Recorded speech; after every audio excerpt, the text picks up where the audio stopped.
Now, welcome to the Unknown Gods 2v2 tournament. I should probably readjust some stuff here. Bring that there. There we go.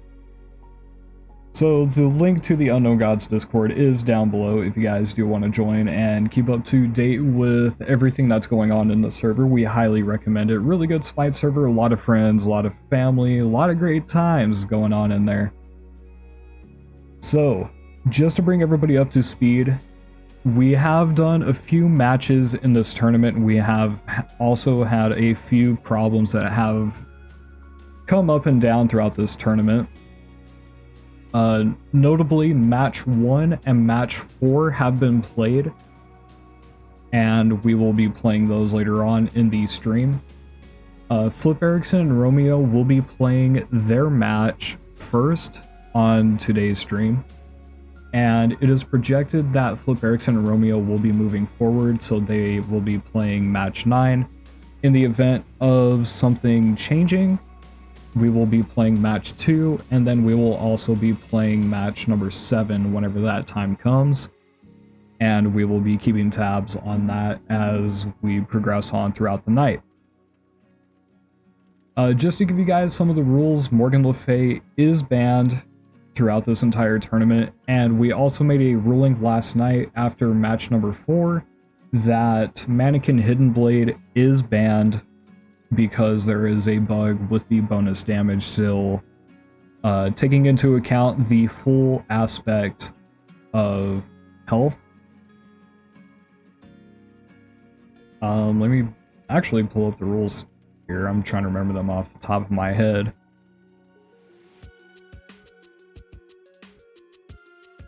Music, by the way, is brought to you guys by 99 Lives. Go and check them out. I don't have the link exactly pulled up, but if you search 99 Lives, they are one of the first searches.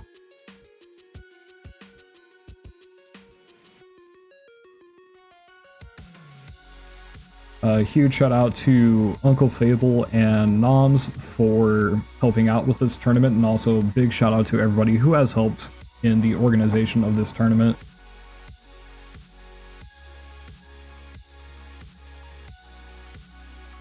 So we will be playing on the Jade Corruption Joust map, level 3 start, 1500 gold, 8 bans on North American East servers.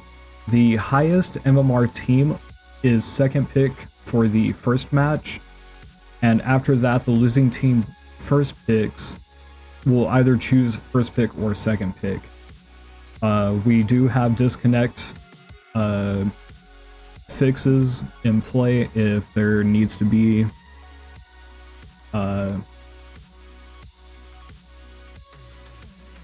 Yeah, I know how to speak. If a disconnect happens, please pause the match. If the servers are laggy, please let a staff member know, and that will be Noms and Fable and whoever else is there from the staff team who is controlling in the voice chats. If you guys are watching and you are in the tournament, please be ready for your guys' matches as they get ready to start. We will also be sending out pings to you guys just so that way you guys know if you're ready. And we encourage you guys to be in the voice chats in the server, and we should have already given you guys those roles out to you guys already. We've already talked about the match 3 adjustment. Match 1 and match 4 have already been played.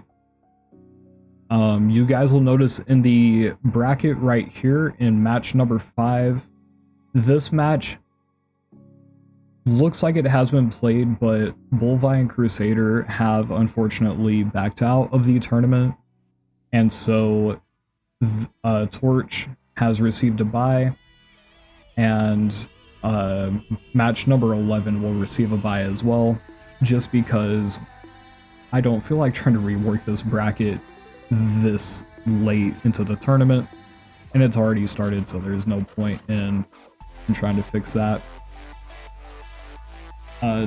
Day 1 and Day 2 will be casted by me and Juicy, and Day 3 will actually be casted by Alpha Jackal. So once again, another reason to go and join the Discord is to go and see where he will be streaming that at.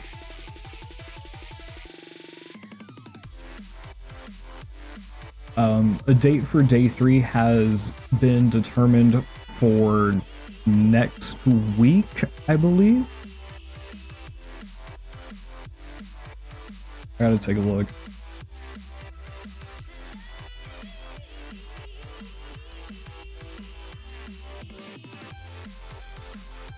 There's been a lot of stuff that has happened over the last few days. Day 3 will be taking place on the 31st, which is next week. And that start date is, I believe it remained the same. I'll have to double look into that. And we will be releasing more information on the tournament information site as well in the Discord, in the Unknown Gods Discord.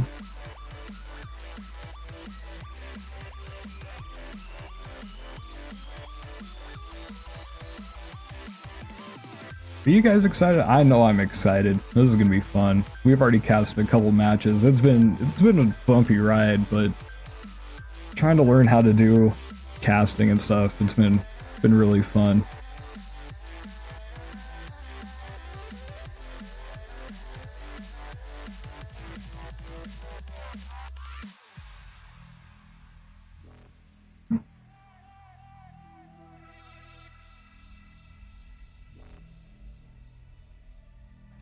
So I'm gonna head over here.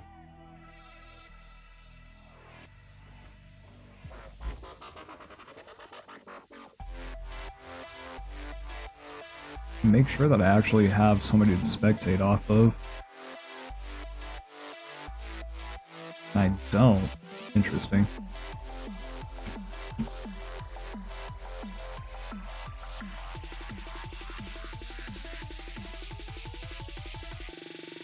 I forgot his has been changed.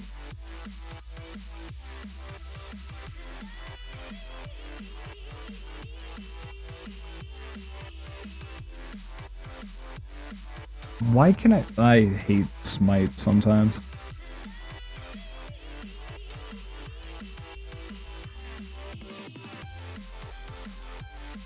I'm gonna go ahead and mute myself really quick and I will be back in just a moment.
Alright, I'm back. Sorry about that. You know, it's probably best if I actually start getting my stuff together. So our first match, just to bring you guys up to speed once again, is going to be match number 3, which is Hayden and the Mighty Al Troll versus Flip Erickson and Romeo. Flip Erickson and Romeo played in match 1 against Miju and Destiny and pick up the win over there. So, spoiler alert. I will be playing match 1 later on in the stream after we get the whole matches done here. Is that juicy? In record time. How is everyone doing? Is the VOD up? Yeah, the stream is up. Okay, are they playing? Not yet. Okay, who is the current contenders? Is it War and Sterling? No, it's gonna be Flip Erickson and Romeo versus Hayden and the Mighty Owl Troll. Okay, I have one of them. I am gonna go ahead and spectate.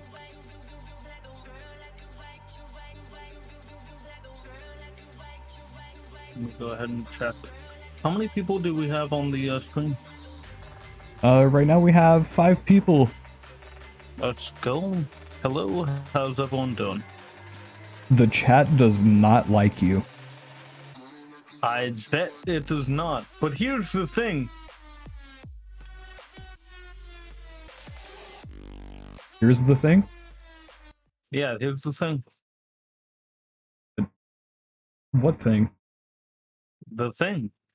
The thing. What did you think that I was? Did you think that I was actually gonna follow up? Well, you see, my question. You see, with an Juicy, answer. I am an Arizonian. I know what the thing is. If the thing is a blister, if the thing is a blistering heat wave coming at you hot from all direction, yeah, you do know what the thing is. Juicy, I think they're looking to stone you. They're looking what? They're stoning me. Yeah.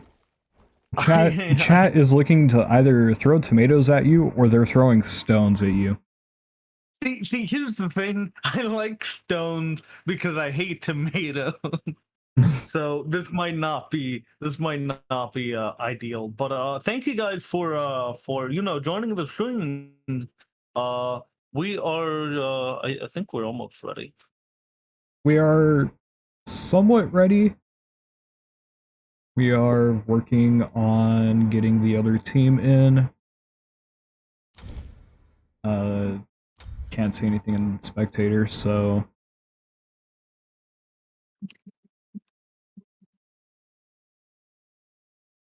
let me...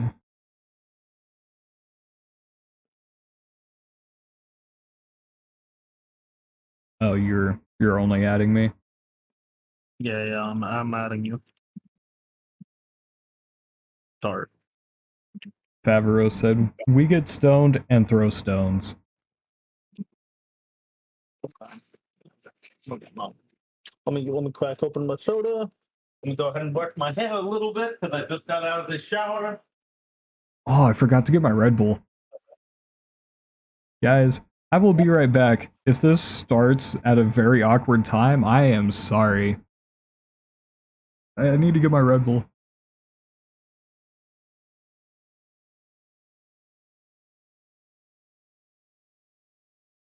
I feel like that I should be wearing a suit. I don't know why. What I have right now is very trashy, and I feel like I should be wearing a suit.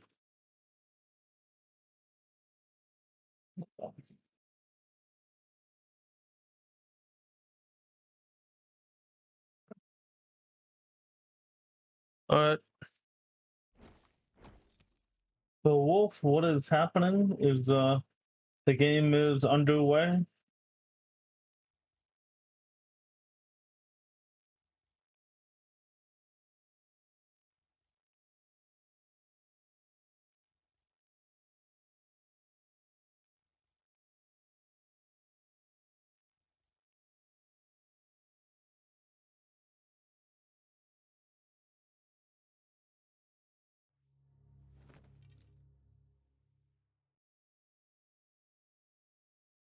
Oh, thank you, Dart.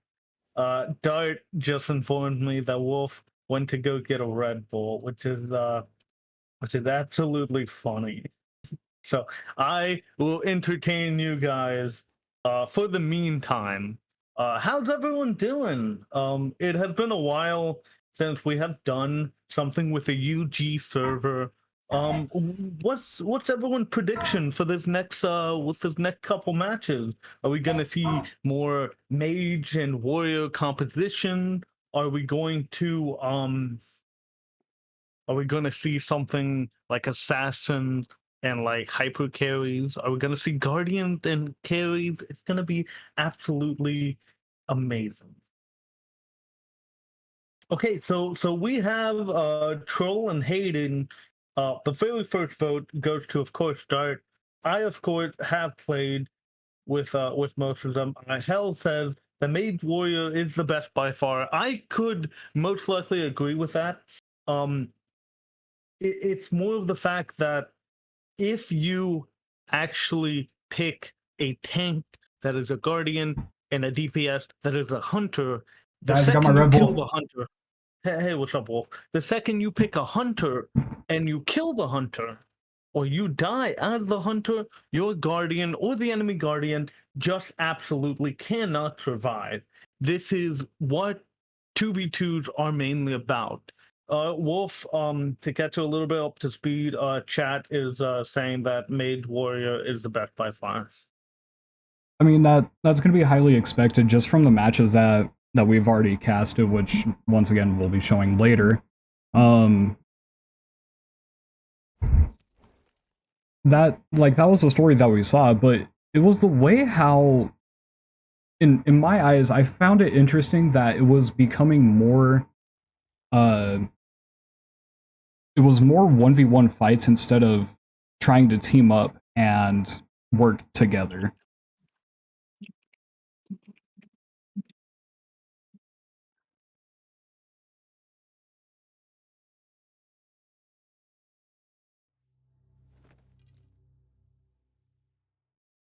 Hmm. So just bring everybody up to speed. We're still waiting on our opening match here. I got some cheddar bay biscuits brought to you by Red Lobster, not a sponsor. And I also got a Red Bull, not sponsored.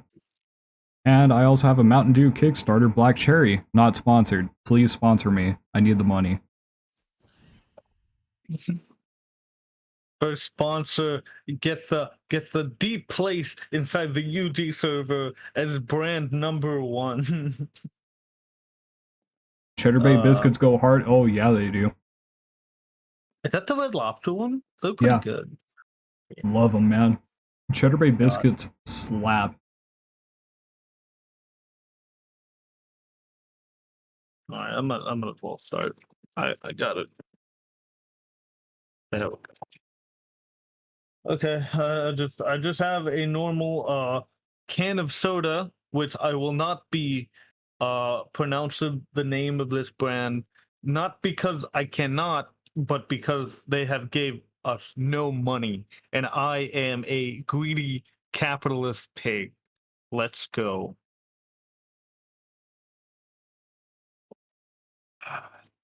Tastes good though. Smooth. And this could be your brand if you only gave the UG server, Wolf Stream, and everyone who's affiliate with us fucking money.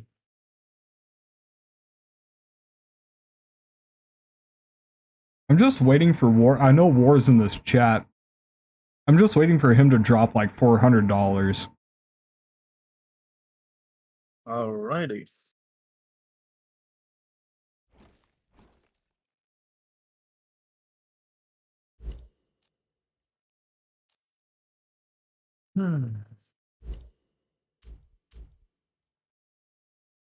I'll be 1,000% honest with you. I personally think that the next god should be an assassin.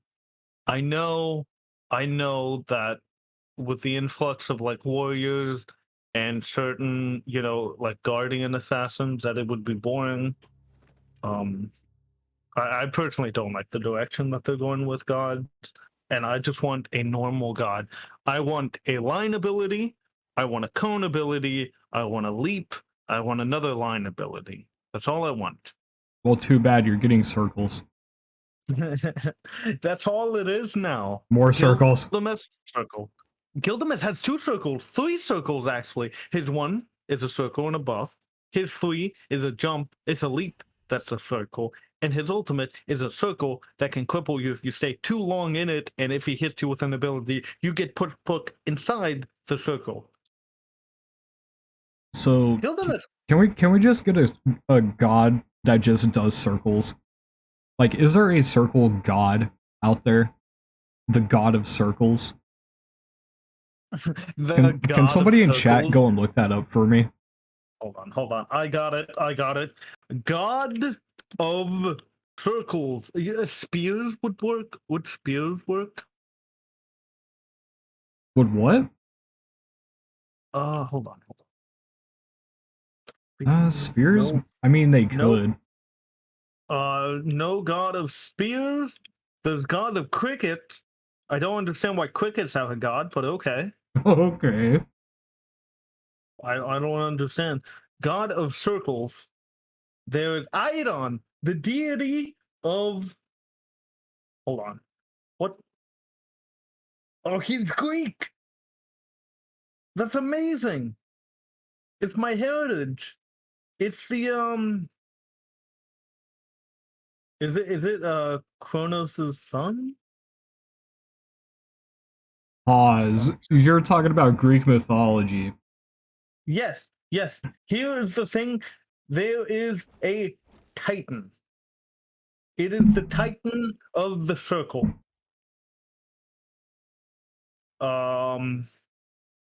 Personally, as a Greek man, I believe that the Titans can eat, poop, and die. So they can go as far away, from wherever they want to go. I don't want to talk to them. They suck. Man.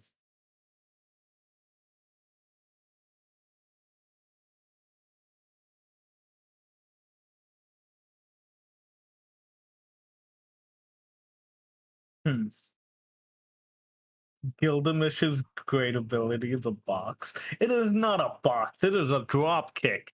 Okay? I love the drop kick. Literally, every Gilgamesh player is a god in their own right, because they may be scummy, but they can drop kick, and it's fantastic. So why in God's name would you want anything else? Let all the gods have a drop kick. Neith, drop kick. Poseidon, drop kick. Cthulhu, drop kick. Everyone must have 1 or 2. Gilgamesh get 2 drop kicks next pat. What do you think of that, Wolf? Why do you hate me? I love drop kicks. Yeah, it's you know. so fun. Okay, let's just make Staff of Mirrodin an item that everybody can buy, so that way you get drop kicked over and over and over and over again for 10 seconds. Yes. Why do you hate me? Oh my god. Drop kick is the very fundamental of life. Okay. You get drop kicked, you die. Your dead body drop kick someone else, they die. Think of life. It is ridiculous. I may be ridiculous, but by God, I am right. About as ridiculously good as these Cheddar Bay biscuits. God. Everyone should get Thanos snap till I get my wish.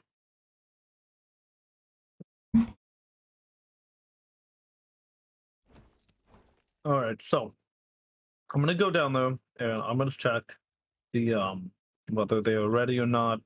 They're not. And that's the thing. Yeah. Oh, you're in constant update with them? I see what's going on. I'm trying to get some sort of confirmation here. Sorry, we're taking forever to get into this match, but we're trying to work something out here. Who is the second team? I see team 1, Hayden and Troll. Is it Giannis and No. No? Was this match supposed to be Flip Erickson, Romeo, Hayden, and Almighty Troll? Almighty Troll.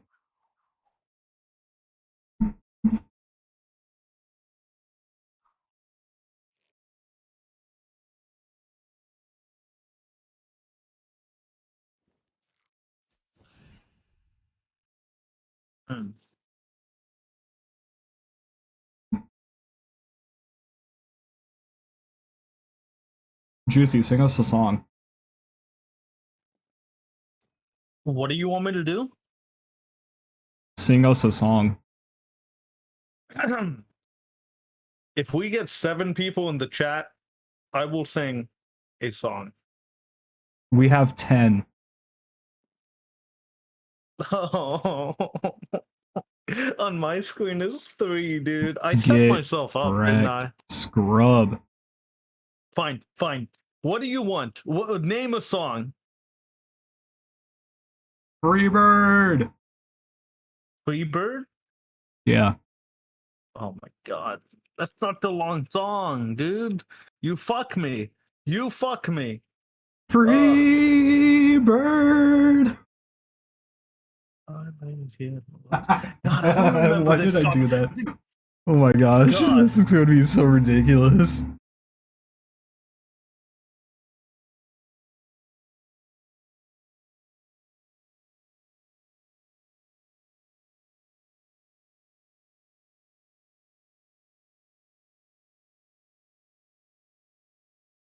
All right. So, If I leave it. No, I can't sing, goddammit. Would you still remember me? okay. No, fuck that shit. Okay. I am going to step away for a moment because I need to do some administrative work. In the meantime, Juicy, I want you to keep an eye on chat. Make sure that they're not doing anything here.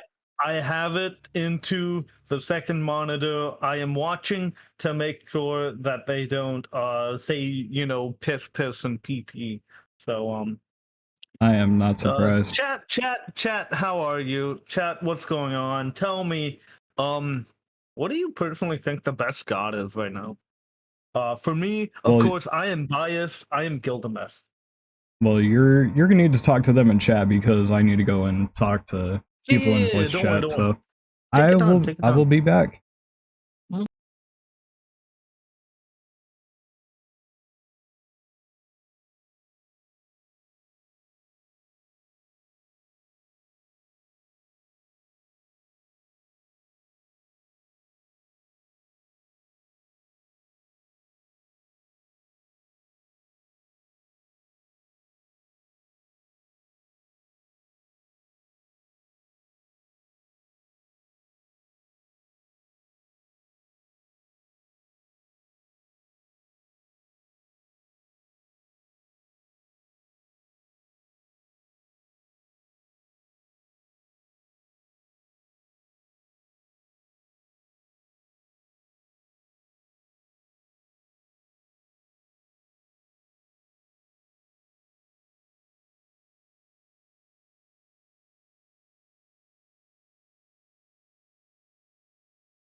Okay. So per administrative call, and this is a little bit unfortunate, but Flip Erickson and Romeo are going to be moving down to the lower bracket, which means Hayden and Almighty Troll will be moving on, and this is based off of a lack of a response and a no-show from Flip Erickson and Romeo. Are we going to skip to the next match and then wait for the other people and then we do them at another time, or are we disqualifying them? So I'm only moving Flip Erickson and Romeo down to the bottom just because there was a no-show on that, and I'm gonna make that call officially. So our next match is gonna be Hayden and Almighty Troll, and it's gonna be going up against Dart and Radiant. Is Radiant even alive? He should be. I would like to assume so. Well, when I mean by alive, I do not mean that he just has died. I mean he's at home. Oh my god, I'm gonna. This is fun. I love running tournaments and This is- trying to cast this. You I will be know, back here in a minute with another call, another administrative decision, so please stand by. Thank you guys for understanding, hopefully. Let's go. We got this.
Alrighty, guys, so after another round of administrative work, we are going to be postponing the match number 9, which is Hayden and the Almighty Troll versus Aimless Dart and Radiant.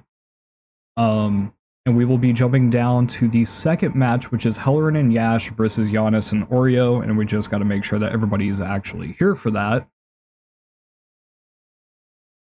And I see I see Yash and Hellerin are in a chat. And so we're waiting on Giannis and Oreo. We are also waiting for one of our moderators, Nam, to get into Team Say chat to make sure they are okay. Sadly, we weren't streaming yesterday. However, the VOD will be up or is up. Though, okay, just so that way everybody's clear, match 1 and match 4 has been played. I want to make sure that I'm on the right thing here. Match 1 has been played. I will be playing that stream after match number 2. And then match 4 has been played, and I will be playing that after the end of match number 1, just because we need to make sure of a couple of other things.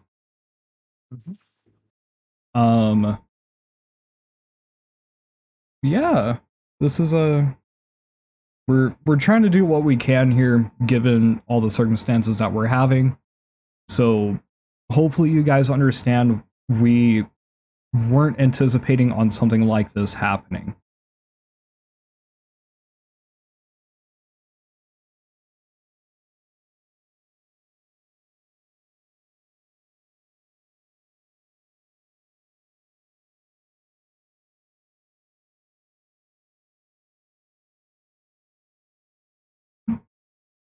Okay, and it sounds like... Just let me double check here.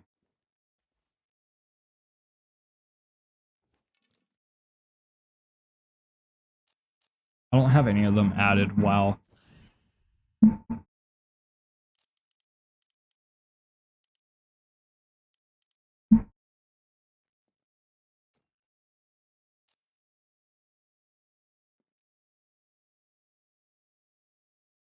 I'm hoping that I can spectate on the back of this.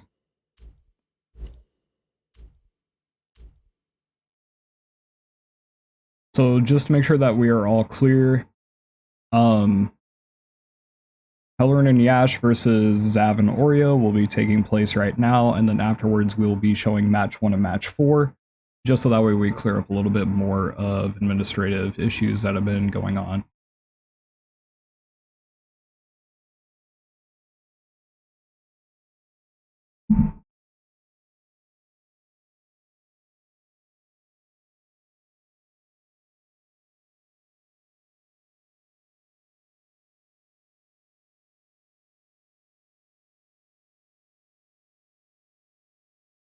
Juicy, are you spectating one of them? I am spectator. All right. I am in the spectator thing. The match has not started yet, to my knowledge. Match has not started yet. And I believe they are ready. Yep, they are ready. Let's go.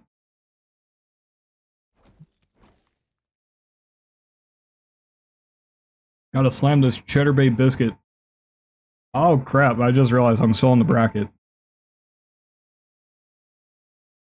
There we go. I feel better about myself. Gatsby, welcome to the chat. Gats Bay, actually. That's Gats Bay. Alright, we're in this match, let's go! Game, let's go! It only took us 5 years. Let's get it underway. Alright, so first band's gonna be Hell and Gilgamesh. Of course the Gilgamesh is gonna get banned. Now both of these, of course the Afro gets banned too. Now Wolf, both of these are actually high-level players, high-tiered players. What do you think that the bans are gonna be a little bit different from last bans? Target bans all the way across the board.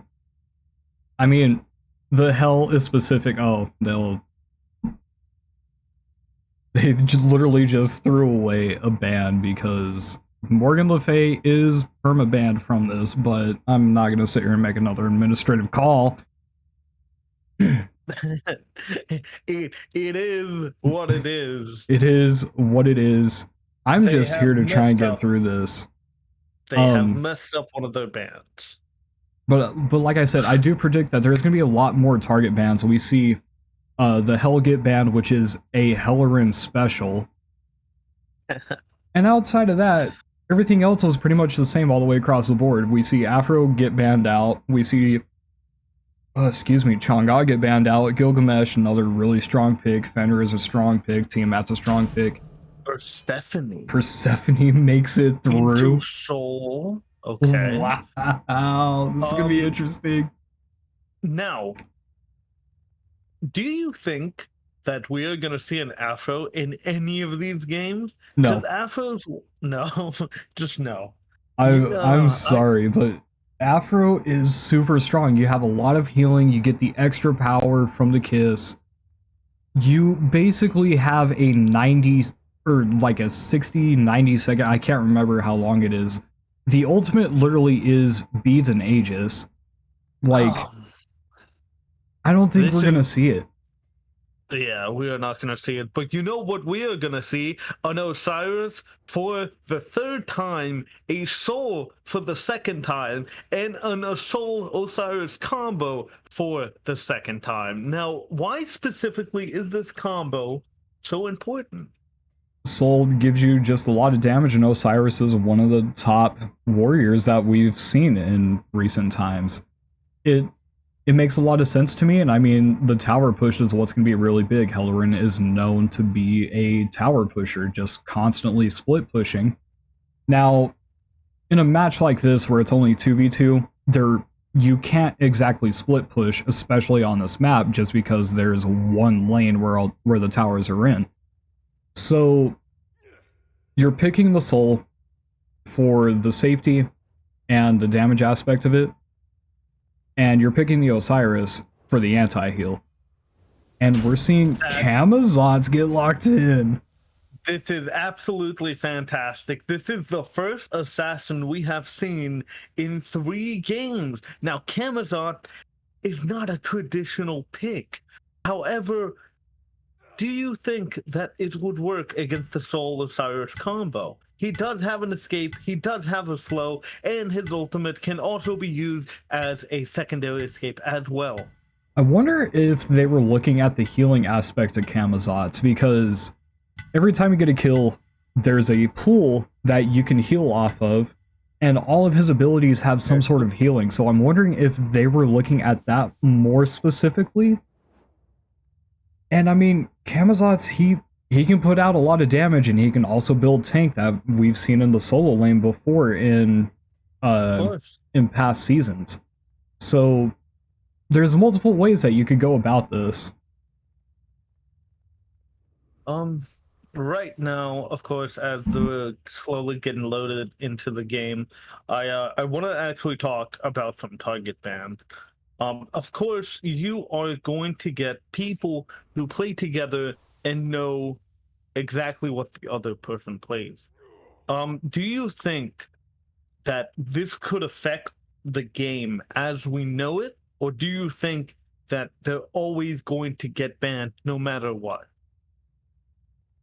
Sorry, I'm working on something else here. Basically, the gods that other people have played and are known for playing, are they going to get targeted banned every single time? Or is this just going to be like a one-time thing? It has happened in match 2 with Hopeless Minds, aka Siobhan, with Medusa. Target bans, it's tough to say, because we saw in the Siobhan match, which hasn't been played yet, but you guys will see it later. The Medusa got banned, and the Soul was the first pick, which was basically another target ban towards Siobhan. So, but outside of that, we really didn't see any other target bans come through. So maybe the Hell could be a target ban, or it's one of those where it's like, okay, it's super strong, let's get rid of it. it's, I mean, target bans, you could get away with it, but at the same time, you're leaving so much else open. Like if you're to try and ban Hellerin just straight across the board, sure, you're making him go deep into his god pool, but who's to say that you leave something like an Aphrodite open? Mm-hmm. We're currently just waiting for the match to load. Right now, it's it is taking quite a bit.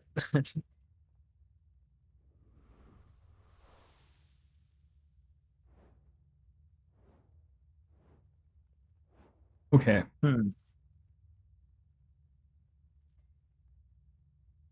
Is there anything else that you see specifically in this match?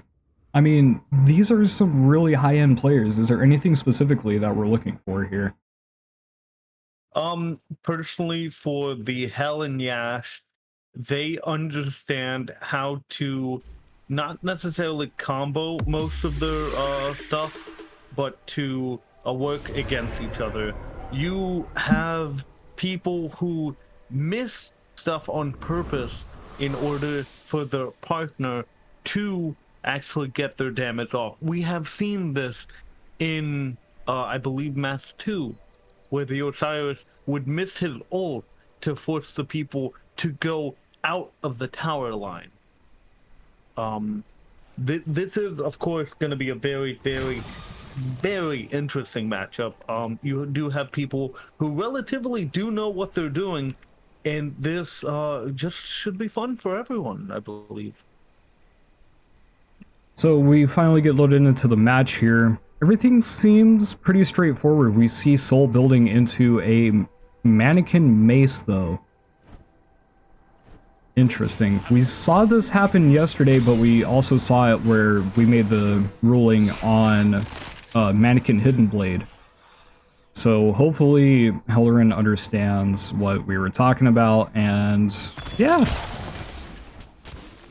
The war flag is particularly a little strange on Osiris, but war flag has gotten changed into a much better item.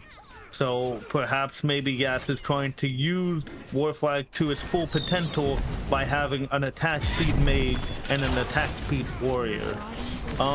Persephone is gonna have to really watch out for the damage that she's just taking. And of course, Giannis doesn't have any mana anymore. This is kind of looking a little disastrous for Team Blue right now. I mean, the early game is going to be a little bit rough for this composition just because they don't exactly have the best clear, but towards the late game they should start getting a little bit more of a stride. Persephone is really strong here, so much so that she's been banned out in all the current matches that we've seen, and it'll be interesting to see the way how this Persephone is going to be played, just because of the recent rework, and it's on somebody who's able to pilot this god really well.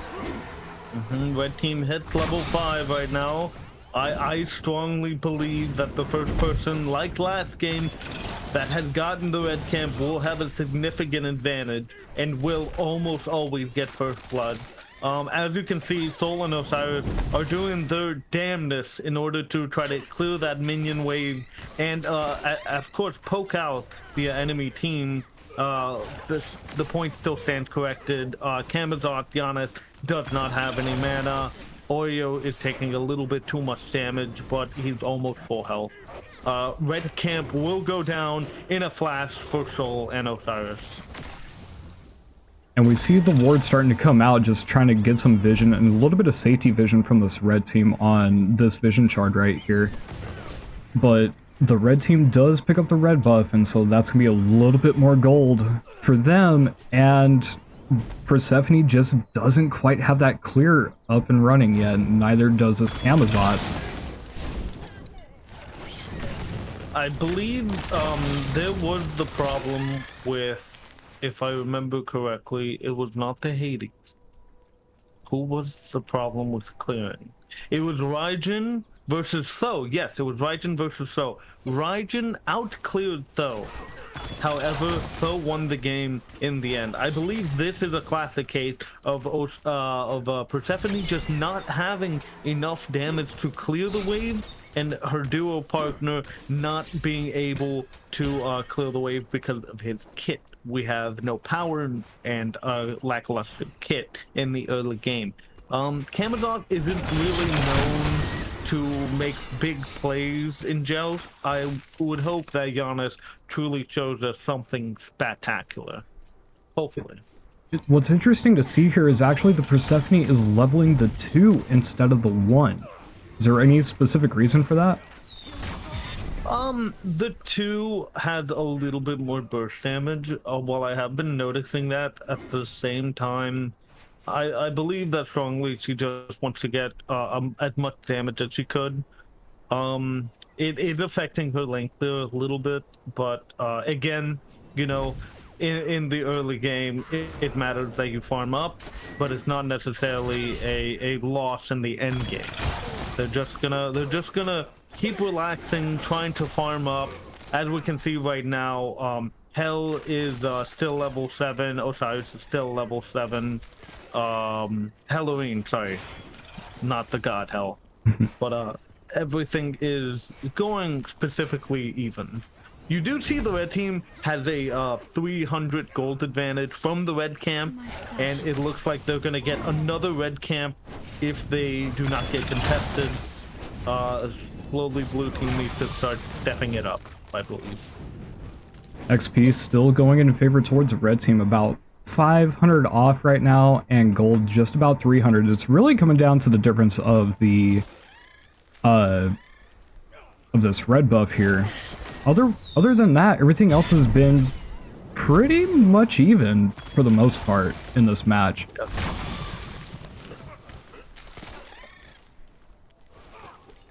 And we see some pretty interesting item choices coming out. Camazotz already has his on Chile, and Hellerin actually coming out with this tyrannical plate helm. What's your thoughts on that? It's a little bit of health, a little bit of physical protection. I don't think they have done it specifically for the minion, though. If a minion, Osiris goes in with his 3. He's done both. Hell gets the ult, but misses the last tick of damage. Osiris tries to take the Persephone down and succeeds! First blood goes to the red team. That was actually very, very interesting. As you saw, that the soul did the damage, and the Osiris, being the tank, being the absolute lad that he is, took not 1, not 2, but 4 tower shots and still made it out reasonably healthy. Oreo coming out with that ultimate, though, did keep him alive for a little bit longer, and it did stop Hellerin in his tracks, but Osiris just decided to tower dive it and somehow managed to get the kill. I do not believe that the ult was wasted, but I do believe that the target should have been lopsided. If Persephone has targeted either a wall or the Osiris, that most likely would have been a kill. We are looking Osiris soul at 10, at 6 minutes in, almost 7. Persephone Camazotz as 9. Right now Camazotz has Ansile. What do you think that he is trying to accomplish with the soul? Soul doesn't really have a casting ability. I think it's going to be trying to mitigate the damage on Souls 2, I believe. Yeah, the Stellar Burst. Just really trying to get that squared away before Hellerin decides to ult. I think that's really the only reason why this on Chile gets picked up. What do you think about Osiris's choice from Gauntlet of Thieves over traditional, like maybe Mail Renewal, or even Stone of Gaia? There's no knockup potential. There's not really anything to proc a Stone of Gaia. So Yes. Gauntlet of Thebes does make sense in that aspect, and he already has it fully stacked. So he's already got the health, he's got the protections.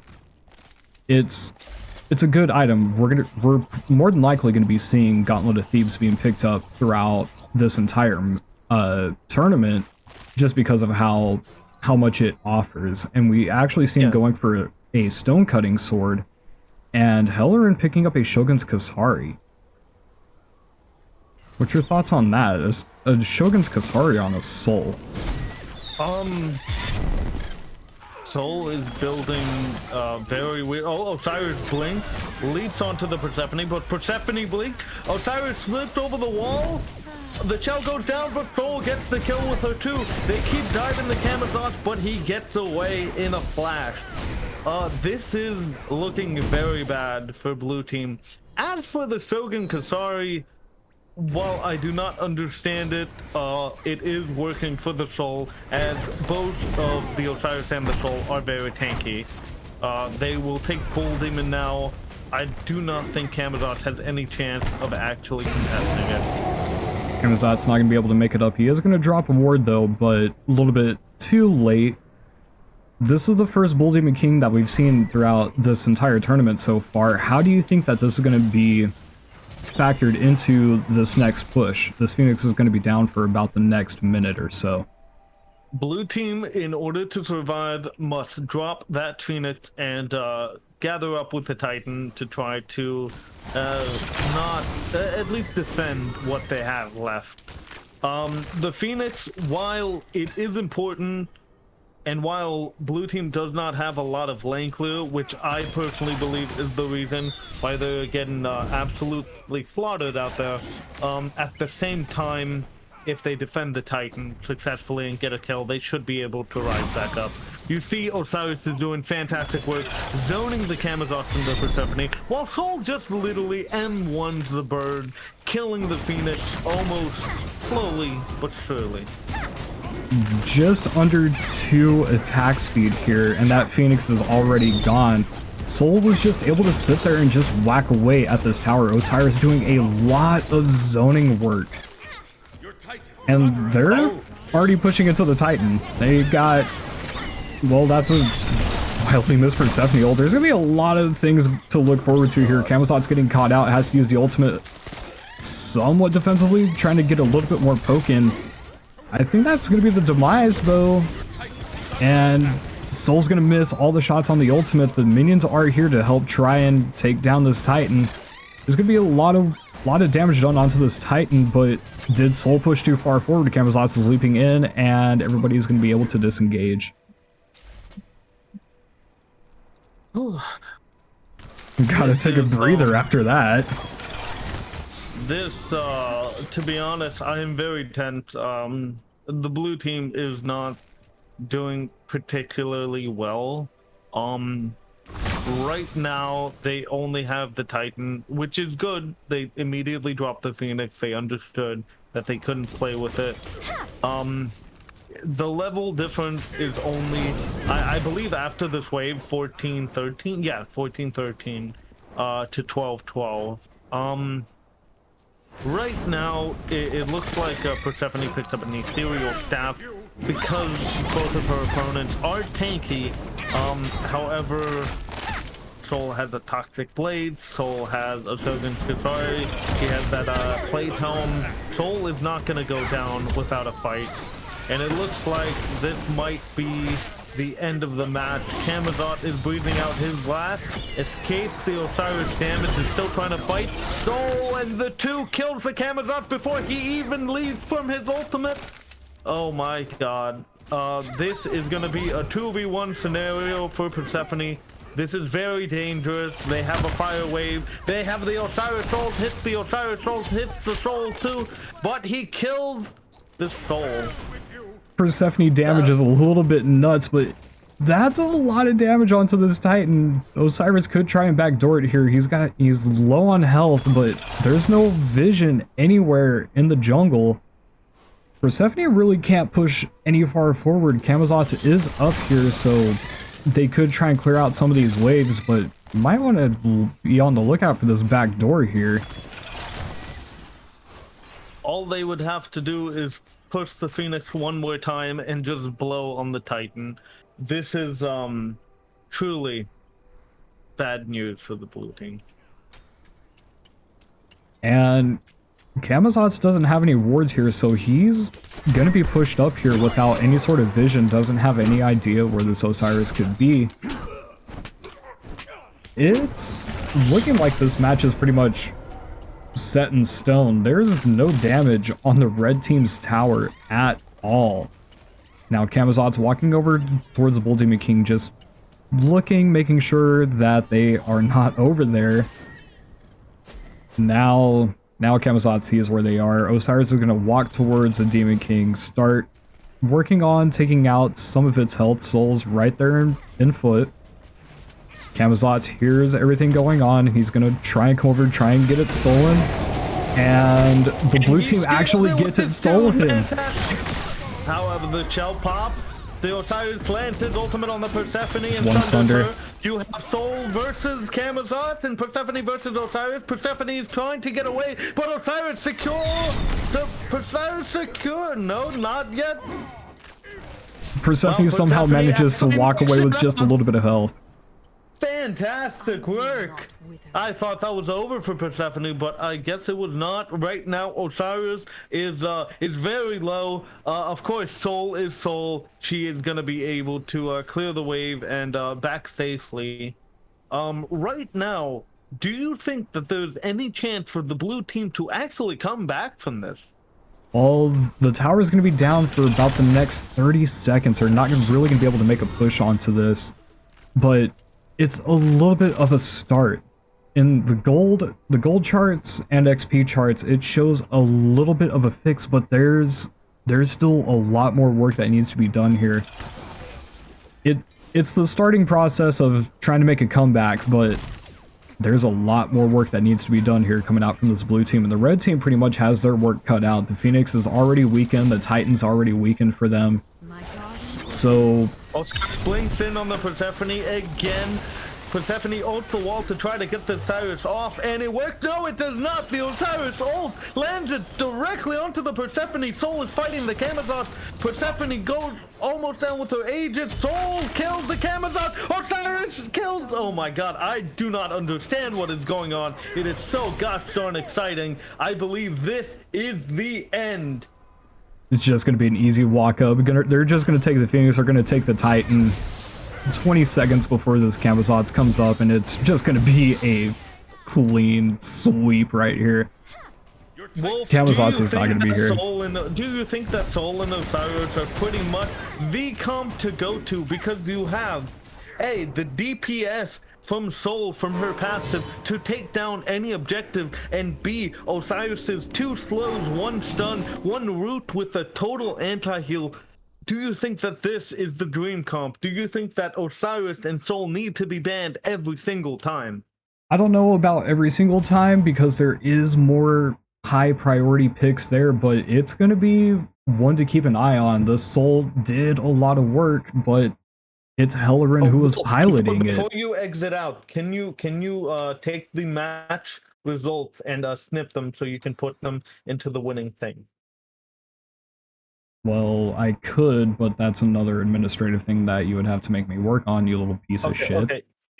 Do me a favor, leave it right there so I can quickly snip this up. But going back to what I was saying, I don't know if Soul is going to be the right pick for every single match. It's Hellerin who is piloting it, who is one of the best duel players in the world. And Yash is right there and just right behind him. So this composition just seems to be a little bit more stronger. And to be fair, the Soul did build a lot more defensively, building Tyrannical Plate Helm, building Shogun's Kasari. There's going to be a lot of work. They're going to be making a pretty big dent into a lot of these teams, so it'll be interesting to see what they're going to be doing moving forward. This was honestly fantastic. There was a ton of outplays, jukes, and heavy hitters all in the span of a minute. I almost did not understand what the hell was going on. Wolf, which is the next match? So I will be taking a look here and going to be updating the bracket for you guys.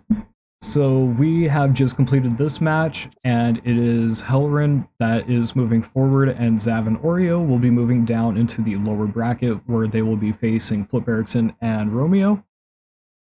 And we will actually try and get this match taken care of because of the Flip Erickson Romeo playing on EU servers. So I will be going ahead and doing a little bit of administrative work on that right now. So I will be going mute. Juicy, is there anything that you have to say for our chat here? Yes. Make sure you stay in the stream because the game, it's not over. The tournament is not over. You are here to stay, so you shall stay. Let's go. Do you want to sing another song for us? Yes. Hello. Hi. My name is Juicy. I'm gonna be singing Itsy Bitsy Spider by who created Itsy Bitsy Spider? Do you know? I have no clue. Can someone fast check who the hell created Itsy Bitsy Spider, please? It is for scientific purposes.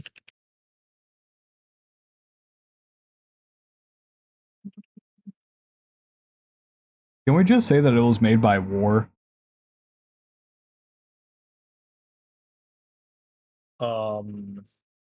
Okay, hold on, let me... Sure. Go ahead. Say whatever you want to say. Just say it. Just do it. Don't be afraid. Okay. So Okay, hold on, Juicy. We have our next match. They are ready to go. It is going to be Flip Erickson and Romeo versus Zav and Oreo. Okay, give me 1 second. I am posting the match results, and then I will be ready to grumble. Now, I have been informed by my elite team. Hold on. Let me actually read the message. So the person who has made Itsy Bitsy Spider is Iza Trapani. That is spelled I-Z-A, Iza, Trapani, Trapani. Fantastic work, Iza Trapani.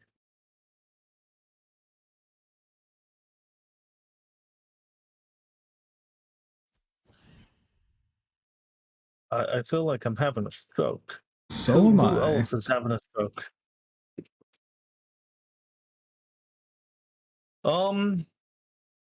I apologize.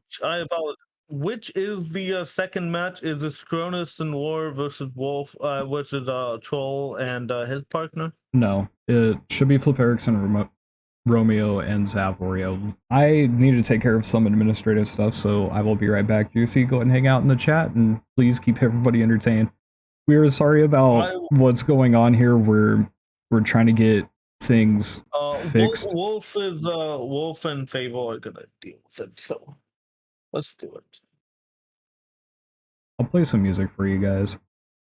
Hold on, before you leave, can I get a blood for the blood god in chat? Like everyone say blood for the blood god. I will start it with blood for the blood god, and then someone else does it, and then someone else does it, and then Scald for the Scald throne. Let's fucking go! Fantastic work, boys. We'll be back just after this short administrative pause.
Alrighty guys, so we got everything figured out. Thank you guys for sitting back and waiting here.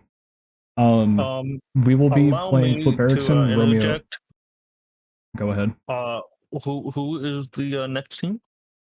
So our next match is going to be Flip Erickson and Romeo versus Zav and Oreo. That is the bottom of the lower bracket.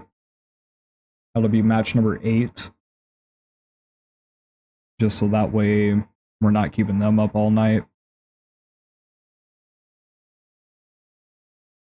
And that match will be getting underway in just a moment.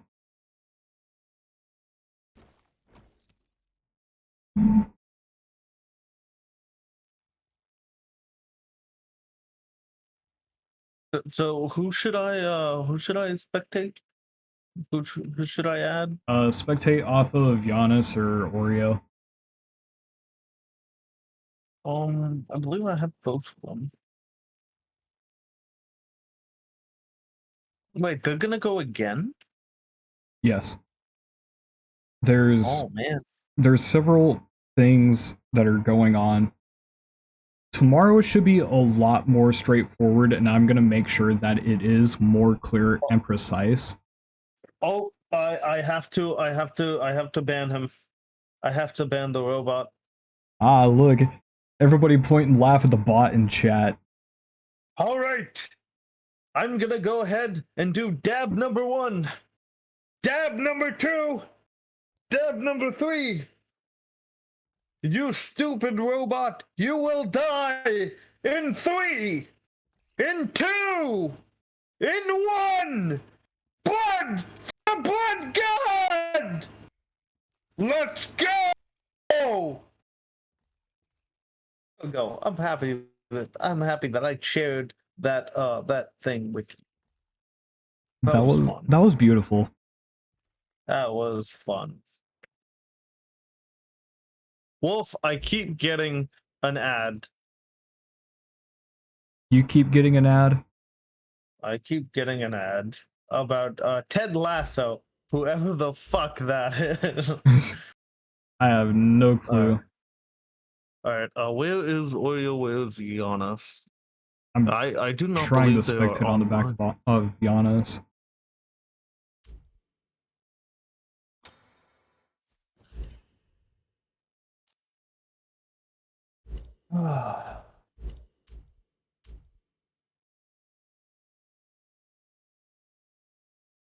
Hopefully we can get into their match. They will just message me saying that they should be going.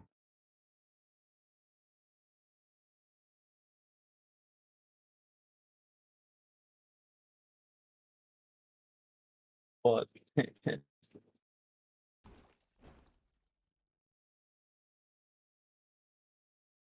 everyone, of course, has viewers, loyal viewers, members of the UG server.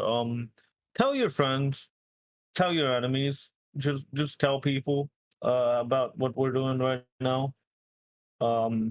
Please share this link out. Let's go and let's get as many people as we can in here. Let's make this the #1 Smite stream on Twitch. Hell yeah, dude. Smite has like 6 people watching it, and we got 11 out of those 6. Alright, we are spectating this match. Let's go. Let's get this one underway. Match number 8. Oh, wait, you are spectating currently? Yep. Well, big fans. Oh, dear. Hold on. I will. Well, while Juicy gets settled because apparently he's not in this match, Chaga gets banned out, Persephone gets banned out. I genuinely do not... Wait, spectate? I can spectate? Yeah, there we go. I can spectate your next match. What? What is going on? You have to double click on the spectate button. It's weird. I don't even see Giannis on. Oh, I think my Smite broke. Oh, there we go. There we go. I'm spectating currently. I'm spectating you. Can you tell me what is the next ban that you see? Our next ban is Soul just got banned out. So we're seeing a lot of these same bans coming through, and Osiris gets banned out for the first time. There it is, Osiris and Saul ban. See, if you get rid of one, the other is useless. I hope to see some Chronos, some Oleron, some Freya, some form of hyper carry. You want to know what I wish to see? Yes. More Cheddar No. Bay biscuits. Oh. From the Red Lobster. Wait, what happened? I think they canceled the match. That is strange. Is it? Am I not seeing names? How much money you're willing to bet that they did not put bank time in? I would be willing to bet the money. Is that a reasonable amount? Sounds fair. Yeah, just the money. Right now, we are just waiting for the next match to start. Let's go.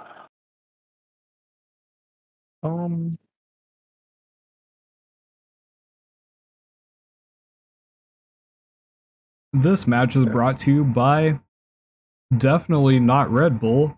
Don't know why. Did not just crack open a cold one.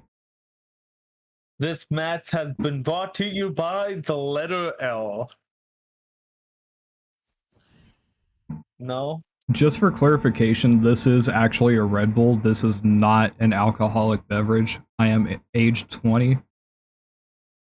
I personally do not see myself drinking or smoking or anything like that. Just because I personally don't want to do that. I really like alcohol. Oh man. Watermelon Red Bull. Love it. Hell yeah.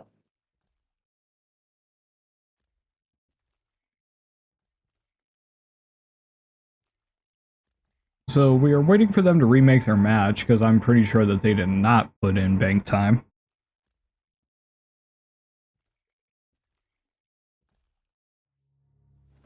And I'm assuming that's what that case is.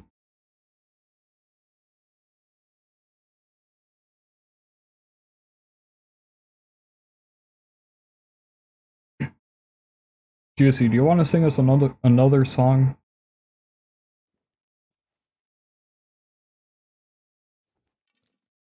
Was that good enough? I didn't even hear you. Oh, I just screamed really loudly. No, you didn't.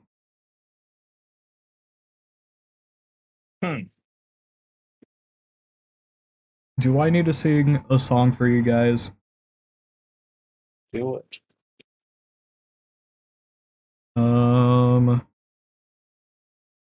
Let's see here. What is a good song that I should sing to you guys?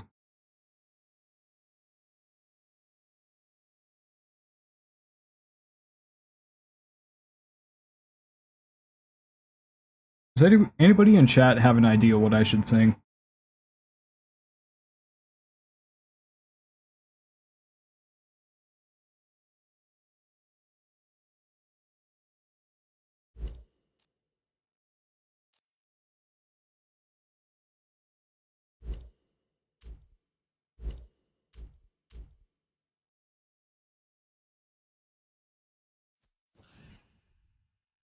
Let's see.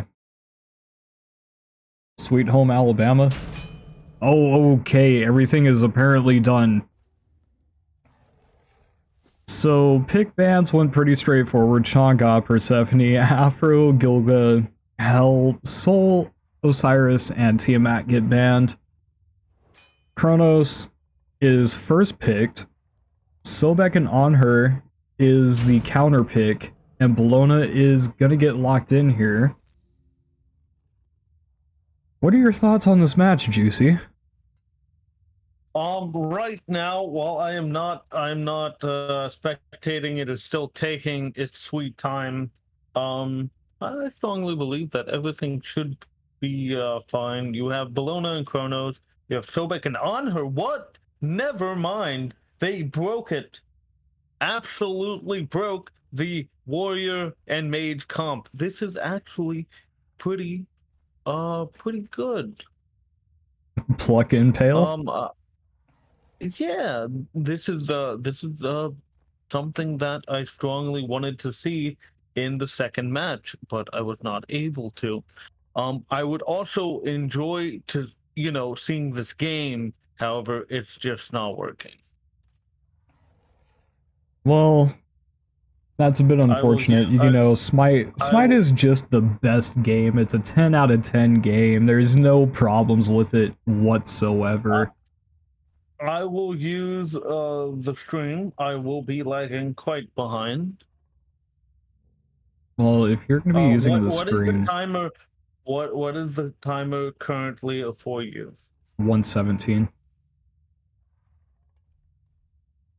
Oh, Is it that far that is, behind? it is 10 seconds behind. All right, so I'm just going to be asking you for some item No, ideas. the only thing that you should be asking me is to shut the hell up and let you actually watch the match right now because I cannot see. I think that's Man. probably the best. Why did they make the timer so goddamn long? I think it's just a problem with what ended up happening. Like, I got kicked out of Spectate and got put back in. And so I think that's what ended up happening. We're gonna get Oh, in, they're man. already gonna be done with their match, and I'm gonna be so confused.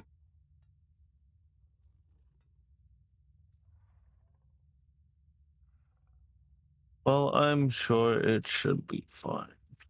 Maybe I can spectate through them. This is very difficult and very sad. The only thing you should be asking of me is to shut the hell up. I love that. Yes, I mean, Somebody, of I course, wish like somebody could clip that.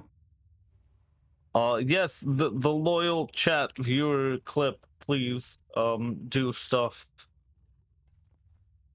I am having a stroke because I am trying to watch the game. No, you're This having is a stork. This is time. This is like the time when I tried to watch the football, and my wife, who does not exist, mind you, tell me stop watching the football. No, I am not so relatable. confused as to what you just said. Not, not relatable at all. Well, I'm happy that I. Alright, we're getting loaded into this match now. Yeah, I guess that I will just ask, a small question like, what is happening now, and are they dead? I am loading into this match as we speak. I am not. Let's go. I agree with what Fab says. It's time for you to shut the hell up. Let's go.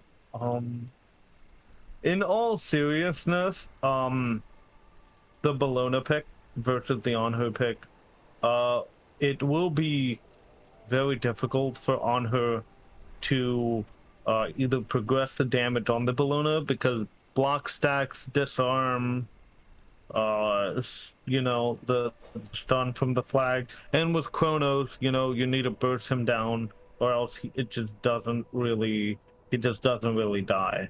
Well, something that's going to be interesting here is Kronos decided to build Vampiric Shroud and Tiny Trinket as the first items. I mean, that screams ability based. Yeah, he most likely is gonna go Bancroft, Allen, first item. While it is unorthodox, it should help him. Currently I see they are Kronos is clearing the blue buff with Bologna. Have they already cleared it, or am I wrong? They have just cleared it. They just started smacking the waves. Okay, fantastic. I'm a little close to it. I am in. Let us go. Let's go over to the XP camp and watch the blue team clear it. Alright, sadly, I am very behind. Well, that's a damn shame. That is a very damn So it sounds like I'm going to be having to cast this match solo and just ask you about what you think about items and stuff. Everything seems pretty straightforward. Old Sobek misses a pluck, and Bologna is just going to say, no, you're not going to let that happen. On her gets the impale onto Kronos. And a big double stun coming out from this Kronos. On her is going to be able to leap away, but Sobek is going to be taking a lot of damage here. Both of them are probably going to have to back here. Tons of damage coming out from this Kronos really early game. And I try and make it seem like I'm handing it off to Juicy, but in reality, I don't know what else to say because Juicy is supposed to be right there. I will see if I can't advance the time. Please hurry up. I will fix this somehow. See, this was a problem because I did not have Giannis, Oreo, or the other two added as friends. So, rip for me. We see on her using the leap defensively, leaping back into the tower line, and the blue team is going to be able to pick up this red buff here. Bologna is going to be the one to pick it up. Sobek is going to miss his pluck, and Bologna is going back in. Kronos is looking to pump out just a little bit more damage. On her leaps in offensively this time. Bologna drops the ultimate. Sobek goes into the waters here. Uses the ultimate, but not a lot of damage coming through. Both of the blue teams still at about half health. The red team looking just a little bit better. Looks like this is going to be a little bit tighter of a match. Red team started pumping just a little bit of damage into this tower here. Really only taking about 200 of its health. And the blue team is going to clear their blue buff. Sobek is going to be here taking a look at it. Plucks the Kronos. On her is nowhere to be seen. He's just sitting there pumping more damage into the tower. On her uses the ultimate just to counteract the Kronos stun. And Bologna is going to be the one to back. Kronos is a little bit low on mana here, about half health. Kronos does have a little bit of healing in his kit though. In the stop time, I know which one it is. Accelerate, sorry. There's a little bit of healing in the accelerate, but you're really only using that for the power and also the attack speed buff. Bologna is going to be over here clearing out the speed camp, and everybody's just going to go back and reset. We see Sobek picking up a Gauntlet of Thebes and a Pythagorean's piece coming out for the Kronos. Figured that was going to end up being a Bancroft talent just because of how much power it offers, but the aura is also really good. I personally think that the aura is undervalued in a lot of matches, and especially in a mode where you're constantly fighting with your teammates. It's going to be a nice item to have, and we see on her picking up an Ichabod, which has been a recent item to pick up after the removal of boots.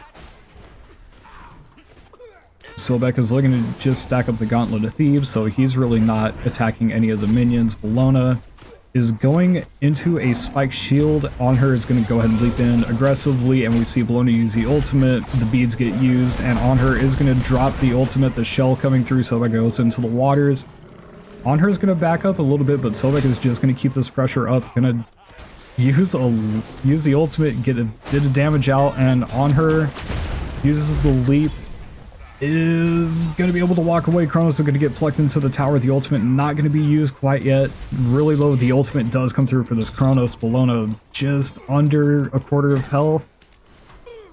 And they go back to square one. Everybody is just going to go back to farming here. The blue team going for this red buff once again. Sobek is just going to be sitting here.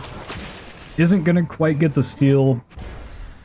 Bologna is going to be pumping out a little bit of damage onto the Sobek, but Bologna's in a lot of trouble here. On her uses the leap offensively. Bologna does use the beads though. I didn't realize that both of the blue team did pick up beads here. And we see Bologna picking up the Void Shield, and Kronos is going into that first spear item. So this Kronos is not going into an auto attack build like that I was expecting personally, but instead it's gonna be a more magical power base. He's gonna be more focused on these abilities.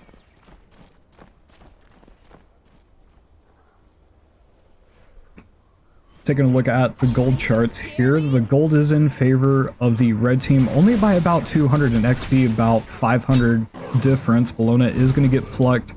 Sobek is going to get stunned. On her is going to leap offensively. Does throw Bologna back a little bit in it, and Bologna's going to take a lot of damage here, about 30% of her health left, but no kills quite yet.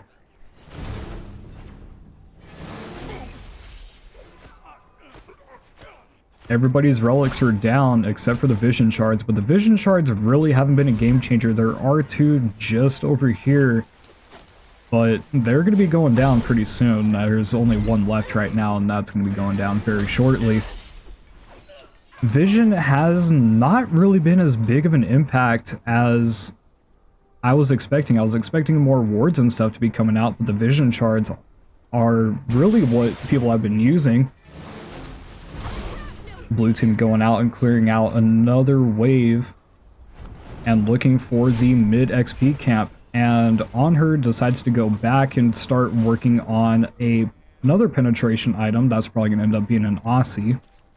And Sobek is going to pick up a Witchblade, reducing the attack speed on Kronos, but Kronos really doesn't have any sort of attack speed items built, and Bologna is going to be looking into possibly a Toxic Blade, would be my assumption there. It might end up being a Witchblade as well. No, not a Witchblade. Winged Blade. That's what I'm thinking of.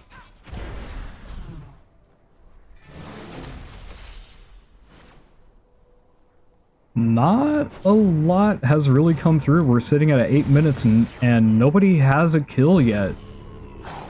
And Sobek is going to use the pluck, but ends up missing it. And everybody just goes back to square one, just clearing out more minions.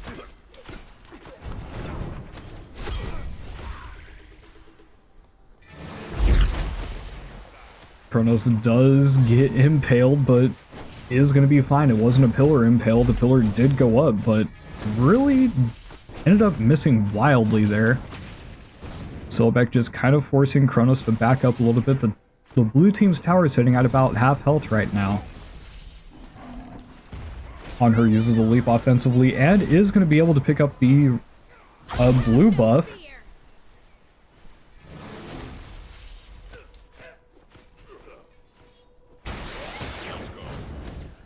Just kind of sitting back and abiding some time. Sobek just walking up to the tower, just going to be sitting there slapping it. This tower might end up falling. Doesn't quite look like it. Bologna taking a lot of damage, and the tower does fall, and the impale does come through. Kronos gets blocked, and the plug does come through, and On Her uses the ultimate. Kronos does end up falling. Sobek goes into the lurking in the waters. Bologna uses the beads and is able to get out. First blood in favor of the red team. And the Phoenix is going to be looked at here. It's going to be pretty easy to get rid of this Phoenix here. Bologna really isn't all that tanky right now. And the minions are even there pumping in a little bit of damage. The Phoenix sitting at about 40% health right now. Sobek is going to go back. On Her a little bit low on mana. And both of them are going to back here. Taking a look at item builds, the Spear of the Magus comes through for this Kronos. Once again, another ability-based item. The Aussie for the On Her. And Sobek just straight up backed, Witchblade being the last item that they built. Bologna does build into this Witchblade, so maybe a little bit more offensive is what they're looking for here.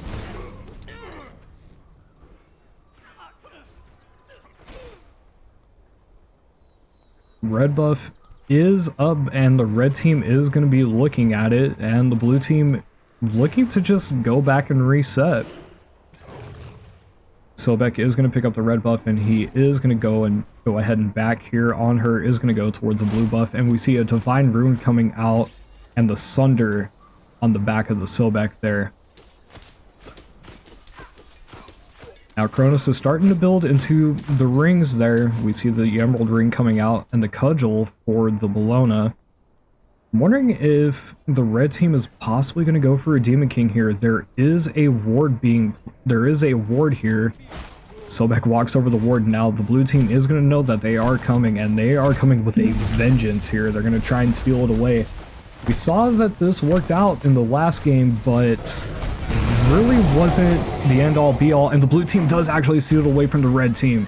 That's going to be interesting to see how that's going to play out. Bellona does get plucked back on her, is moving back into the back line. Sobek goes into lurking in the waters.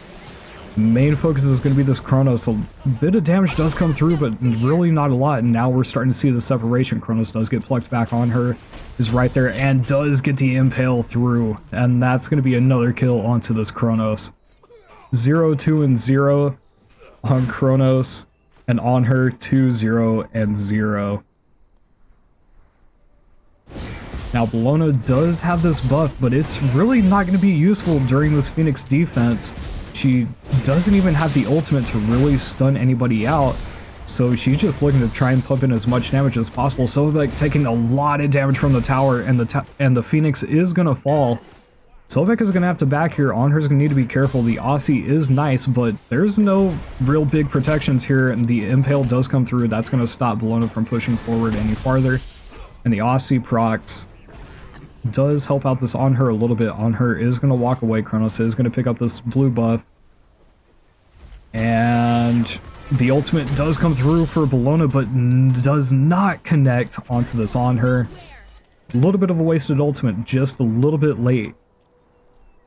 On her does finally go into the Executioner. It's going to be nice to have going up against this Bellona, who's building more into some of these physical protection items.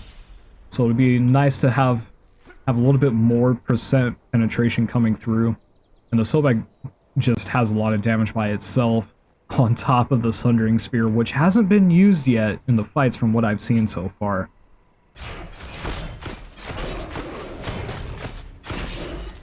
Red buff does get dropped by the red team, and Sobek is going to pick it up. The red team is in a pretty good lead here right now. I think they could be able to finish here, assuming that they do at least pick off the Kronos and maybe the Bellona as well, and we're going to see the Pluck coming through. The Impale does miss, and that's going to be a Kronos stun. A bit of damage coming through, but these team fights feel a little bit weird. Sobek goes into the ultimate, does pluck the Bellona. Bellona having to ult into the fountain just to be able to stay alive. Sobek taking a lot of damage. On her taking a lot of damage as well. Bellona is looking to aggress as much as possible. On her is going to be taking a little bit more damage. The Impale coming through, and on her still alive coming off of the Kronos. Sobek looking to just create a little bit more space, does use the Charge Prey, and does disengage. On her goes all the way back to the tower line. And the red team's going to have to reset here, giving the blue team just a little bit of an opportunity, but these minions are starting to push into the Titan here. It's going to be a little bit of damage coming through. Actually, it's not as much as I thought. That the blue minion wave actually came in just at the right time. Titan sits at about half health, but once again, the Demon King is up, and Sobek is going right towards it. This time there's no wards, though. The blue team really isn't able to contest.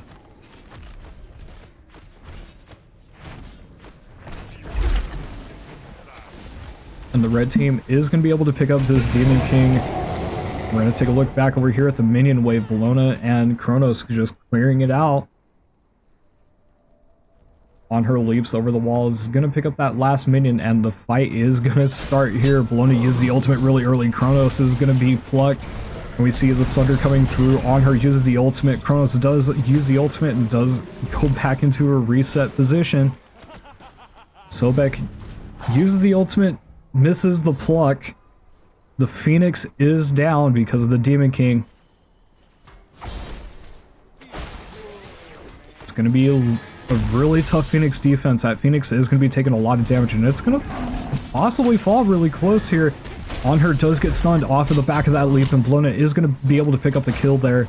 But Bologna is really low herself. Sobek is not exactly the best character to have for damage, but he's going to try and do whatever he can. Sobek taking a lot of damage as Kronos is really starting to shred through everybody, and Giannis is going to fall on this Bologna.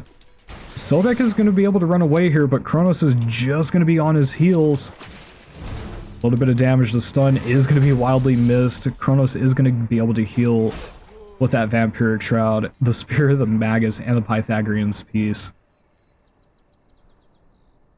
Blue team does get a kill, but I don't think that's going to be enough to be able to start pushing forward anymore. The Titan did heal up all the way to about 60% of its health, but this On Her has a lot of shred, and now we see the Kin size coming through for the On Her, and a sprint actually being picked up for the second relic slot. Bologna is picking up a Frostbound Hammer and Telekine's Ring coming out from the Kronos, and that's why we're seeing a lot of damage coming through. Voidstone being picked up for the Sobek. Offers just a little bit more protection. And I mean, overall, magical protection reduced by 10. It's not exactly the best item to have, but something is better than nothing, and we see the Sundering Spear upgrade coming through.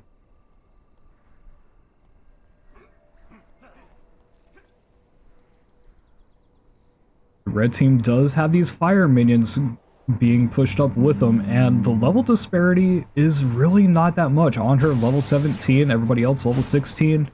Sobek is going to be pulled forward, and Kronos is going to be taking a lot of damage. We see Bologna diving in, and On Her uses the leap offensively, does get the ultimate off, but Kronos is going to be able to be able to walk away there. Bologna using the ultimate. Sobek uses a charge parry, doesn't get anything off. On Her taking a lot of damage to impale onto the Kronos, and On Her is going to have to reset here. And On Her is going to be able to walk back. Sobek, once again, just kind of making sure that there's room here. And the blue team's actually doing really good, making sure that their defense is up there. Both of them finally taking over to level 17. Sobek still level 16. Is going to be a little bit behind. And we finally see the blue team all the way to the tower line for the first time this game. On Her is full health. He did not back. He just picked up the minions, whatever he could. Kronos sitting in the back line is going to have a little bit of damage. Sobek taking a lot of damage there, and my game decides that it's not going to have a fun time. Sobek trying to create a little bit of room. Kronos pumping out a lot of damage.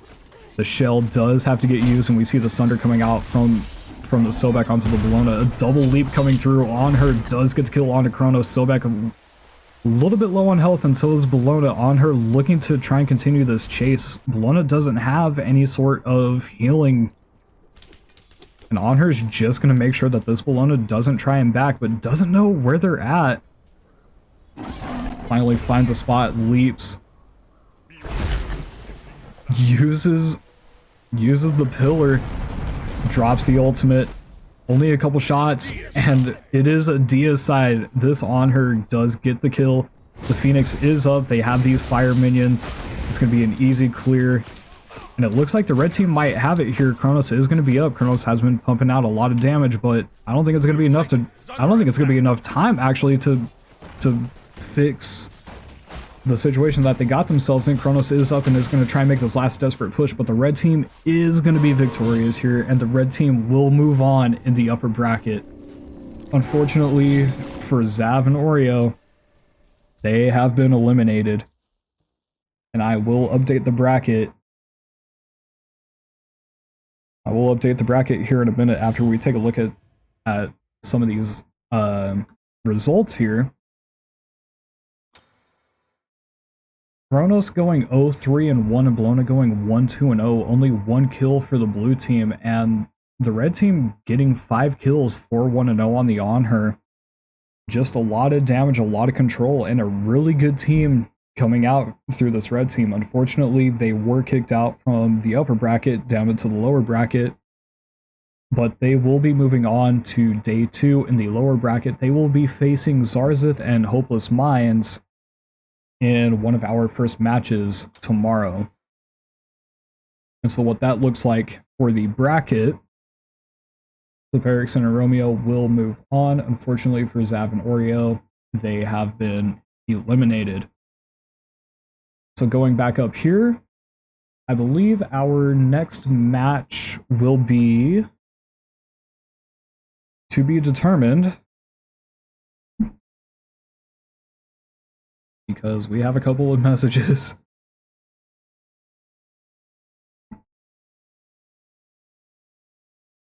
I will be bringing the match back here, or the music back here. Juicy is hanging out. Music, by the way, is brought to you guys by 99 Lives. Go and check them out. I will be constantly giving them a shout out. Hello, hi, it is me, Juicy. I've been patiently listening. You've been hearing me struggle for the last 20 minutes.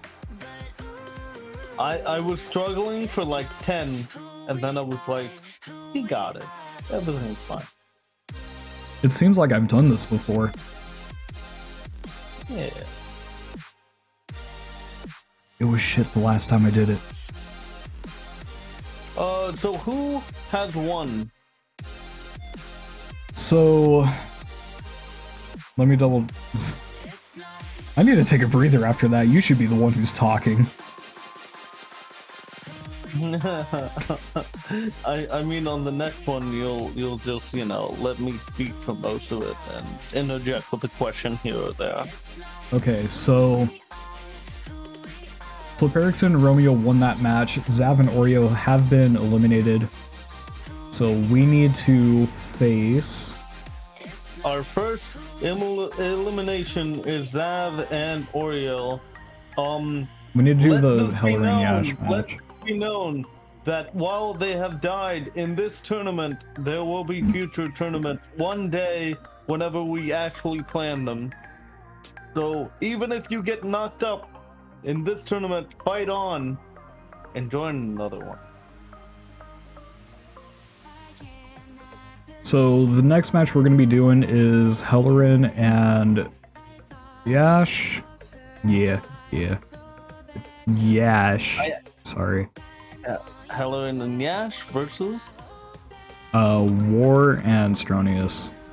It says All right. mate there, but that's on a technicality. Correct. And if mate participates, that's not. Loyal viewers, you know, it has been fun. It has been fun. Are you guys having a good time? Please say so in the chat, because I'm having a blast up here. War has started the queue, or has started the game.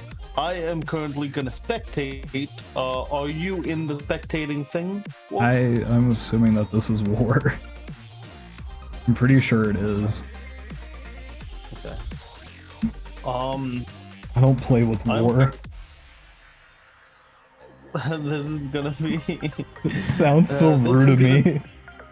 This is gonna be a game that I finally interject again. After this, how many more do we have to do? I still need to play the match 1 and match 4. Just so that way we get some sort of background on that.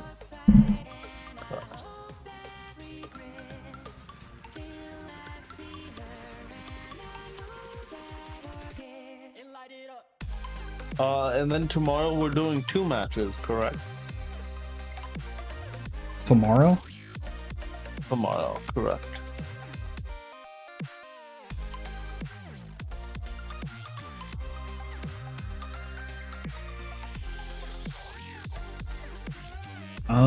Tomorrow we have several matches. 1, 2, 3, 4. I think we might have And 4 matches. And we are in. Are we in? Sorry, I'm not paying attention. Are in. Osiris gets banned out. Okay, I don't think we're gonna see another Osiris. I'm gonna make that call right now. I think people have been watching the stream a little bit too closely, and they're like, "Oh, Osiris has a problem." What are the chances that they're gonna ban hyper carries like Soul and Crocs again? It just answered the question. They banned out freaking Soul. So, as I was saying it, of course they're gonna ban out Gilgamesh. Now, both of these teams have a little bit of knowledge on what the other team played. It is it's gonna be a very interesting match.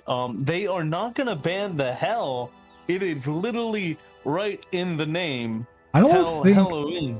I don't think that War and Stronius really have played up against Hellerin and Yash. Like me and you know what Hellerin plays, and we kind of know what Yash plays. We kind of know what War plays and what Stronius plays, but I don't think that they've really played against each other. I believe War has been watching the stream, so they banned Guan Yu. It is this is gonna be looking like a Hell pick. I could be wrong, however, I do not think I'm wrong.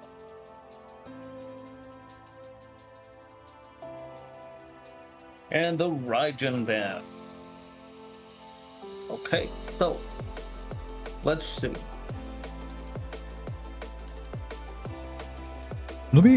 I wonder if War is okay. So Hell immediately goes for the Persephone. Yas has to play some kind of warrior, but what warrior will he pick? That answers the question. That makes a ton of sense. Let's see what Stronius plays. He most likely will have to go another warrior. What is even left on the warrior category? It's gonna be a tough one. I mean, yeah, you are gonna have to go a warrior unless if Zhang does decide to build a little bit more tanky, but Zhang does pump out a lot of burst damage. Like, Correct. And it's going to be the King Arthur hover, and it's going to be locked in. That'll be interesting to see King Arthur going into a composition like this where Achilles is able to keep his distance and Persephone just pumps out a lot of damage. I think this one's almost clear cut for the red team. Like, get the damage in, stay a little bit back, and just don't get messed up. The blue team is going to have to do a lot of work, though. They need to be able to close the gap. They need to be able to pump out the damage. I think the red team just moves on here. Just without really any problem. What are your thoughts? Of course, we have seen Persephone play. She does an exorbitant amount of damage. We have not seen the Achilles played or the King Arthur. In my personal opinion, King Arthur has a lot of damage, can avoid most of Achilles, his damaging abilities. But the Persephone will root him and will make him an easier target. Zhang's play is a little unorthodox. I'm currently in the game, by the way. You were also a robot. I am? You're a little bit better now. Okay, there we go. I was a robot because no, Ted now Lasso. you are. I was a robot because Ted Lasso decided to. Oh, War has DC'd. War is back. Perfect. Okay. Wolf, you have ads on your stream, therefore I am a robot. But I'm good now. Correct? I would like to assume so, but it's you. I have no idea what you have going on. And I believe the match is paused here.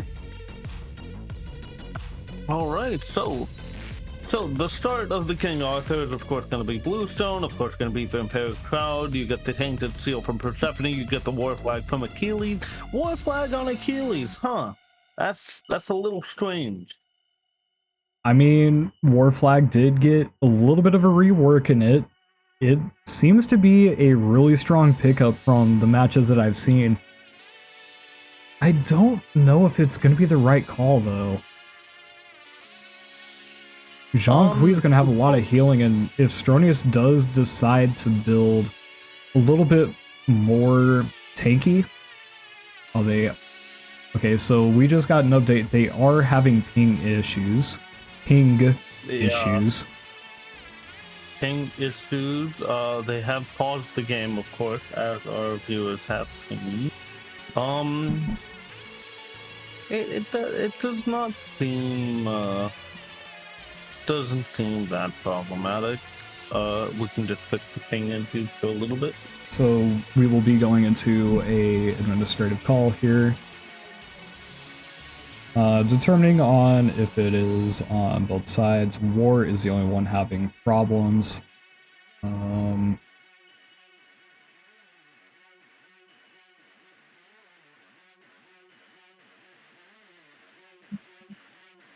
I forgot my music is still playing. I'm sorry. Music by 99 Lives. Go and check them out.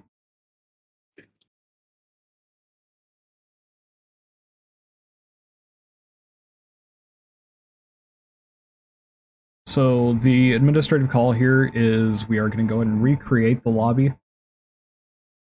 Recreate the lobby? Yeah. Okay, exit. I was trying to lobby. So War had really high ping, and just because that could be a disadvantage, we are going to go and recreate the lobby. See if that fixes the case. And if it doesn't, we'll go back to another administrative call. Mm-hmm.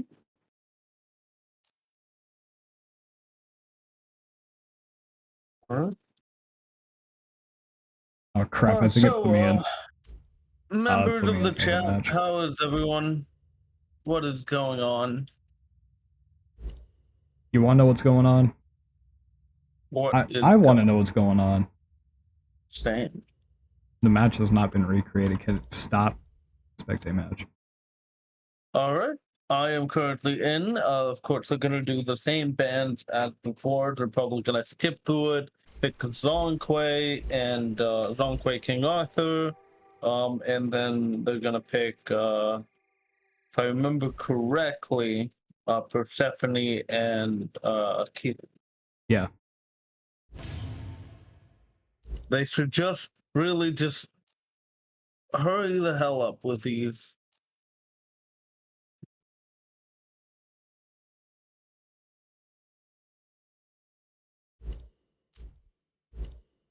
Wolf, do you think we'll see any kind of Gilgamesh or anything like that?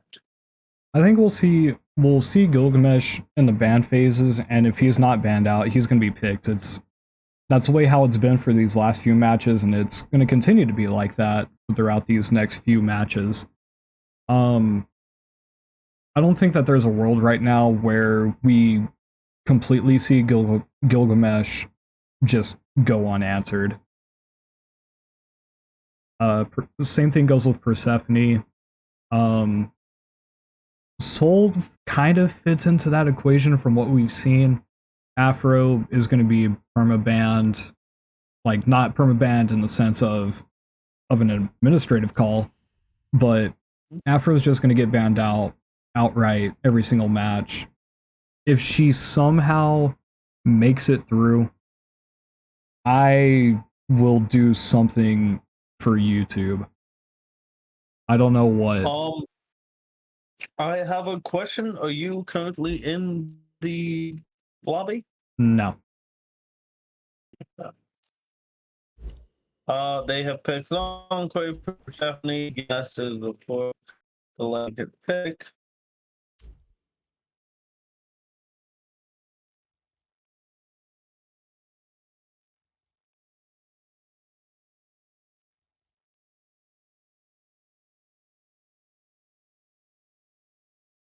Am I rewatching the old game? I don't know. Are Is that you? what's happening? Is 'Cause that what's happening? I'm still waiting to spectate. Okay, so something is wrong here again. It says that War's not in a Okay. match yet, so Okay. Oh, so you're highlighting over war, not hell. Okay. yeah. I will hover over war as well. I wonder if War decided to disconnect and then reconnect.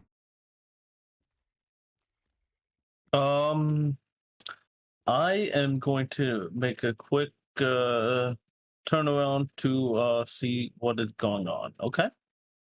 You go and have fun. In the meantime, I want to talk to my chat. We've been having a really good time here. What have you guys? What is a match that you guys want to see happen throughout this entire tournament? Oh, there we go. We're in. Maybe. Yeah, there we go. All right, let's go. Let's get this underway. They are just picking. They're just picking. They're going back. There we go. I was about to say, Yash, do not do that. Yash, do not do that, otherwise I will severely yell at you. And it won't be pretty. Oh.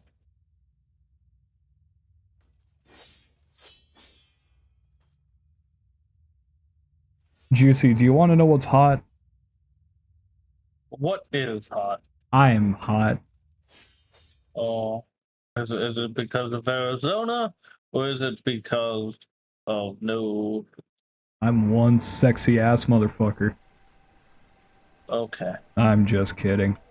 We know that's a lie. I'm just hot.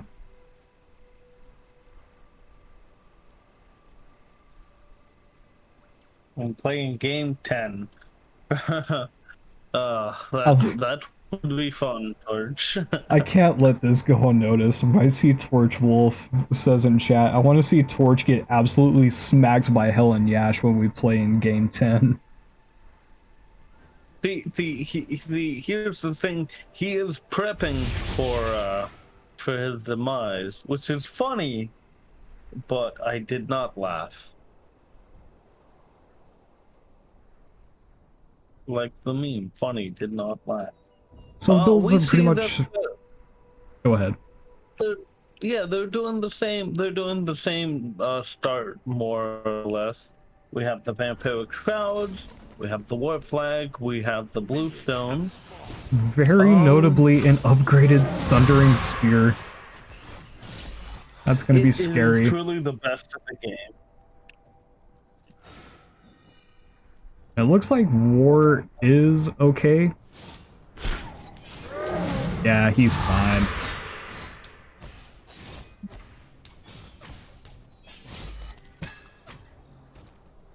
It's debatable. It looks like he's lagging a little bit. But he's the one who thinks it's perfectly fine, so we'll just have to see. And Jonquil's already taken a lot of damage. That Persephone just hurts.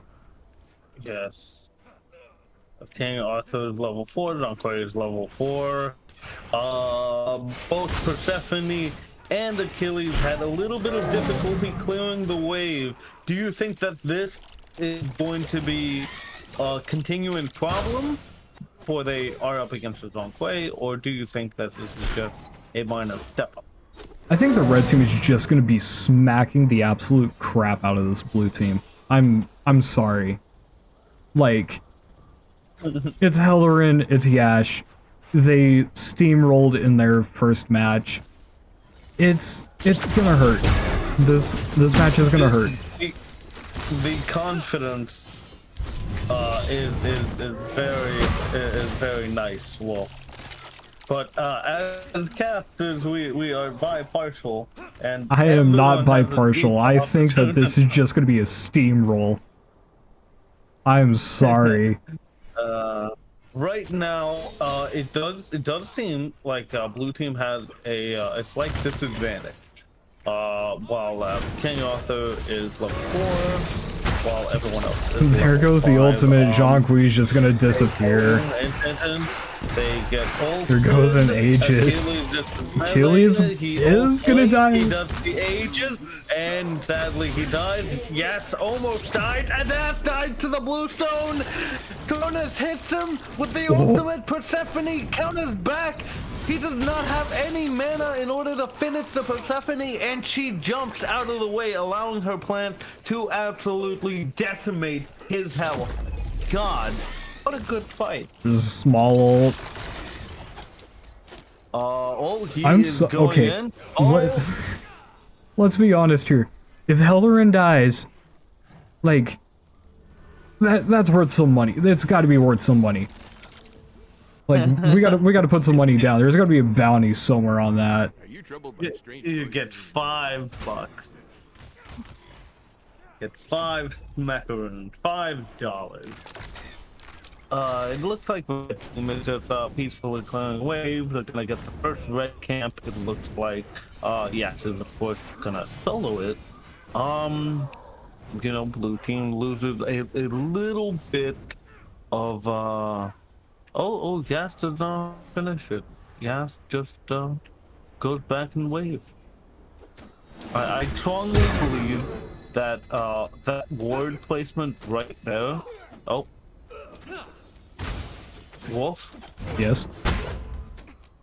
did the game freeze? No. Did it pause? No. Okay, I am sitting at All 20. right. So I'm way ahead of you, and I'm just gonna go ahead and cast this match because Juicy's internet is a very exciting thing. Oh, my internet is starting to be a little terrible. Where are you currently? I just crossed 405. 405. I am behind. I'm at 410. Yes. Okay. Well, I'm just gonna go ahead and look at the build. It does look like that Persephone, of course, have already bought the Divine Ruin. It looks like Achilles is going for that Gauntlet of Feet. Stone Unbinding on Jean Quay. Jean Quay does get plucked into the ultimate, and Achilles is going to use the ultimate to kill the Jean Quay. Like I said, I think that this is just going to be a steamroll for the red team, and it's unfortunate to see that. And King Arthur just taking a lot of damage. Achilles is going to use the ultimate to dash forward, is going to be able to get the double kill, and the deicide is going to come through. And there's going to be a lot of damage coming onto this tower. Probably going to be able to finish off this tower. It's going to be a lot of damage. I just caught up, and that double kill was absolutely beautiful. You are lagging so badly. Hello, huh? I am lagging, man. Yeah, you are. Which is unfortunate. And Hellerin is going to do everything in his power to clear out the tower, and does end up getting it in the long run. XP steeply in favor of the red team. Gold steeply in favor of the red team. Every wave is not going to be much of a difference here.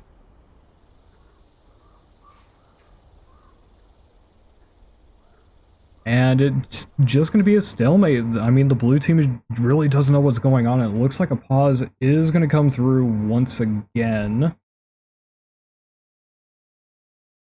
And we will see what the call is here.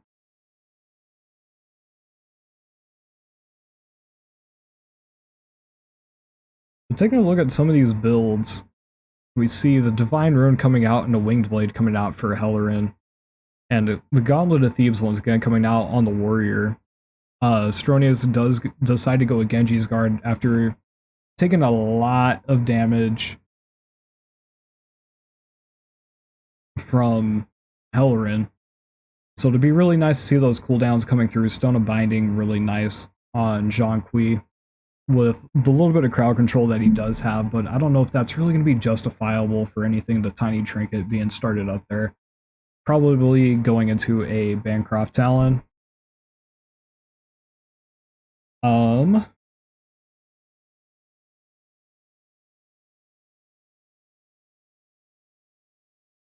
This is going to be a tough administrative call because War is still lagging right now, and it's pretty bad.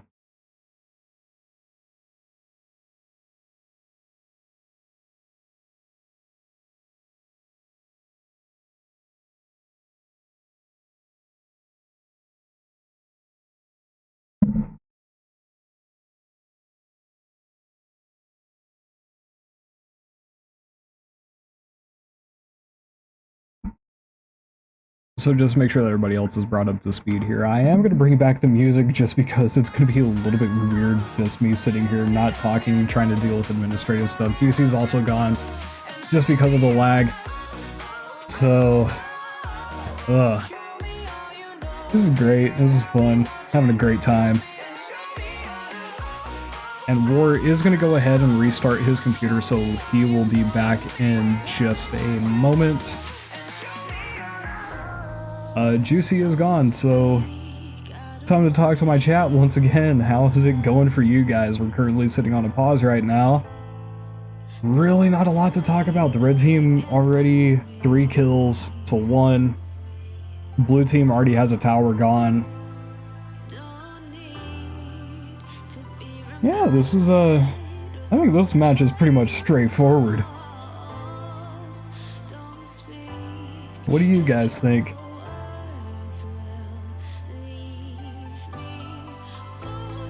It's not going good for him. It's kind of a stomp. Yeah, I feel that.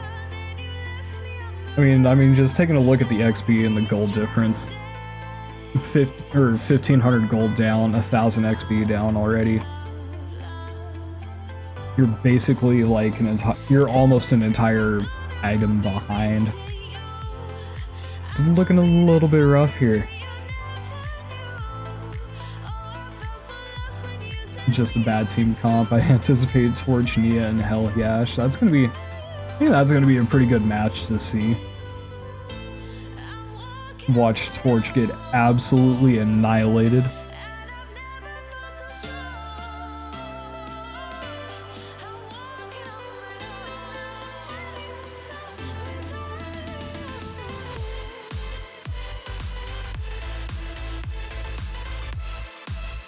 You know what? Here's what we're gonna do. Since War is a little bit busy doing other things, we are gonna go and take a look at this map because maybe there's something hidden. Oh, is there? I wonder if there's any crabs in here. Is there any crabs? I know that there's crabs on the Conquest map. I don't know if there's any here. I doubt that there is though. I mean, take a look at this Phoenix. Looks amazing. With the triangle eyes and the low quality texture. Or inside of its head. There's no brain in here. There's an ox.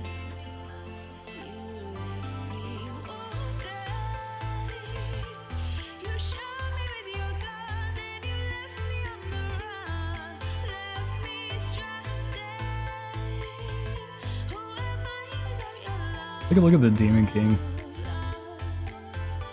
I've gone through and done like taking a look at the map and stuff, but I really haven't looked at it that closely.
J Corruption was so pretty. I'm still upset that they discontinued it. They should be bringing it back. I don't see why they would completely get rid of the other maps. So, and it looks like we do have an official administrative call. So this match is going to be forfeit in War and Stronius's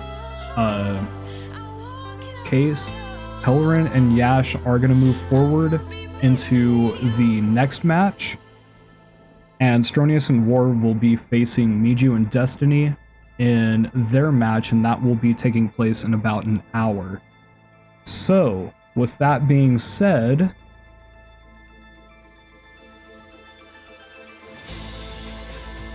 let me just update this.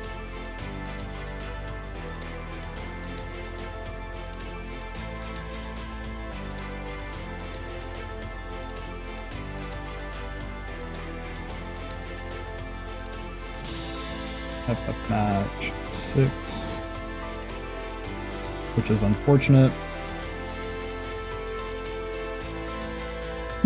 So, let me jump back over here to the bracket. I'm sorry, I keep bumping into my mic. So, Hellerin and Yash pick up the win. And so it's going to be Torch and Hellerin facing off in one of the latest matches in the day. We also need to get this match out of the way, I'm assuming.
Okay.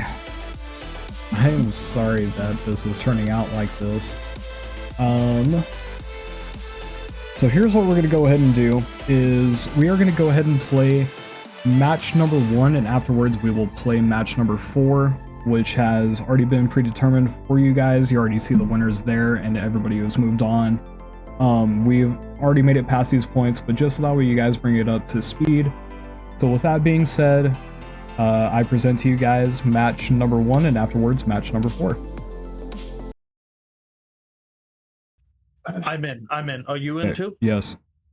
Okay, it is 93 seconds on the clock. Are we linked? Yeah. It is 112 now. 103. It'll be fine. Okay, we have Tiamat and Poseidon Persephone. There you go. Just got banned Afro, just banned Gilda. Yep. Okay, we are synced up. Wolf started. Well, we're a little bit late for that, but thank you for joining us in this first match. Silbeck is going to get banned out here, so just a couple notes to take from this match. We are playing on the most recent update, which means boots are removed and several other items have been reworked and fixed. So it'll be really interesting to see, is there really anything that we need to look forward to from this match? Right now, as a professional caster, I strongly believe that if Miju's team gets the advantage from no boots meta, everything is going to go downhill for the other team. However, since this is Joust, they have a strong contender to actually fight for the Bull Demon. If you get a win from the Bull Demon and a win at Phoenix, that is the game. You lose. So you have to make sure to play everything perfectly. Both being the first pick in this tournament. Good range, perfect damage. Good range. He's got a little bit of everything. He's got a little bit of lockdown. He's got plenty of range. He's one of the more safer mages in my eyes. high damage too. If you want to peel someone, you use your 2 and then you hit him for that fantastic root. He has the reach from his 3 and he has the damage from his ult and his 1 that actually a lot of people just don't know how much damage it can actually do. Crazy. So taking a look at the bans here, I believe that is 3 mages getting banned out. It's usually not uncommon to see Afro get banned out. Afro is usually one of the higher bans in a duo composition. Persephone being banned, is that something that strikes you as interesting as Osiris is being hovered right now? Persephone is in a very good position right here, right now. Afro, of course, is going to get banned because it's a 2v2. We see the red team got Osiris and Raijin. Now, if I was a betting man, I would say that Achilles or Tyr would be phenomenal because not only can they cancel out Raijin's escape, they can also bully Osiris out of his 3. Well, something to take note also is that Miju, or Suboptimal, has played that plenty of times in the past. And instead he goes for the Guan Yu. He goes for the Guan Yu. Guan Yu is very good. The protection shred will help with Osiris and Raijin. I'm pretty sure this is going to be a great match. Little bit of healing coming from the Guan Yu. Is that going to change anything in these team fights, do you expect? Well, it really isn't even team fights. It's just straight up fighting. In a 2v2, even the 1% of health matters. It should turn into hopefully either a win or a disengage. Guan Yu heal is pretty good. It is close to the top, right next to Afro's birds and Chunga's spin. So we are waiting for us to get loaded into this match here. Taking a look at some of these other bands as well. Fenrir is a pretty strong pick. Gilgamesh is another strong pick. Tiamat is another strong pick. Sobek, it all makes sense. Like, these are some super high-end bands that you would expect. But the Ho Yi? Like, why is that getting banned out? You have any thoughts on that? To be 100% honest with you, because this is a 2v2, I would not personally have banned any hunters. You would need a tank, and you would need a DPS. Mages and warriors have proven time and time again that it just works. Hunters and guardians, if you take out the hunter, it's over, it's done, the guardian is useless. One cannot win without the other. As we get loaded into the game here, we are starting to see these items getting picked up. We see a Tainted Steel coming out for the Raijin. Makes a sufficient amount of sense. I mean, you're going up against a Guan Yu who has really good healing in the kit. Right now, it should be an interesting thing. I see Tainted Steel, I see Warrior's Axe. Of course, Destiny is going for the Vampiric Shroud. It's going to be very difficult for the red team to get an advantage with the current layup. Everybody's starting on their yellow buff, and then the mages transitioning over towards the blue buff. Okay. It looks like Osiris is going to not help Raijin out with his blue. No, he is. Okay, perfect. A little bit later, but they are clearing it at about the same speed. They're going to get to the wave just in time. Correct. You see Guan Yu starting the engage, already clears the row.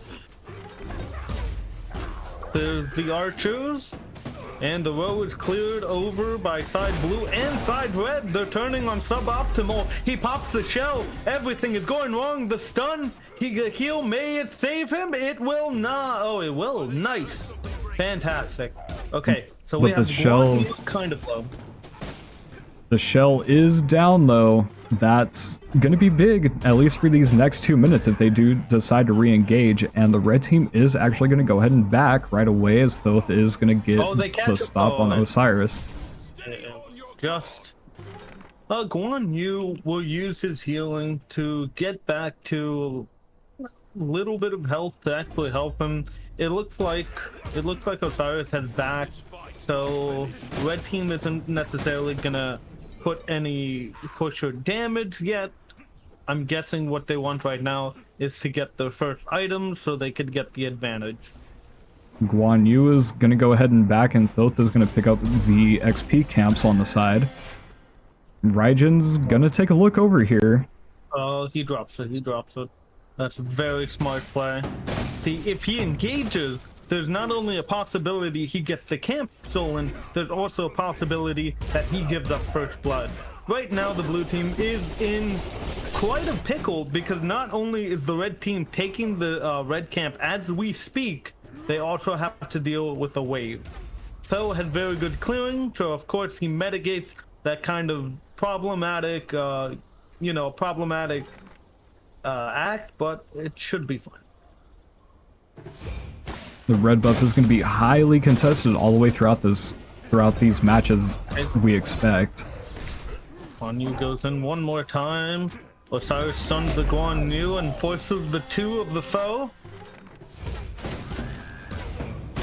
I'm noticing Raijin is clearing a lot more than Tho. Do you think that this is going to be the end of demise, or do you think that this is just early game Tho? I think it's just the early game because Raijin does have Raiju. It's a little bit more clear and a little bit on the way how they started. Guan Yu just constantly dashing in, just getting a little bit of poke in, but it's really not doing all that much. It's more annoying than everything. It's more just for them to have a little bit of presence. Sadly, red team does lose the red buff because they go after their own blue buff, but they should be able to catch up if they get this early kill. Right now, both teams are about the same health, not the same mana, sadly. Red team, of course, doesn't have that much and must back after the wave. How do you think about these gods in particular? Who do you think has a better chance of it early game, and who do you think has a chance of it late game? It's a bit of a toss-up here. I think early game Raijin is a lot better in comparison to Thoth. Guan Yu with the healing is going to be more prevalent all the way around, but the Lord of the Afterlife coming from this Osiris is going to be a bit more of a game changer in these later team fights. Yeah. Oh no. Talking about build, Osiris gets Talisman of Energy straight off the bat to not only help himself with attack speed, to also help his Raijin. Do you think that maybe Miju should have gotten something else than Gauntlet of Thieves? Because I think it's a very, very... the aggression on the Raijin. But about the Gauntlet of Thieves, what do you think he should have done? I mean, just from the way how it looks, mana is always a problem early game, but health is more needed than what mana is. Because whoever gets first blood here, that's just going to leverage their lead, whether that goes to the blue team or the red team. So mana is, while yes it is important, it's not as important as health is. Correct, yeah. Totally understand. It just looks like the two teams are constantly poking. While Tho and Guan Yu have the healing from Guan Yu, of course, it looks like Raijin and Osiris is catching up in healing using their respective chalices, which is a really good idea. It's a little nerve-wracking though because they are very expensive. Oh, Osiris may get caught out. No, nope, they let him go. Right now it looks like blue team has a gold advantage of 500. I believe it was a red camp and an XP camp over the red team. That lead should help them out a little bit. but Raijin still has superior clear. Is there anything that they could do to kind of catch up that lead, other than, of course, being, you know, first blood? It really just comes down to farming. Every minion wave that they get ahead on is a little bit more valuable than the rest. And we're seeing a little bit of a heavy engage here. Doesn't look like much is going to happen. Raijin still holding on to the ult. Goes in with a lead that's going to force the Guan Yu ult. They almost kill Guan. Oh, Guan gets away. So gets and it's a blink in. Osiris blinks in. And still no first blood. It's going to be close here though, and oh, he's so close. Hey, that was a really good engagement. I strongly believe that Guan Yu probably was saving his ult for a turnaround. However, he not only did he not have enough mana, he also did not have the foe in a good position. Because if I remember correctly, the foe had a clear wave while Guan Yu was going around and actually, you know, trying to get away from Osiris and Raijin. I think this was a win for Team Red. They have caught up a little bit. They're almost down 300 gold now. It looks like all the camps on their side has been exhausted, other than the speed buff, what they're doing right now, which is help them catch up. Now, do you think that it would be prevalent for them to rush an early bull demon? They both have warriors, so it might not be possible, but it looks like it's a heavy stalemate. With a composition like this and the way how a lot of teams are going to be playing it, because we're going to be seeing warriors and mages throughout most of this. That's what I think so too, yeah. The biggest problem though is that mages are more considered for burst, whereas the warriors are meant to try and tank it. I don't necessarily see early Bull Demon Kings happening in these, at least in this match. I might see it happen in some of these other matches that are going to be coming up later. But as it stands right now, I think this match is really just going to be more of a stalemate.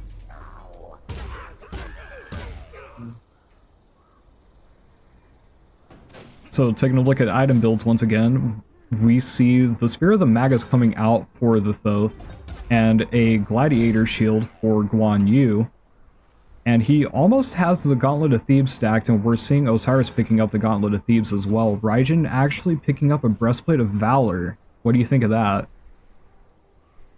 Now, Guan Yu have gotten on Raijin's case. It is entirely possible he's trying to just mitigate a little bit of that damage to make sure he doesn't get bursted down very easily. Personally, I think he should have gone for a hybrid item, but it does give him cooldown, so it's not necessarily an awkward pick. It is a little strange in my eyes, however. I think it makes sense because Miju has been trying to dive in. He's just been up there getting it in their face, just trying to be as annoying as they possibly can be. Yeah. Guan Yu must be in the enemy's faces. Now, Raijin goes in on the foe. Oh, he gets hit. That's the bead. That's the Osiris ult, and we got her! First blood, let's go! Red team killed Tho with a stunning display of both ults. What do you think of that tower dive, Wolf? It worked out. They got the beads out, the shell didn't come through from Guan Yu, and that's honestly a kill that they really needed. It's gonna start flipping this match in a different way now. They're just trying to poke tower. Guan Yu is gonna try to kill the Osiris. Oh, Osiris get hit by the tower, but he's perfectly fine. Guan Yu is backing. Oh man, this is definitely has gone in Red Team's favor. Let's see about their builds. Their builds are looking a little... How do I say this? Builds right now It looks like you can steal mail to get into one of the other lesser physical items. Guan Yu got Gladiator Shield. Pretty good choice. His stacks on his sleeve very well. And he's most likely going to pick up either an Ansal or a Caduceus Shield. What do you think of the chances of him going to Runic, just in case? I'm more willing to believe, just from the way how it looks like, it's probably going to be a Caduceus Shield. It offers really good healing, and overall it's just a really good item. We see him pick up the Sunder here, something that he's really familiar with. But the red team also gets 2 Sunders as well. Yeah, the Shunder right now is a fantastic relic. It negates all the enemy shield. Not saying that they have shield, but they do have, you know, protection. And the shred of the Shunder will definitely help them. Oh, they're going in. They're gonna go in on the throw again. The Sanctuary negates both of the ults and the shell. Was that a shell? That was a shell that did come through. Guan Yu going in with the dive, Thoth looking for the ult. And gets double the ult. Fantastic. Well, that honestly was a really good turnaround. Osiris might not even be able to save his tower line.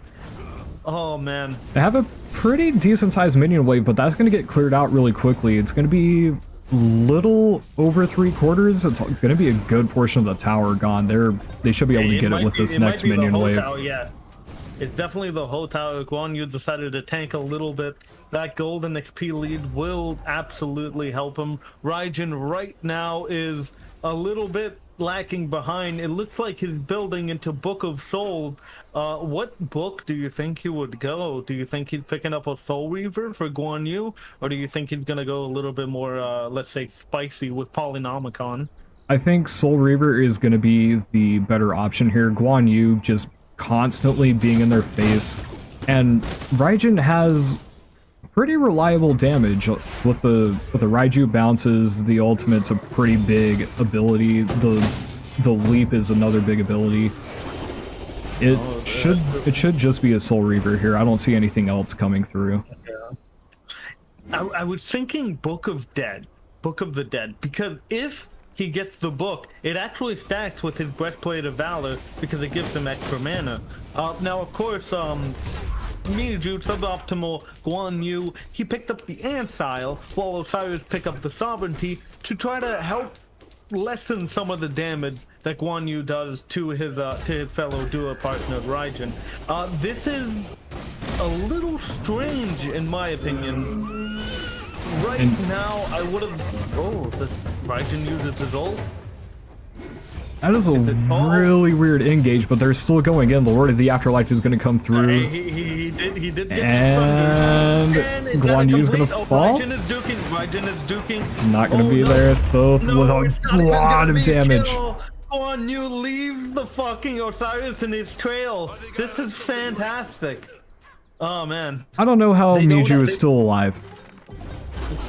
I believe the Osiris missed his ult, but I was too interested inside the Raijin getting absolutely 1v1'd by the Tho. Now, I don't think that Osiris did the right call there. I mean, I don't think that Tho Raijin did the right call there by trying to one-on-one the Tho while the Guan Yu and Osiris was duking it out. I think if he turned into the Guan Yu and attempted to kill him, not only would it have been a kill, it would also have been a tower, because Tho was pretty low as well. I think Osiris's target priority changed whenever he realized how low Miju was, and in turn, that puts it into 2 1v1s. I had to make sure I was saying that right. Because it basically put Osiris versus Guan Yu, and Guan Yu, I believe, did not get hit by the Lord of the Afterlife while they were in the tower dive, so his healing and stuff should have been fine. And then Destiny and Raijin are duking it out, and Thoth with a really big ultimate. That was a big turn in that fight, because otherwise Thoth probably would have been dead. Ultimate does do a lot of damage. Raijin right now is absolutely getting creamed. The sovereignty and the sovereignty and the breastplate of valor just doesn't do enough for the protection shred of Guan Yu's 3. Right now, both of the blue team members are level 16, almost 17. Miju is halfway to his level, and we have Raijin just barely hitting 15 right now.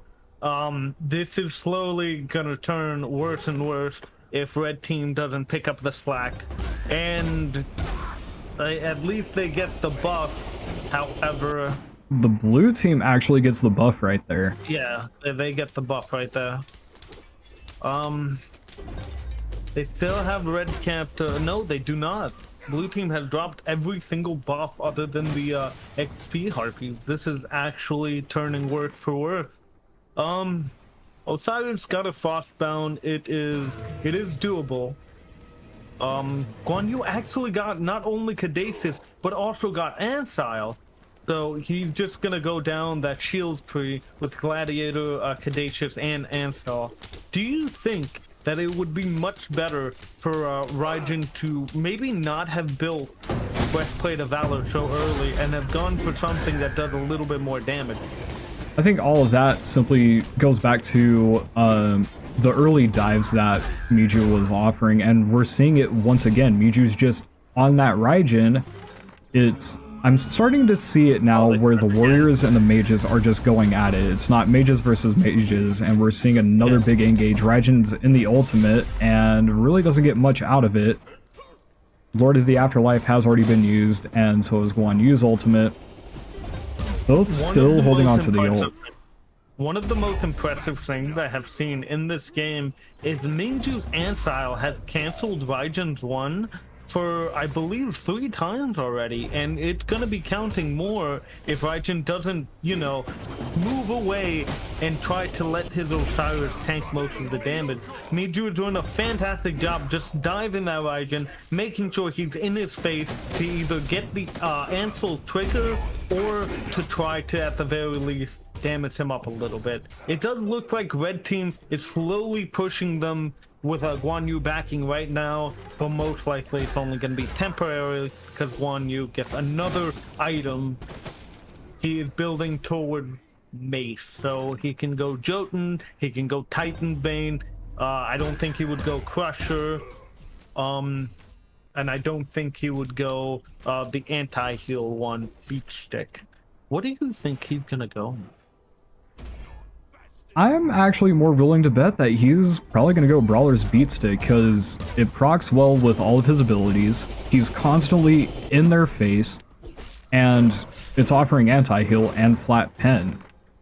It's an item that actually works pretty well on Guan Yu on paper, and the anti-heal is going to be nice, especially for a god like Osiris who already has the sovereignty, and then Raijin, who also just picked up a soul gem right now. The soul gem will definitely get counted a little bit if he continues to let Guan Yu just inside his general vicinity. This is looking a little rough for red team. Both Guan Yu and Tho are basically square for square level 18, around the same, clearing the minion wave and taking that XP camp, or even the speed camp will get them very close to 19. Right now, Raijin is having a little difficulty farming up. He doesn't have anything to safely farm. He has already exhausted both of his camp and the XP harpies, so the only thing he can get is that wave right now that is completely guarded by the blue team. 19-18 versus 18-17. The Osiris blinks on the Tho, the Raijin gets on the Tho, that's the shell, that's the sovereignty. It's incomplete, Guan Yu is trying to save the Tho. Guan Yu got shundered. Tho got thundered. Osiris is about to kill the Tho, and it's complete. They both get the double kill. Let's go. The one-on-one transformed this into a win. I think they were able to get the tower, the Phoenix, and maybe the Titan with that 40-second lead. Really split up team fight. Like, once again, it just goes back to the warriors on the mages. It just completely split up that fight, and both of the Sunders are really good. They And surrender! they surrendered. Bravo! Wow. Raijin and the were equivalent mages just fighting, but as you said before, it's not about the mage versus the mage. It's about the warrior versus the warrior, and we have saw a stunning display of Osiris and Raijin working together to attempt to kill, their opposite counterparts. I mean, in all honesty, yeah, they probably would have made it to the Titan line and have cleared the Titan, but I'm more surprised at the fact that they actually decided that, yeah, this was too much. So with that being said, Miju and Destiny are going to go down to the lower bracket. So we will be seeing them try and make a run at it all the way to the finals. Do you think that this is the way how the rest of these matches are going to go? Are we going to be seeing warriors and mages only, or are we going to be seeing a little bit more spice, like maybe a guardian hunter? I have said that if they go guardian hunter, if they dive the hunter and kill him with an adjacent comp of mage and warrior, there's not much that the guardian can do. I would like to see assassins and mages. I would like to see warriors and guardians. I would like to see something a little different than what we just saw. This was very exciting, but if every match is going to be the same, there is truly no variety in our casting and in the team's performance. It's always going to be a wipe, which is going to be separated into 2 one-on-ones, and then just a long push down middle. I personally do not want to see that. Well, I guess we will have to see that in Game 2, which will be coming up in just a moment. I'm in. Alrighty guys, so that was match number 1, which was played right here, and you can see how far that we've gone from that. And now we will be playing match number 4, which was this match right here, Zarzith versus Hopeless Minds and Aimless Dart versus Radian. And here is that match. Let's go. Alright, match number 4. I almost said number 2, because we are recording this right now. Match number 4 underway here. We got Siobhan and Zarzith versus Aimless Dart and Todrin. The first ban from this match is Medusa. Why am I not surprised? Juicy. And the point that Hopeless Mind, Siobhan, he is a fantastic Medusa. The next ban is going to be, of course, the Persephone pick. It's Persephone, like I said in the first match. She is very scary. She is at a good place right now. She can easily rock up the other team very, very easily. So we're seeing a lot of the same bans here. Persephone was banned just because she has a lot of presence, she has a lot of power. The Aphrodite ban, once again, I think these are the bans we're going to be seeing the most. If I remember from Game 2 and Game 3, Afro was also banned. We cannot confirm nor deny these allegations because this is match number 4. I was trying to cover this up, but there is no covering anything up around me.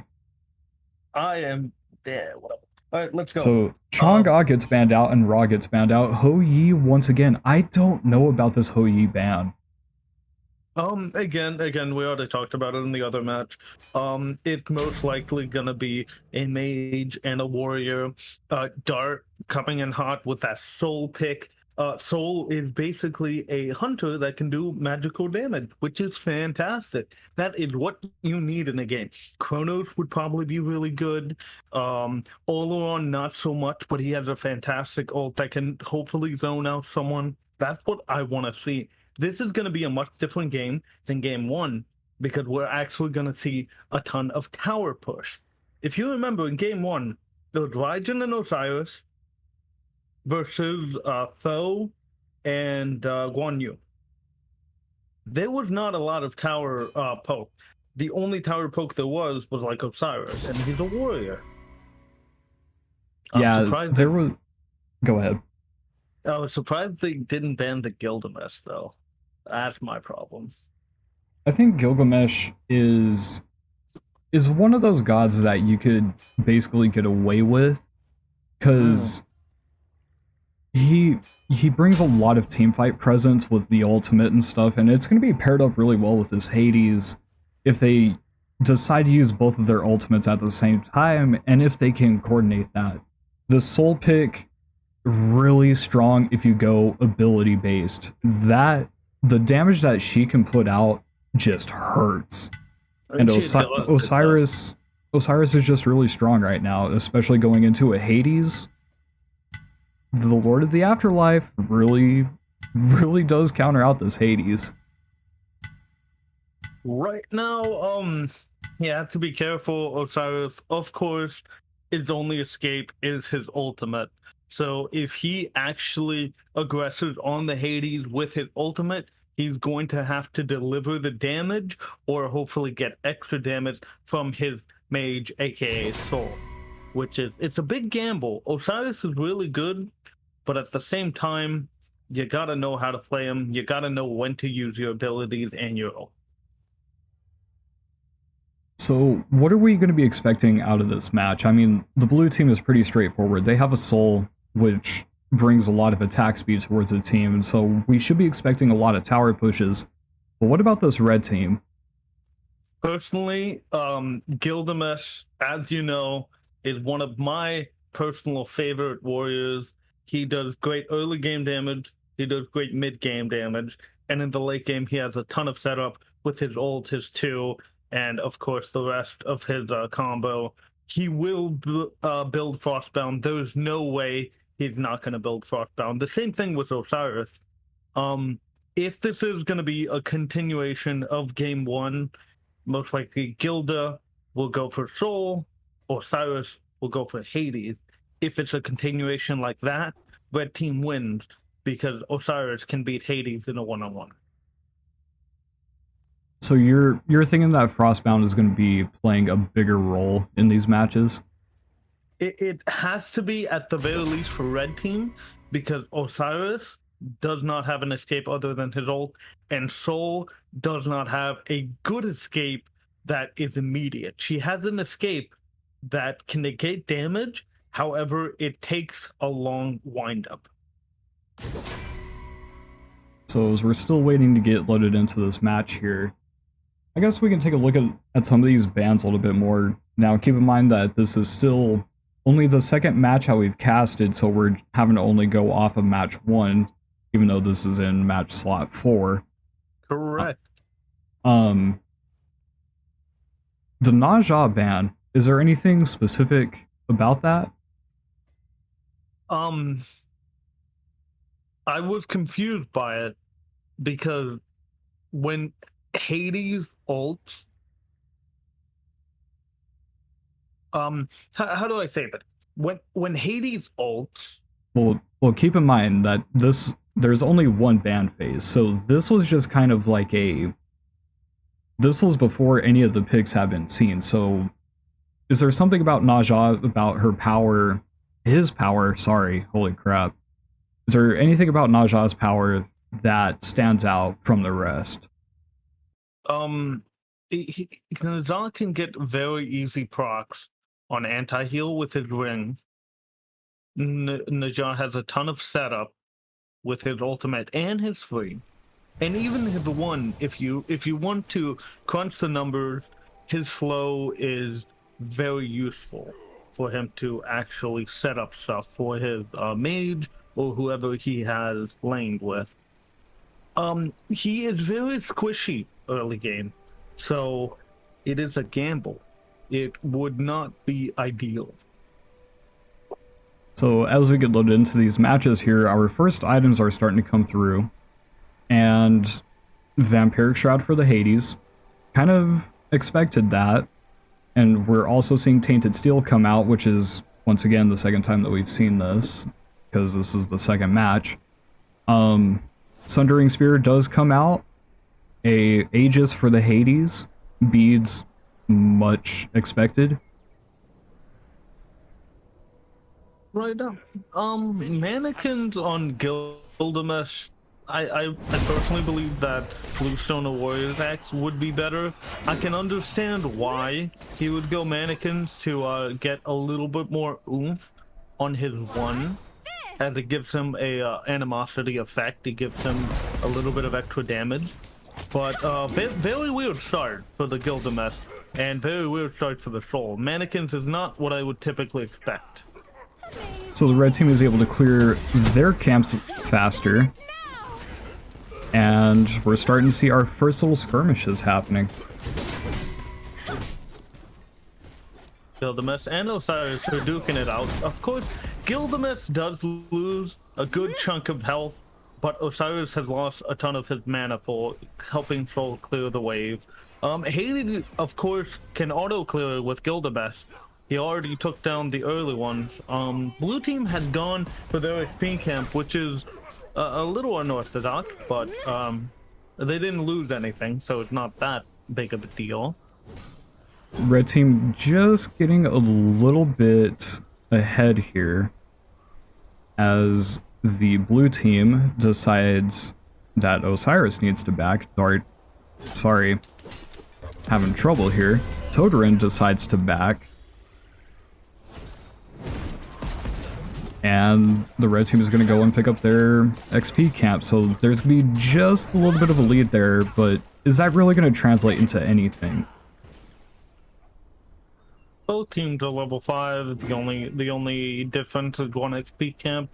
Whoever gets this red camp, much like what we saw from the last game, will be at a significant advantage for at least the early to mid game. They are fighting currently, and Gilgamesh misses his dropkick, sadly. That would have connected and have been very bad for the Soul. Osiris lands his stun, but cannot continue to damage. It's just looking like both teams are poking out, and they are about to most likely either fight at red camp or clear the wave, then fight at red. These minion waves are just going to keep on coming, and that's been the story for some parts of this match, and we're seeing Gilgamesh getting the dropkick, but no follow-up. I think both teams are doing fine. Blue team is only slightly behind. They do not have, again, only 1 XP camp different.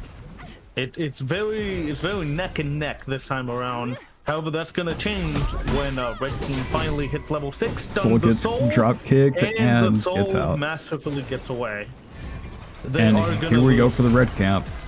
Correct. And So, this is where we're gonna start seeing it. So the red camp, does it really offer that much of a change? Because the sooner you can get a level above the enemies, the sooner you can either take them down with more aggressive power or buy your next item to do exactly the thing that I previously said. Right now, the blue team, while they're not at a big disadvantage, it is there, and every little bit does count. Taking a look at items already, Gilgamesh goes with the Gauntlet of Thebes, and Osiris picks up the Talisman of Energy, Soul picking up the Ring of Hecate. Hecate, however you want to call it. That is interestingly close to the last match. If if I can remember, did Osiris go Talisman of Energy in the last month? I believe he did because Guan Yu went Gauntlet for the Thieves, correct? Yeah. Yeah. Yes. Okay. So the Osiris is other than his choice of Mannequin, or other than his choice of Tainted Seal, it's virtually the same thing. See an XP camp invade. And it looks like they're might be trying to set up a trap here. Osiris is going to do a little bit of poking back out. What do you think about the mid game? I know that right now Red Team has a slight lead, but as soon as the first blood happened, what do you think would drastically change for the mid game? I think I think it comes down to what the soul decides to build and how the soul is going to play. Because with the Ring of Akate, it makes it seem like it's going to be a auto attack build. And especially with the Mannequin Scepter, and we're seeing a bit of a skirmish here. Hades holding on to the ultimate really isn't going to do anything except get a good portion of Soul's health and Osiris's health.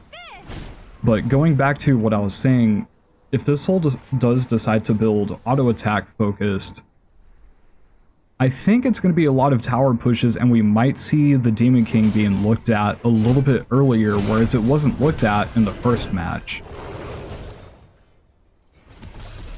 Red team going to go ahead and pick up the red buff, and Soul is going to get stunned, but is going to be able to make it out. And just a little bit of a reset.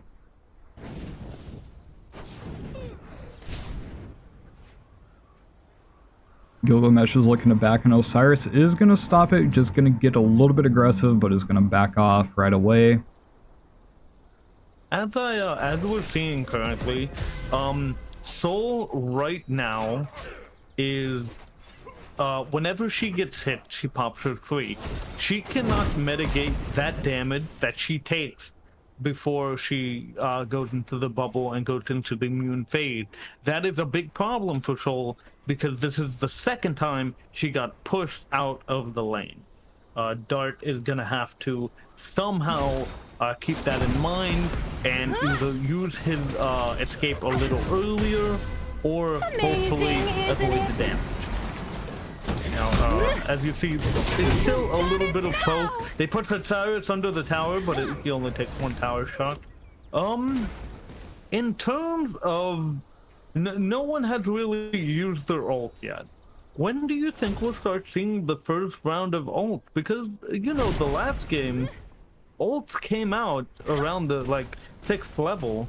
Right here, both teams are almost level 10. One is level 10, and we have not seen any ult at all. Well, Soul's ultimate is going to be based around Hades' ultimate. And then Osiris's ultimate is going to be based around Hades' ultimate as well. And my prediction is that they're planning on using Gilgamesh ult as well in combination with the Hades ultimate. So really, it's going to be based around whether or not this Hades does decide to ult. Oh, the corner. Soul uses that escape, and that was very smart. That was very smart. He pre'd the escape so he could actually get it. Osiris is pushing up on the Hades, taking a little bit of health. Hades' life steal would be absolutely fantastic for this.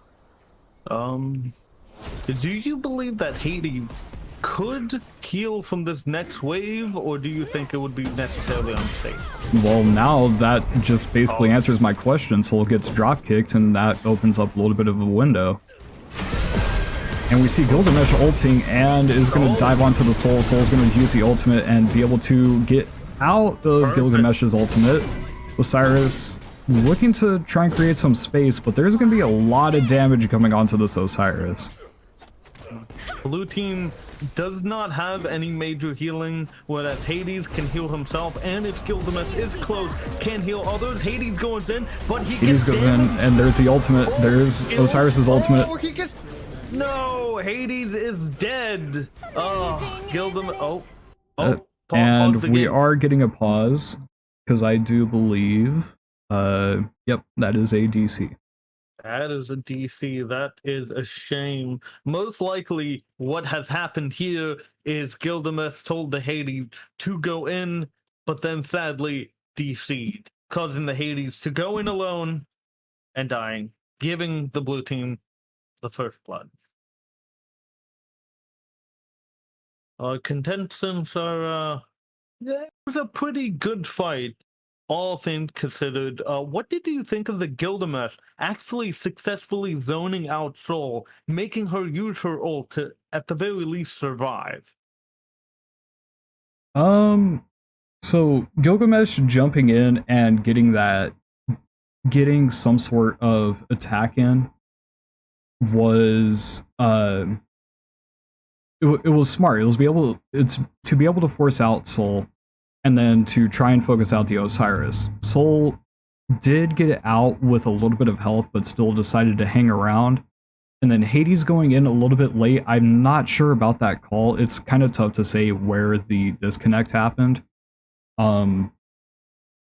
It's a little bit of a weird ruling on that, but I think we're just gonna have to let this one play out. Yeah, of course. It is. It's going to be very interesting to actually see how they're going to come back from this. Right now, of course, we are still waiting for the Gilgamesh. But for a quick note to our viewers, what are the rules of forfeit, Wolf? So in the event of a forfeit, it depends on the situation. In this particular case, because this is in the upper bracket, they would just, whoever forfeits just goes down to the losers bracket. If they forfeit in the losers bracket, then it's just game over. You're done. You're out of here. And we are back from the pause, and Gilgamesh actually did get the red buff there. So we stand 1-0 coming back from the pause. Hades did get first blooded on, and that goes on to the Soul, who is now level 12, does get that second relic online. Gilgamesh picks up a sprint. What is your thoughts on that? Sprint and Frostbound go together like a bagel and cream cheese. It is fantastic. You are actively rushing the enemy while slowing them. It is truly one of the best combos out there. Gilgamesh, of course, has Frostbound second item. You cannot, in my opinion, in my humble opinion, play Gilgamesh without Frostbound. It is a sin. That sounds pretty reasonable. Gilgamesh has a lot of damage in his melee attack from the steroid that he gets in his one. It needs to, there needs to be a window for him to get as many basic attacks out there as possible. And as you can see, Osiris is most likely going to build Frostbound as well. Now, the problem, at the very least in my opinion, Hades has already had his anti-heal from Divine Ruin, while Soul has none. Do you think it would have been better for her to go Toxic Blade third item, or do you like where she is going with the ring? Well, notably the pickup here was Bancroft's talent. Bancroft talent is really good, especially with Ring of Akate. That gives you a ton of lifesteal. And one item, Divine Ruin, only gives you 40% reduced healing. Now, Bancroft Talon increased power whenever you're on low health. Ring of Akate is just nice. A little bit overpowered. Typically goes hand in hand. You're looking to build just a lot of lifesteal to just heal automatically off the wave. That's why you see Hades picking up this Typhon's Fang, just because he already has healing in his kit, and Typhon's Fang gives you a little bit extra healing and also gives you some magical penetration, which might come in handy here. Osiris is the only one who has any sort of magical defense, and it's only 60 increased. Correct. Toxic Blade, I don't think Toxic Blade is good. Like, there's certain applications for it, but it's really not needed, and Osiris is actually getting a lot of damage here. He has to use Lord of the Afterlife to escape. That Frostbound absolutely murks people, and the extra damage from the Hades, of course, is gonna, you know, put a whop in his health bar. Right now, it is a very advantaged thing that Osiris was alone. I personally think that in order for them to either get the tower or get Bull Demon, then the tower, they must kill Osiris, and that's what they're aiming to do.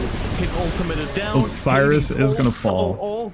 And Hades kills... No, the Gilgamesh kills the Osiris with his ultimate.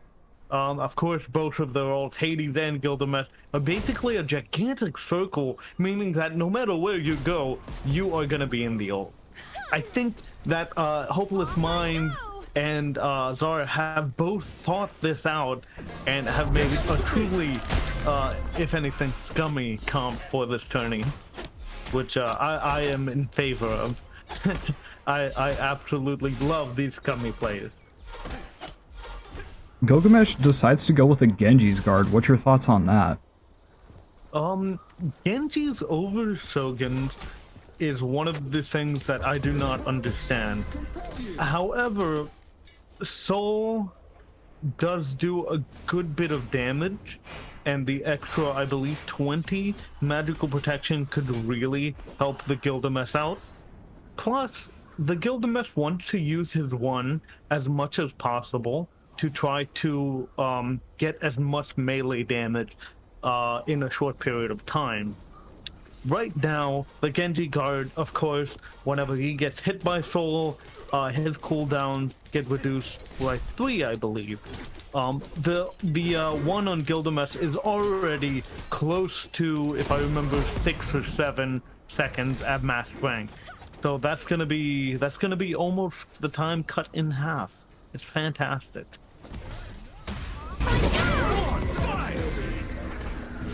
Hades lands a really good 2, but can't follow it up with his bleed right now. Oh, they sunder the Osiris, but he gets out with his ult.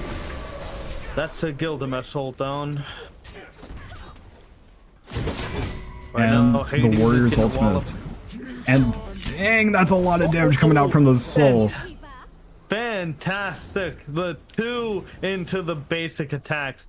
It's almost like the rings just work. I still think that they should have gone a little bit of anti-heal, but you can't, you know, heal if you die. So I'm guessing that is what Dart is doing. That's gonna be tower number 1. Of course, Soul just absolutely murks it. Now, I got a question. How do you think that they're gonna come back from this? Because a tower is down, and of course the Soul just has a ton of damage. It's going to be a little bit of a mountain to climb. Hades is a god that really leverages a lead better than anybody else. But Gilgamesh does bring a lot of power towards the table, but we're seeing a lot of defensive items coming through. We see the Genji's Guard coming through, the Gauntlet of Thebes, and the Pestilence finally coming through, and Ancient Blade, which could possibly be a Toxic Blade, or it might end up being a Winged Blade. Both are actually viable option. I would prefer the Toxic Blade on Gilgamesh. I know he's not going to be terribly tanky against that Osiris, but oh, they go in on Soul. They drop kick her to the wall, but she escaped with the 3. Yes, it's he doesn't have a lot of physical protection, but the Osiris isn't really fighting the Gilgamesh. He's fighting the Hades. Oh my god, Gilgamesh ult. Taking a ton of tower shots, and Hades decides not to ultimate there. Soul pretty low, but once again, going back to that lifesteal conversation, and Soul does have a bit of healing in her kit, and we see that healing coming through, just already above half health at that point. Yes. If Gilgamesh landed that drop kick, I think it would have been a kill. Hades was roaring to go in, but he just didn't connect it. Right now, they're pushing up. Soul, of course, like you said, lifesteal. Soul's just gonna absolutely suck up the minion wave and get back to full health in no time. This is looking kind of disastrous for Team Red.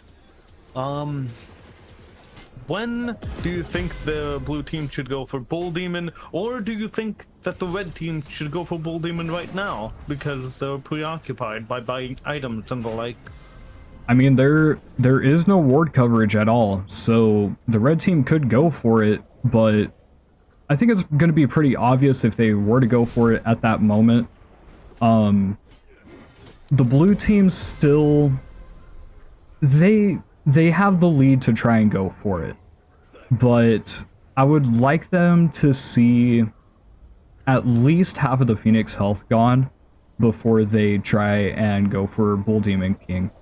But we are seeing them go for the red, and the red team is actually unsure as to where they are. Now they see Soul and they're like, okay, they're over by the red buff, they got the red buff down. I don't know. I don't think that there's a window open to go for the Bull Demon King, and I could be wrong as the red team decides to go over here, but it is going to be for this XP camp. Personally, if I was the red team, I would turtle it up. Soul is level 19, and you know that a hyper carry, especially a Soul, would absolutely mess your day up if she found you just lurking around in the jungle. I personally think that the red team must kill the Soul to at least advance past the tower line. This wall is going to burst! And we see Gilgamesh actually pick up a Toxic Blade, so that's going to be 80% life, not lifesteal, anti-heal that comes out. On top of Hades' Divine Ruin. Is this really gonna work, though? The red team is, of course, just hoping that the Soul doesn't heal that much. As you saw, you know, she takes a wave, she gets back at full health. But on the flip side, Hades does the same thing. And as you see, they only have Divine Ruin and Hate and Steel. The blue team does not have basically anything in terms of lifesteal reduction. They do turn on the Gilgamesh. They did sunder the Gilgamesh. Oh, the Osiris ult, but missed the ult. Sunders the Hades. Hades aided down. Soul ult goes, and he dies. Oh, that's a lot of damage coming out from the Soul. Mannequin Hidden Blade being really powerful here, and just a ton of damage coming through. And it looks like they're pushing all the way to the Titan, but the Phoenix is still standing. They need to get rid of this Phoenix. They only have a handful of minions here, and the second minion wave is coming through. They're going to be able to get this Phoenix, no problem. They are just going to tank it. Are they going to go for the end? They still have 27 on the clock. This might be the end. It's entirely possible that they could go for this finish here. That's a lot of poke damage coming through. And cleared. Falls, and I believe that is game. Yeah, that's gonna be game. There was absolute domination ever since they just killed the Hades that second time. It is a little scary to see how easily a loss in one fight can transform a loss into the entire game. Very scary stuff. Right now, I would like to actually take a minute and look at the scoreboard here for the items. Mannequin's Hidden Blade on Soul.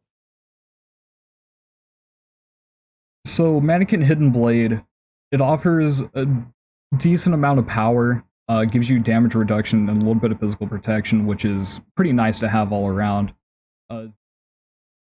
And we are going to go ahead and skip the rest of that because after that match, we made a admin ruling saying that Mannequin Hidden Blade was going to be removed from this tournament.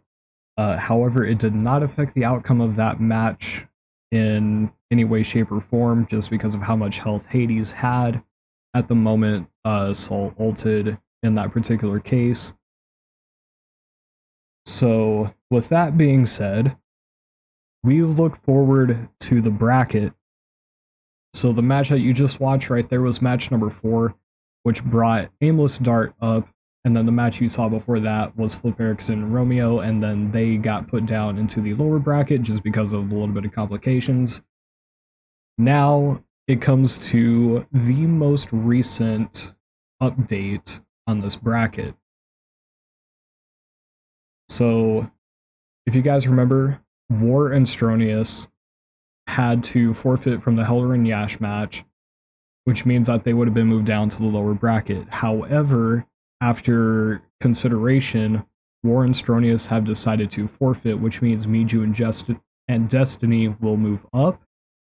And this match is also a bye because Bullvine Crusader backed out before the tournament started, which means Miju Destiny will move up. And we will be seeing Miju Destiny playing tomorrow, and the loser of this match that's getting ready to happen, which is Hayden and the Mighty Altrol versus the Aimless Dart and Radian. And we will go ahead and get back into Smite here. I will be solo casting these next few matches. We will make sure that everybody is ready to go here in just a moment. Hopefully you guys are still having a fun time. I see that our view count has dropped, but I don't blame you guys.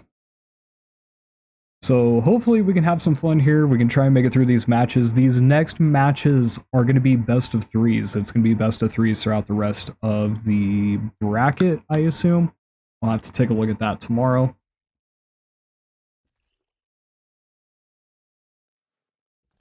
And let's go ahead and make sure that our players are ready. So I will take a step back after I get the music going. Music, once again, is brought to you by 99 Lives. Go and check them out. There's the music for you guys, and I will be back in just a moment.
All right, and we are back. So everybody is now pretty much ready to go. Thank you for the music. And the music is still playing for me. I need to turn that off. So I will be solo casting these next few matches. These next matches are going to be best of 3. Once again, we have Hayden versus... my gosh, I keep messing up here. Hayden and Mighty Altrol versus Aimless Dart and Radiant.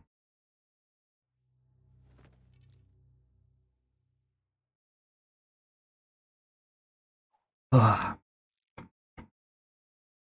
Gotta get hydrated for this match.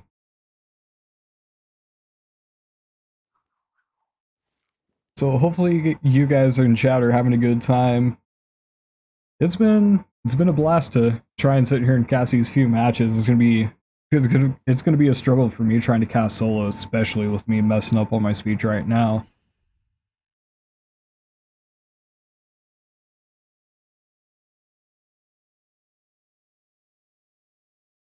So we're just waiting for these guys to get all set and ready to go.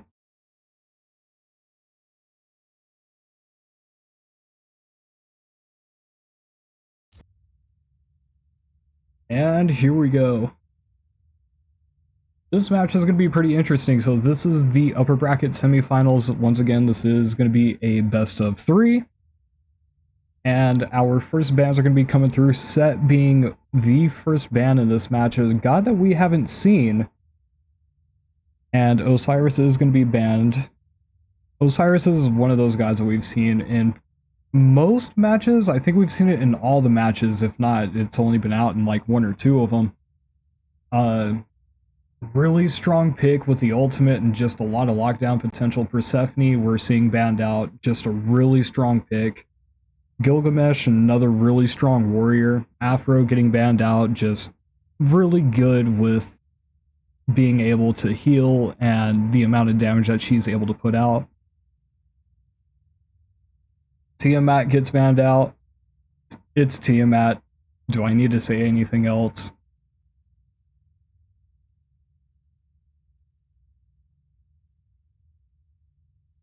It'll be pretty interesting to see what both of these teams are going to go for here, because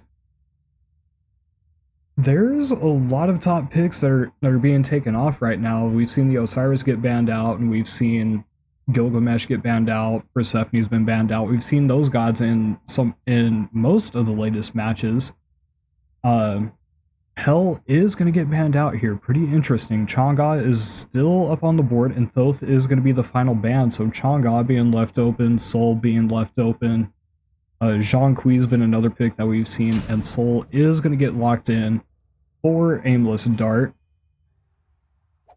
Achilles has been a pick, and Kronos has been another pick that has come through. I think it's this combo specifically once. Now we're going to wait and see what Todrin is going to be looking for. It's going to be the tanky. It's probably going to be a warrior here. I don't know exactly what it's going to get paired up with. Usually we've seen the Soul and partner with Osiris, but Osiris is banned out here. We've seen Guan Yu come through, and it's going to be Na Jha coming through. That's a pretty good composition to be going into. The Soul has a lot of damage, and Na Jha being able to go into the ultimate and just have those stuns ready in partnership with that Stellar Burst, and the ultimate that Soul has could be a lot of damage. It means a lot of kill potential. But we've seen Kronos come out and just be really strong, getting those stuns and everything else coming through. And the Achilles is just another strong pick right now with the healing, the stuns, the execute. It'll be interesting to see the way how this match goes. It's going to be somewhat of an even match in my eyes.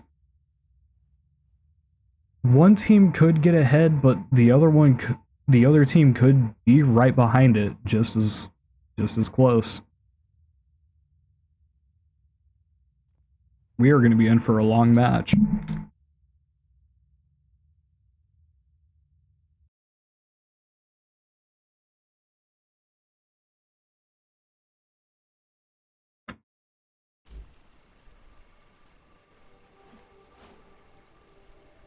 as everything gets loaded in here. Let me fix this for you guys so that you're able to see everything. There we go.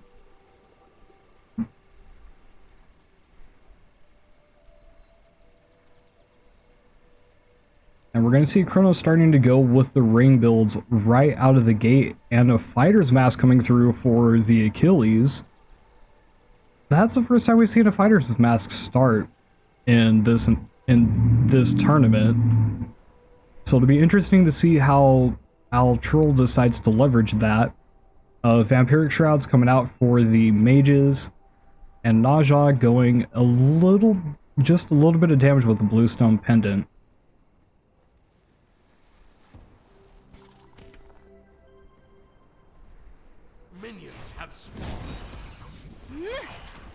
The blue team is going to go ahead and get the speed buff. They both decide to start at the same time. The red team also doing the exact same thing, both of them starting at the blue, or the yellow buff.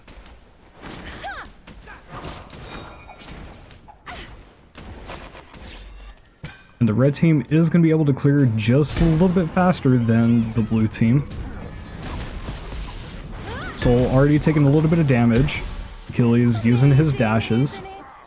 And they're already level 4. Naja taking a lot of damage. This Achilles and Chronos really starting to mess him up. Soul at just under half health. And Achilles is going to go ahead and pick up the XP camp. He's going to need to be careful going back into lane here.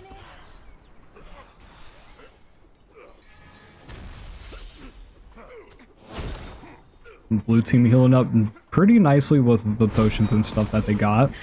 They're a little bit behind on clear, but the red team does have really good clear in comparison to the blue team.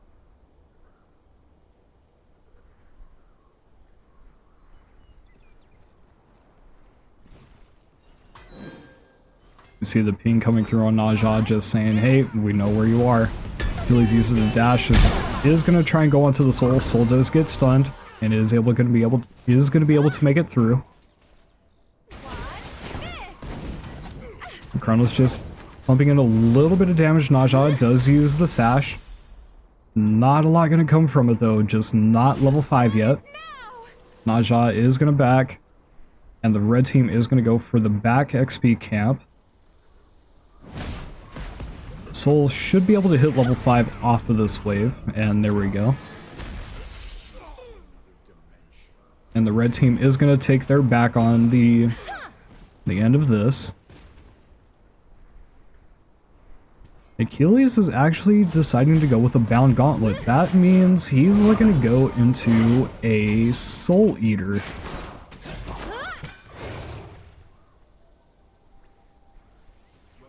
Blue team is going to pick up the red buff, but I think the red team has enough of a leverage that they should be fine.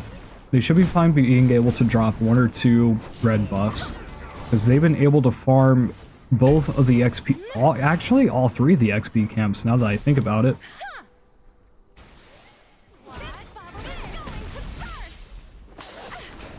Naja uses the sash and does get stunned out, and Achilles is going to use the ultimate, is going to land onto the Soul, and the first blood is going to go in favor of the red team onto this Chronos. Naja didn't have the opportunity to ult there to try and take Chronos up. And that's going to cost him their blue buff, and Soul's is in a good position here. Needs to be careful here. Be careful here. I am sorry, I'm messing up here. Amazing, isn't it? Naja's gonna go ahead and take a look at the red team. Pretty interesting to see Naja step forward. He's gonna try and pump in a little bit of damage, but Naja's gonna lose 1/4 of their health. Just gonna go back and just do a small reset.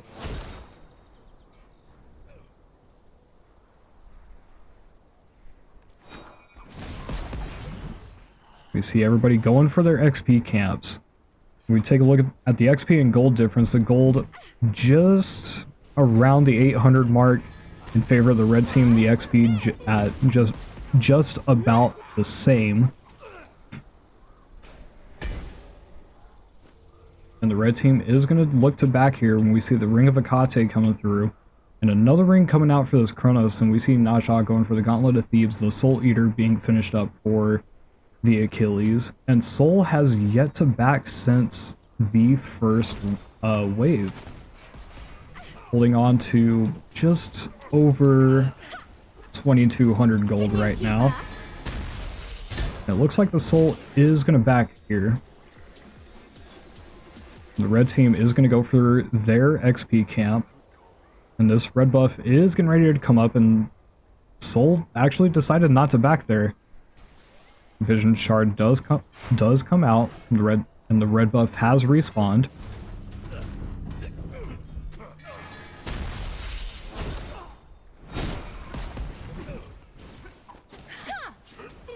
And the red team is going to go for the red buff as the blue team was stuck with that wave there. Achilles doing a little bit of blocking. Soul drops the ultimate, isn't able to secure. The red team does have the red buff. And now Soul should back here. Should be able to finish up the Ring of Akate and at least pick up another ring here, if, depending on what they decide to do. It's going to be the tiny trinket, actually.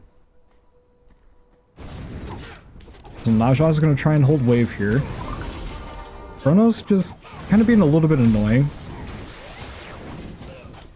And we're going to see the first bit of damage coming out onto the blue team's tower here.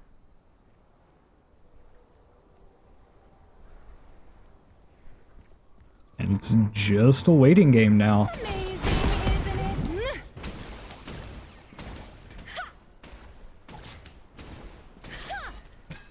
Soul's going to pick up the blue buff, and the minions are going to be pushing into the tower. There's going to be just a little bit of damage. But every little bit of damage is going to be just that much more towards the red team.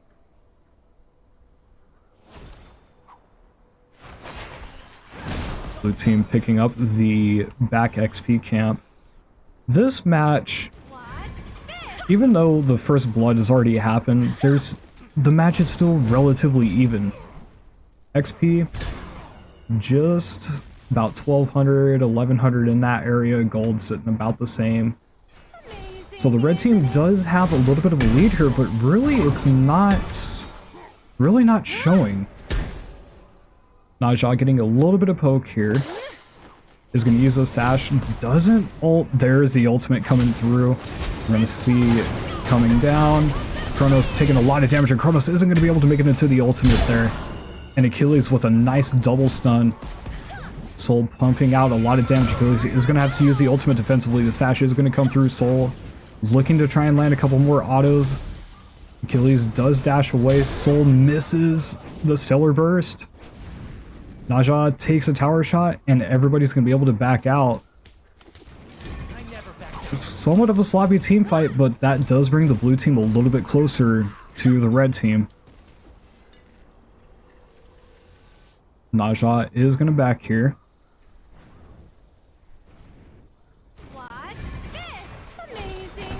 And Soul's going to look to try and clear out this red buff. That'll bring him just ever so slightly closer. Achilles is right there.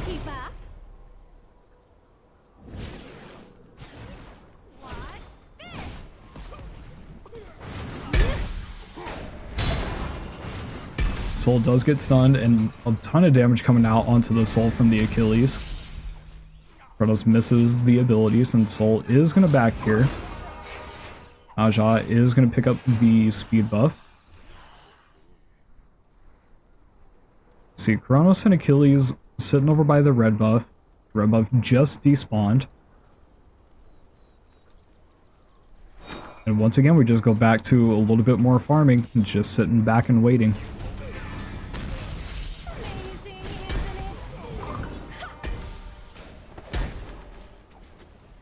Naja is going to use the sash, but no sort of follow-up. Blue team is going to go for the blue buff. Kronos is going to back here, and Kronos should be able to finish up an item here. And that item is going to be Telekine's Ring. Soul did back and finish up a Bancroft Talon. So Soul's building into a little bit more lifesteal. And I think they might try and focus on going into more attack speed and somewhat ability based. We see Naja using the sash on Kronos, but Soul's not there to follow up or do anything. They're just sitting over here just staring at each other. Soul's gonna be able to walk up here, but the XP camp is cleared, and it's just a little bit more farming.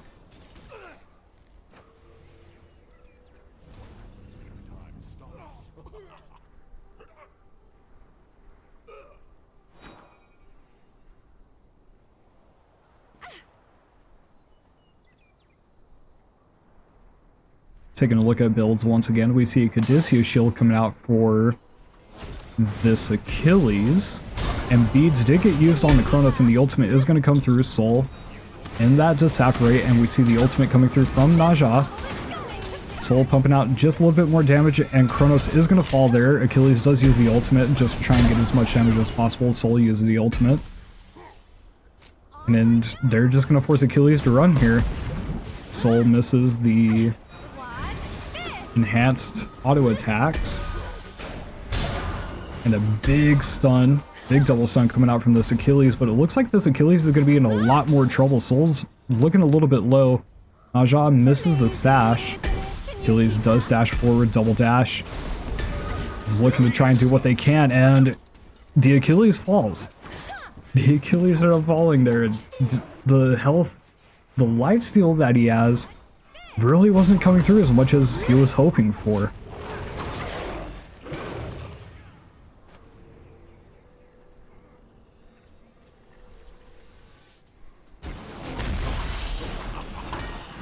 And so now everything is in favor of the blue team. XP at just over 1,000, gold at about 500. Really not much of a difference, but the blue team is starting to come back around here. We see a sledge getting picked up for this Naja, and that's the only item that's been finished for this blue team off of this most recent series of backs.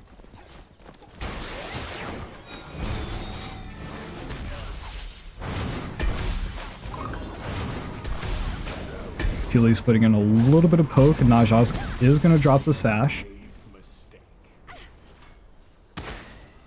When Fire Wheels misses on the Kronos. And we see a sprint getting popped. This Achilles is taking a lot of damage, and so is the Kronos. And there goes the Kronos, and isn't able to make it into the ultimate in time. Soul doing a lot of work here. Achilles sitting at about half health right now. He's going to be in a little bit of trouble here. The lifesteal is good, but if you're able to get bursted down, it's going to be a bit of a problem. Naja taking a couple tower shots, is a little bit low health here. Needs to be careful from this Achilles. Soul taking a lot, is actually dishing out a lot of damage here. Soul is taking this tower, and they are going to be able to clear the tower here. Amazing, isn't it? But there's not a lot left on the map here. They have a couple XP camps that they can go to, and the Demon King, but I don't think that they could really afford to go for the Demon King at this point in time. Kronos is going to see them back, really isn't going to be able to do anything. He was a little bit too late to the party there. It looks like Achilles is going to be looking towards this blue buff, realize that it's down, they're just going to go back to theirs. Minions are going to be pushing into the blue team's tower, and Soul is going to be here. You see a Shogun's Kasari actually coming out for this Naja, pretty interesting pickup. It's understandable because you do have to go up against Kronos, and the aura is pretty good, especially for a god like Soul. And they're looking right back at the red buff when we see the sash coming through, and the ultimate does come through for the Naja. And once again, we see the Soul coming back with the ultimate. Kronos is going to be able to make it into the ultimate this time. He's going to be back at full health. Soul does get stunned, and we see the execute coming through, and Soul does make it into the Disapparate just in time. Is going to be taken out, though. And there's a lot of damage coming out onto this Achilles. They're really not going to be able to follow up here onto this Naja. That's good. That's one kill coming back in favor for the red team. But the red team does have their work cut out for them. They're missing a tower. They're a little bit behind. It's going to be a little bit of work, but It's entirely possible they could make a comeback here. Kronos is going to be pumping in a lot of damage into this tower. Could possibly be a tower here. And it looks like they are going to be focusing on the Naja. A ton of damage coming through. If Kronos can land just a couple more autos, they should be able to get the finish there. Naja does have healing in the kit. And Achilles was going to try and follow up there, but really isn't able to do anything.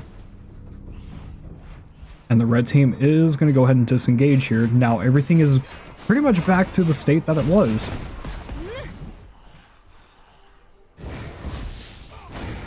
Achilles is going to be picking up a Pestilence, and we see a Breastplate of Valor coming through for the Kronos, as well as what appears to be a Toxic Blade, and they are actually going for the Demon King here.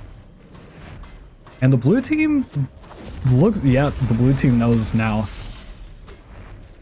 It's going to be interesting. Can Naja be able to pick up the steal here? It looks like the red team is looking to disengage off of this, and the red team is going to be able to pick up the Demon King. Naja does go up into the ultimate. Kronos at really low health here. Soul looking to try and pick up a couple more autos. Doesn't look like Soul's going to be able to finish it here. Kronos is going to go into the ultimate, but he's a little bit too late. Not a lot of health recovered there. And Soul is looking for the finish here. And meanwhile, Achilles and Naja are just slapping each other. And it looks like the red team is going to be able to fully disengage here. Naja does go into the tower line, really isn't going to be able to do anything. Achilles taking a lot of damage. Sash does come through. And Soul just needs a couple more autos. And Achilles does get the execute off just in time, and he's going to be able to make it out. Wow. That was amazing. Achilles is able to make it out with the execute. And it brings the red team just that much closer now to the blue team.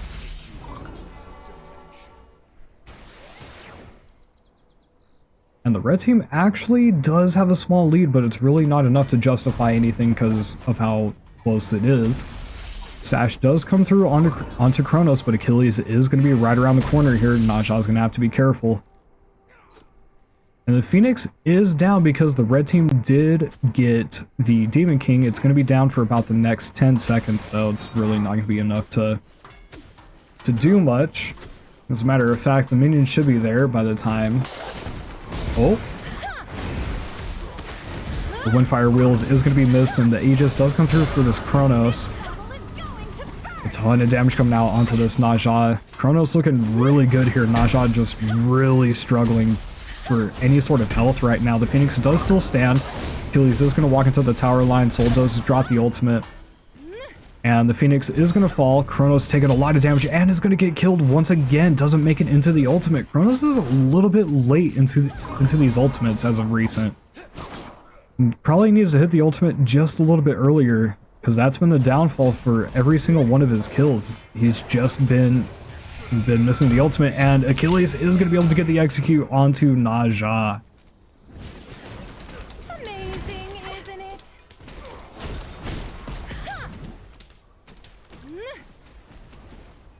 We once again go back to farming. The Demon King isn't going to be up for about the next minute or so. And we're going to go ahead and follow the Soul around for a little bit as I decide to go ahead and take a drink of water. We see a Toxic Blade coming out for the Kronos, and a Gladiator Shield actually coming out for this Achilles. It's going to be really nice to see that coming out and how much that's going to have an impact in this game. The Contagion coming out for this Naja. It's going to be really nice to have, especially for gods like Kronos and Achilles, who's building a whole bunch of lifesteal right now.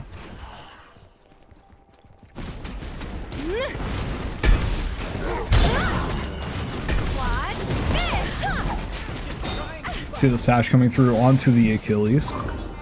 Really isn't going to be a lot of follow-up. The Phoenix is down, so that's going to be a little bit of a problem here. And it looks like Kronos is going to be walking back towards the Demon King. Kronos is just pumping in a lot of damage here. We see Achilles doing a bit of zoning. Naja's really not able to step up here. See the ward coming down. And the red team is going to be able to pick up the Demon King. And Achilles is going to dash forward, isn't going to be able to get the reset. Kronos does step into a weird spot. Najah does pull off the sash, and Soul is going to be pumping in a little bit of damage, and we see the ultimate come through, and Kronos does actually get the reset on the ultimate. See, Najah's ultimate is down, and Kronos did time that perfectly right, and we see the Titan actually taking a little bit of damage. These fire minions are starting to pour in, and Najah's kind of caught out on their own here. This bubble is going to burst. Kronos is putting in work here onto this Titan, trying to do anything and everything that they can just to try and pick up this win here.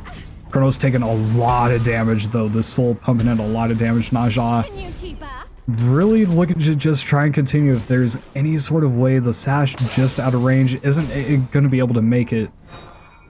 We see Achilles is now going to be the next target. Najah's just going to continue, just going to force him back all the way to the Phoenix. But there is a fire minion wave that is sitting over by the Phoenix, and the Phoenix has respawned. It is down. So there's going to be a little bit of problems for this blue team as it does drop. The fire minions did pick up the Phoenix kill there. So the Titan really didn't pick up any health, and Kronos is actually beelining towards this Titan now. Najah realizes it, uses the sash, forces Kronos to disengage. And the Demon King buff is fully down now. Looks like Najah and Achilles are just having a little bit of fun here.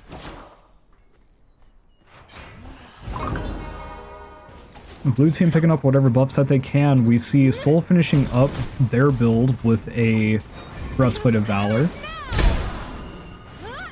And we see another fight breaking out. Achilles doing what they can just to try and create a little bit of zoning. Najah with a really nice ultimate from range, and Kronos is taking a lot of damage, uses the Aegis, and doesn't have a reset. Soul is going to pick up the kill there. Achilles is in a lot of trouble, does use the ultimate defensively. And the blue team is going to try and walk up and clear out this Phoenix and do whatever they can, and we see Achilles is now starting to back. Looks like Achilles was going to try and look for a backdoor, but realized that there wasn't any minions. Najah is tanking the tower here. Gonna blink forward. We see the sprint get popped. Najah taking a lot of damage from this Phoenix, is going to have to be forced to back here. And the blue team is going to go ahead and fully disengage here.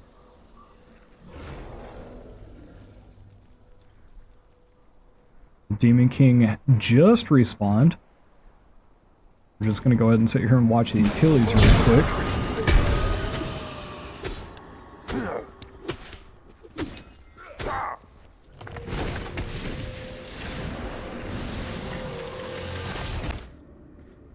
Now both teams do have fire minions, so this game's at somewhat of an even state right now.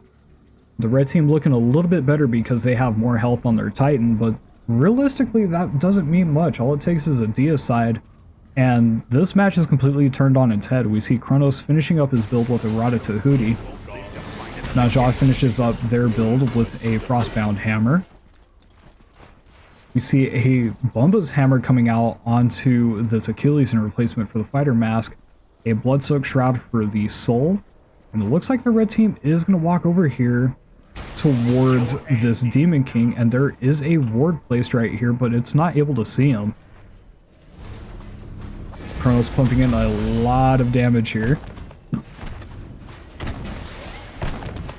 And they're just going to go unnoticed. They pick up the Demon King no problem. Fire minions are fighting in the middle lane, and Achilles is working on clearing those.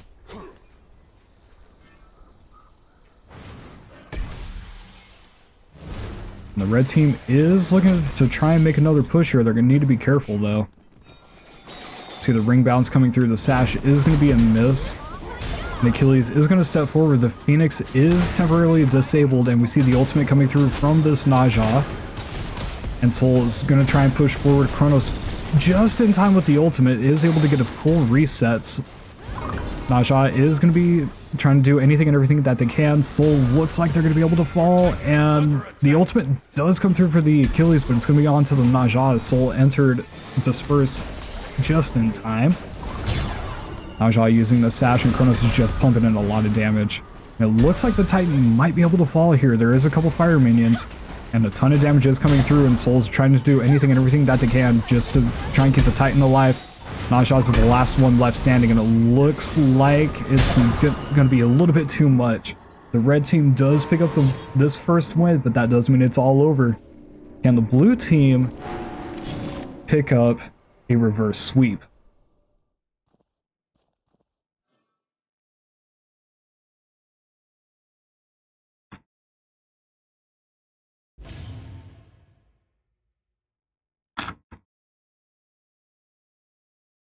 Oh, holy crap. Trying to solo cast, especially with that much going on, is rough. But we got this. We got another 5 potential matches coming up. Really, I don't know what I want to see from the blue team. Like, the blue team had everything going right, but they were really relying on only just the one combo of using both of their ultimates at the same time, whereas the red team could just kind of do whatever they want, and they really leveraged their lead well. So it'll be interesting to see what happens here coming up in this next match. And we will go ahead and spectate once again.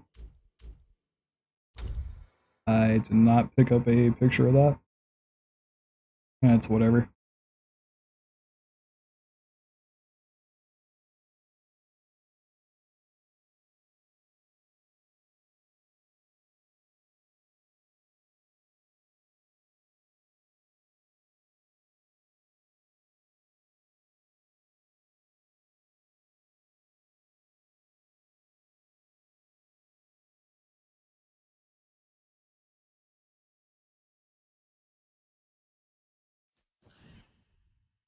I just realized.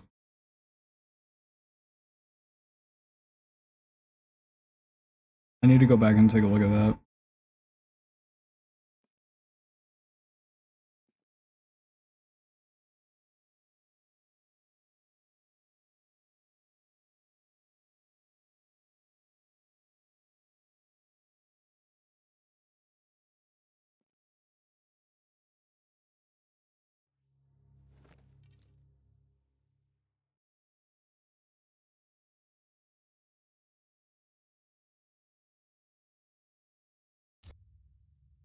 And we are into the next match.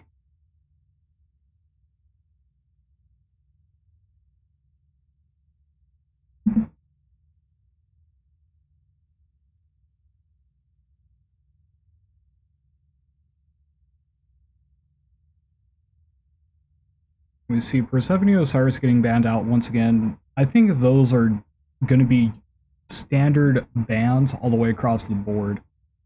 And Set once again coming through as another ban.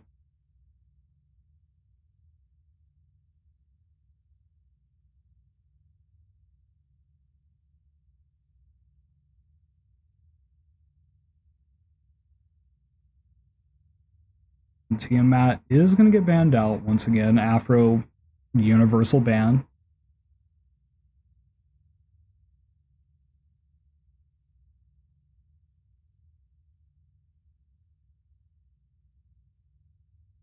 It'll be interesting to see if they decide to switch up their bans. And it looks like they are. The red team is going to ban out the Soul here.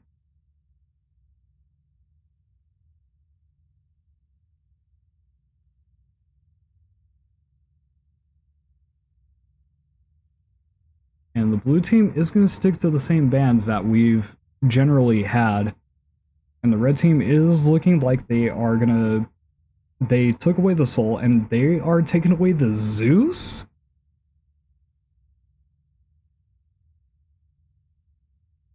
And I don't have any words. I can't bounce anything off of Juicy because he's not here. Interesting. I wonder why Zeus, out of all the gods here... Wolf, do you want a second voice in for this match? Yes, please. Fable, can you please join me?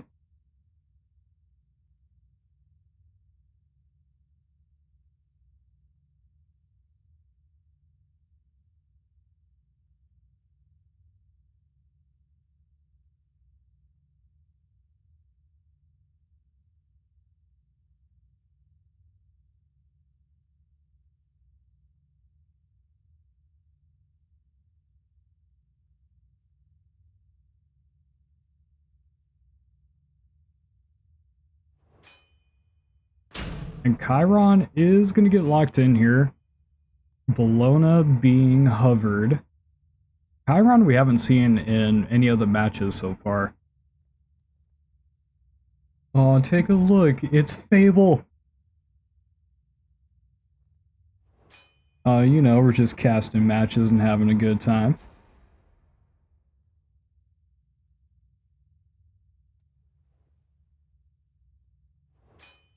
Got like a 10-second delay if you're watching the stream.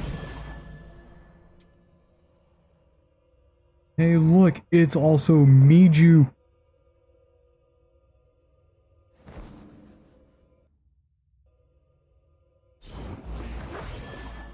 Imagine smurfing.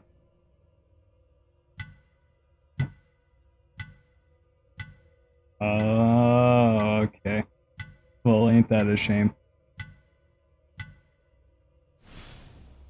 So this match, yeah, let's get casting this match here. Bologna Olaron versus Chiron Sobek. Man, this is interesting. I mean, the Zeus ban is just interesting as well.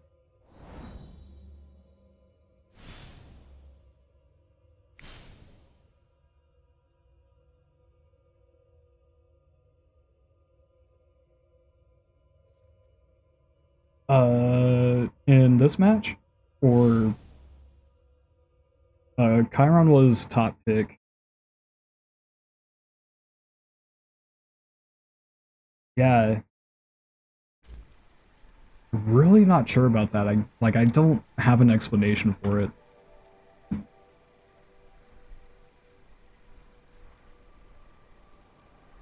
I mean, I haven't seen Zeus. Like, that's the first time I've seen a Zeus in any of these games. I'm wondering if they just think something is really messed up with Zeus.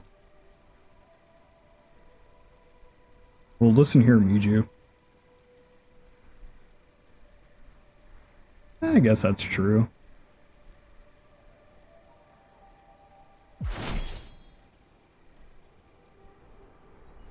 Alright, we are in the second match here. And I believe the red team ended up winning the last match. I'll have to take a look at the VOD again. I didn't take a screenshot of the last one because I'm fucking smart like that. My brain is fried. I gotta cast another series after this.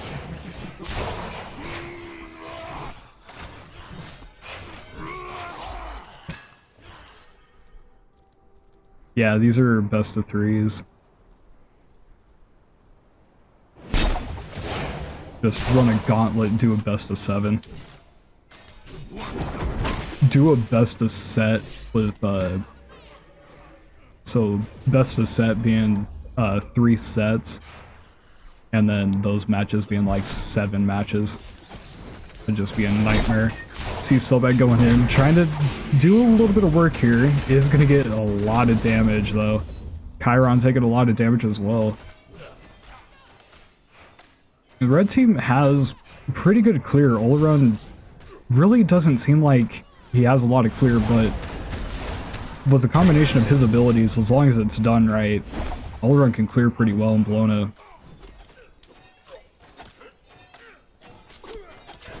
Oh, that's a thing. Hold on, we gotta... It's just you. Hey, there we go. I fixed it. Is it working now? Yeah, everything's working now. I had you guys muted. Oh, I love talking to myself. I feel so disrespected. Good. So Olaron decided to go for the Bloodsoaked Shroud. Or Vampiric Shroud. We're not level 20 yet. This is gonna be one hell of a match. I think I don't know how I feel about the leather cow. I don't hate it considering it's only the 2 of them sitting in the lane. The stat lineup is pretty good for early game. I think he's just trying to copy paste the Conquest though, which is a strategy, I suppose. I'm not sure about that missed one. That I think that was a misclick. It's a pretty bad misclick because that's Yeah, all wave clear. that's all wave clear. See Bologna going for the red buff now. And Oleron is going to use the ultimate. Sobek is going to go into the ultimate Bologna, trying to do whatever damage that they can. Chiron is going to be able to make it out here. Sobek is going to finish the ultimate. Bologna drops her ultimate. Chiron is going to be able to dash away. A little bit of trouble here. Sobek does dash in and brings the Oleron closer to the Chiron. Really is going to be able to finish it, and the first blood is going to go in favor of the Oleron onto the Sobek. Sobek dies. Yeah, that could have been a lot worse if that Chiron went down as well. He made it out with not a lot left.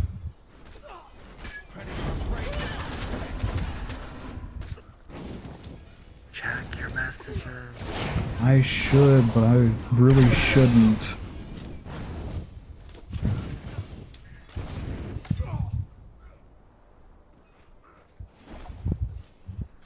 I don't know if I'm able to do that. You should be able to. Let's find out. You can definitely stream a stream of a stream. Oh, that'd be dope. Yeah. No, it's a different matter if your computer blows up or not. Yeah, we're about to find out. I can't move my mouse for some stupid reason.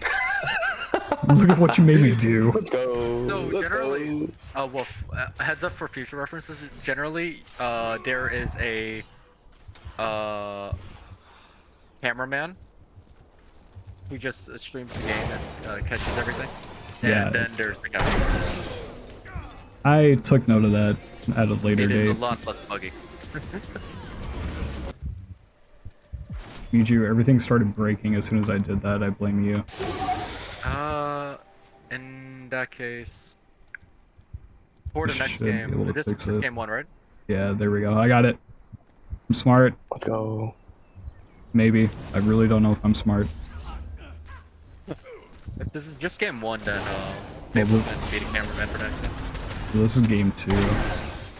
Oh. Who won game 1? I believe the red team. I forgot to take a fucking screenshot of it. But red team probably switched around. Because team 1 picks first. We haven't been following rules exactly. I've given up on trying to rule anything here. I would have given up on trying to rule after game 1 and 2. Honestly, we see Oleron using the ultimate, and Chiron is gonna be able to like dash the away. last fired red defense they tried to pull. Yeah, I mean it was pretty much the same. Oleron uses the ultimate as soon as the blue team shows up, Yeah. and Chiron just disengages. This time the Sobek lives. So, from what I see, red team is just trying to go for that really late game strategy of Bologna takes the Chiron out of the fight, Oleron free cast, Sobek's not going to solo an Oleron, and Oleron just starts running through the fight. And I think that's just going to carry them for the rest of this game. I don't see any way of There's no way really to stop it. Sobek doesn't have the damage to really deal with it. Deal with the Oleron or take him out. And that's going to be a huge problem because they won't even be able to contest farm like that red buff. Oleron would just be able to ult it off cooldown. The timers match up. I'm pretty sure Oleron cooldown is roughly 140 seconds. There's no cooldown reduction. Or am I thinking of Morgan ult? But Oleron ult is reduced cooldown if you level it, if I'm not wrong. Yes. So it's 120 seconds. That exactly lines up with the red buff spawn time. Yep.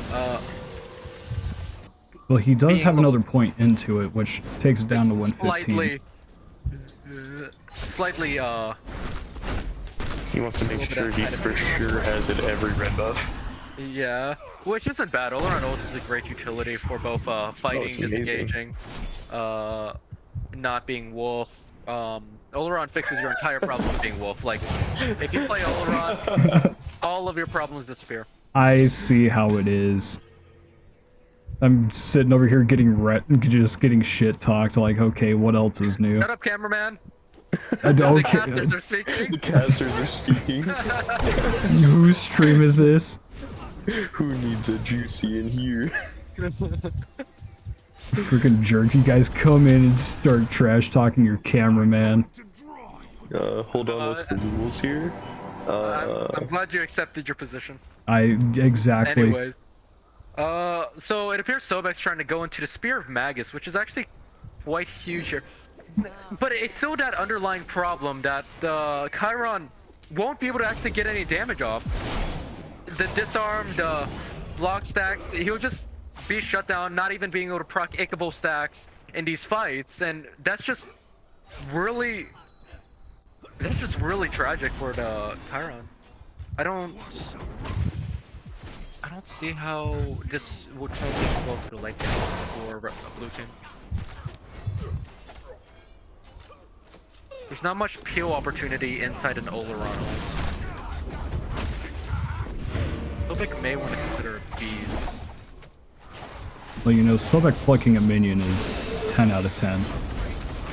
Well, of course. I mean, that's the best way to use it. Ow! Oh, Chiron 1, if I'm not wrong, Oleron ult is a continuous effect. So Yeah. cleansing it once allows.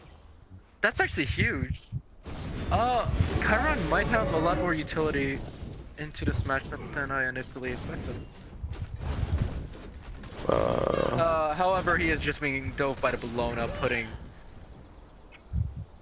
the Chiron and tower in the grave. No, not the Chiron.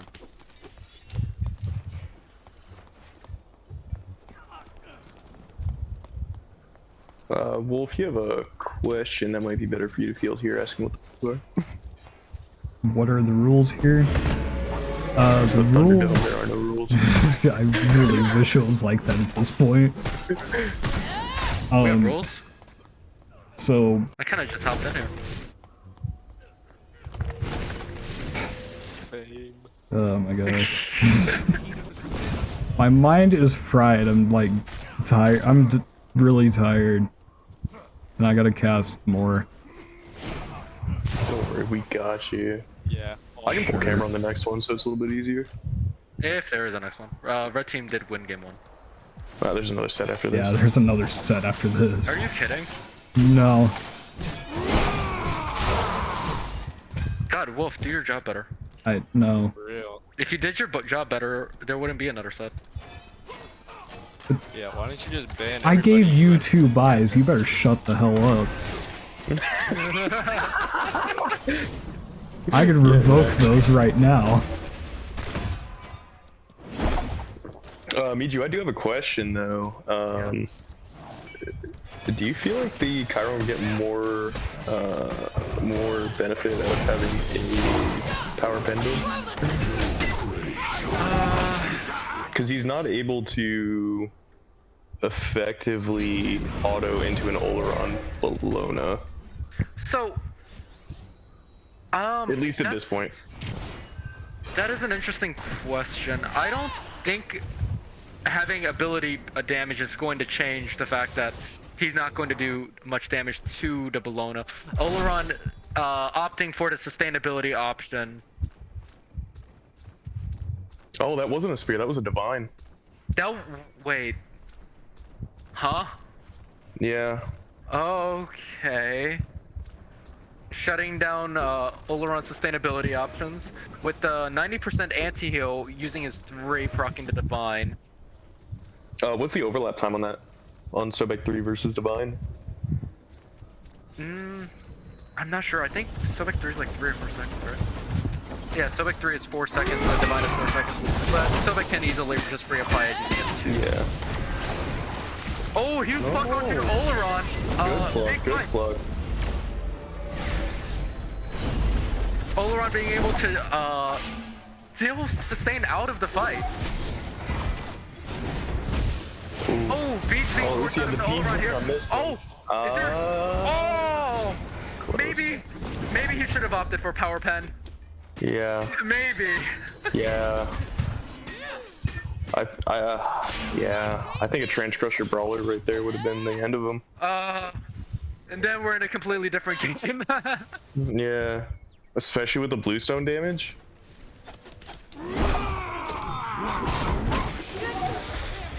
I think he should have just bought Heartseeker. Just kill with it. Just right off the rip. I think don't know. Deathbringer is the play, to be honest. You think Deathbringer's the play genuinely, or are you memeing me? No, I mean Yeah. first item. Oh, I wholeheartedly agree with you on that one, Chief. Like, if you just think about it, if you outluck your opponent, you're technically outskilling them.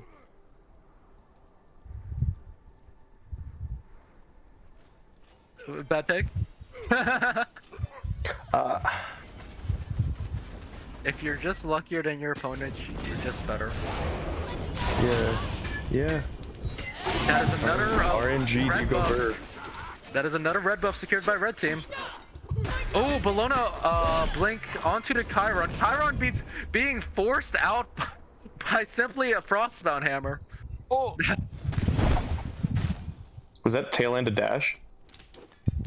Oh, wait, I missed that. What happened? On the beats pole. Yeah, I believe so, but the Chiron did turn around to eat the monos. Well, Demon King being pulled here? Oh! Both teams secured it! now we just gotta see if they can get out. I think they survive. I don't think there's any Oh, they chance. absolutely survive. Holy shit. How do you out-secure an Oleron and Oleron ult? By being Chiron.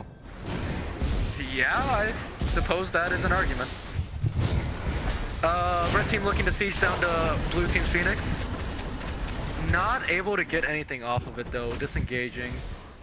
Looking to just back in, I would assume. Oh! Bellona getting plucked here. She does have the ult to go over the wall. No way of chasing over the wall without any leaps on blue team. But now Oleron looking like he's He in is trouble here. all by himself. Oh! Bees! Oh, these bees on Oleron are really clean here. But it doesn't matter without the T1 being up. That's T1 falling. And maybe Phoenix might be looked at here. Oleron is dead for quite a while. Blue team is in amazing condition here. It is just a Bellona. Bellona should be able to stall out for quite a while, but I'm not sure how long. Oh, Bellona opting to clear the wave. Shutting off blue team's way of... I don't think they ever got out. I still think they, what's the damage numbers? 54? Yeah. Oh, Bellona, no, Bellona. Opting to just kill the Chiron. I suppose that's one way of Phoenix defending. 1v2. Yeah. Oh! Sobek missing the blood. Do I hear a juicy? Bellona inevitably falling. No. Oleron's back But up. Oleron back up. Somehow managing to hold the Phoenix without actually defending in the Phoenix. And his ult's back up too. That should be, They really need to back spend this gold. I'm sure they have a lot of gold in hand by now. They really did just fight the Bull Demon King, the Chiron Sobek, in the non-existent T1. Is that a wingblade for Chiron? That is a Wingblade for Chiron to defend against the Frostbound one, I suppose. At this rate, just go to Relic Dagger. Yeah. B's 80 just off cooldown about. But In that case, drop leather cow and drop the letter wait cow. for the animosity. You can't buy animosity anymore. New joust rules. Very tragic. Wolf, did you check Twitch chat? Yeah, I did. Okay. Just casually being exposed for my my problems. I have the Twitch chat up on the side just in case.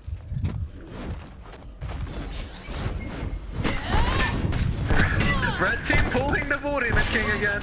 Maybe this time they can out-secure, but I'm not sure if blue team can make I don't it think here. they'll get there in time. The blue team, I don't even They think don't they even knew. know. Not even close. They didn't even know. It looked This like is they were why- going to start running to it too. I thought so too. I thought the Chiron was dashing towards it.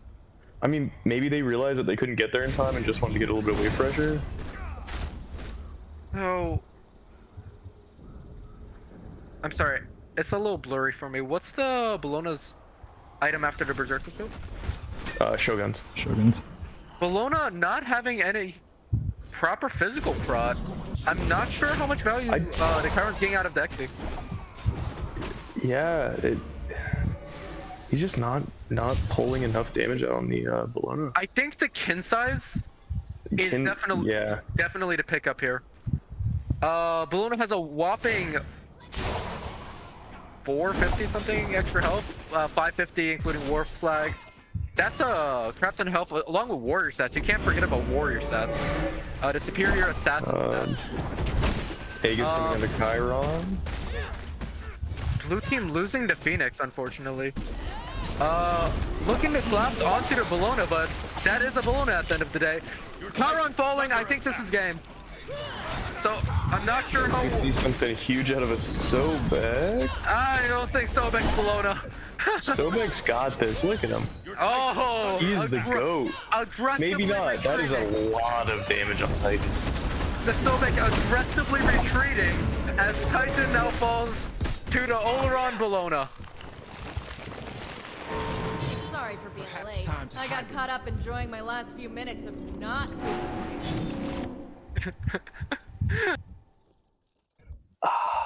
I just really feel like the power pen build would have done a lot more for the Chiron.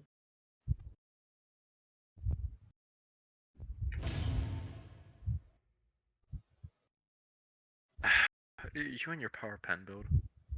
Power pen build is goated on Chiron. Prove me otherwise. Prove me wrong. No. Proven Proven wrong. Proven wrong. Can't How argue do with you feel about the Sobek's build? that. I think the Sobek, if he opted to go Shoguns, would allow the Chiron a lot more. Well, I feel like if the Sobek opted for any sort of like aura items that try to keep the Chiron alive, maybe even a Witchblade. A Witchblade would actually be huge here into the Bologna Oleron. Yeah, it really would have been. It takes, it whittles down their damage at least just a little bit, giving the Chiron some more time to live at least.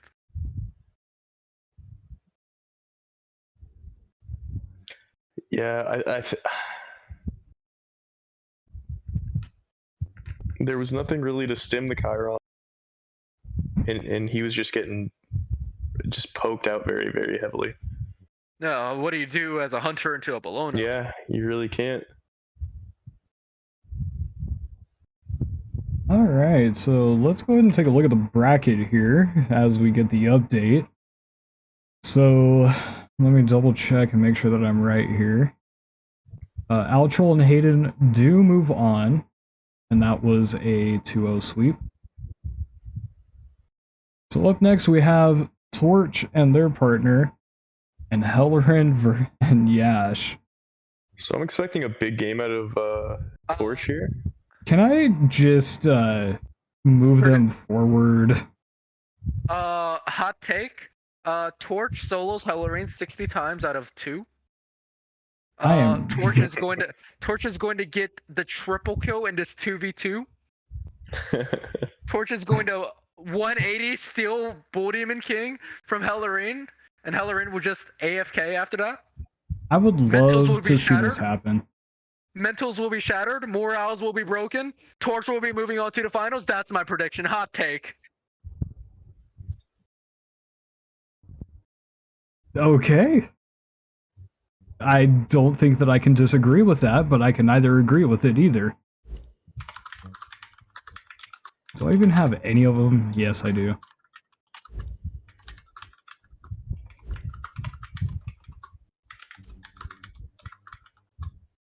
So we are waiting for everybody to get situated here, because... This time let Fable beat Chair. Oh yeah, that's Camera probably chair. true. Chair, man. Camera chair? Let's go. Camera chair. Chair Amateur camera? OP. So Camera chair? would it sound better, chair camera or camera chair? This is the important questions we ask Camera here chair. in Unknown God Studio.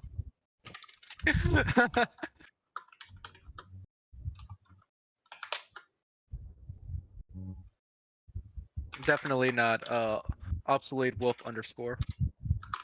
No, this is definitely the Unknown Gods Twitch channel. Yeah, exactly. I am the Twitch channel. You are Twitch. Say something so you can demonetize yourself. Demonetized. No. I'm pretty much demonetized. Shabamba?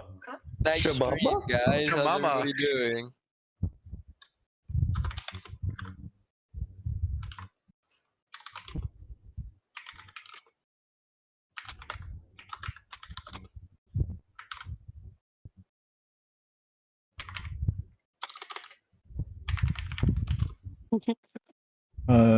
You said it, Fable, Hillary. can you stream? Shabamba. Shabamba it is.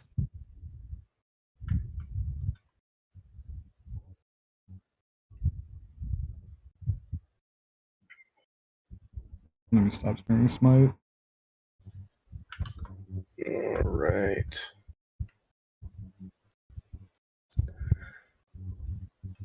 I mean, we noticed the triple tank items coming from Hillary in the last game. Yeah. Let's see if we make it to 4 defense items on the maybe the Izanami. Just trying to push those waves into objectives. I think that's going to be the new innovation Hellerin creates here.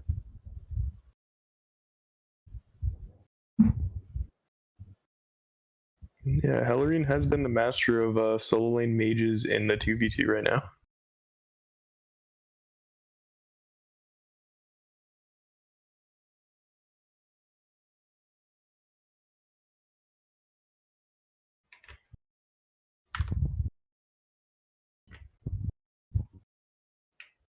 Alright, can we get this match underway?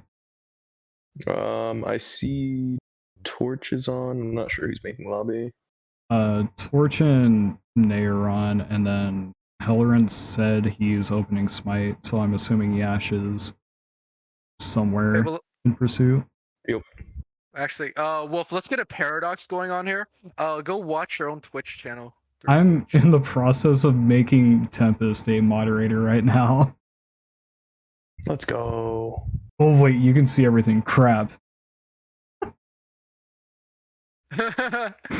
Oh my gosh, it's one of those days. Alright, let me fix man, I was that. having a good time creeping too. As you can see in my hotbar, I do not have any porn. Congratulations. You are a normal human being. Oh, that's normal? My bad. Welcome to society.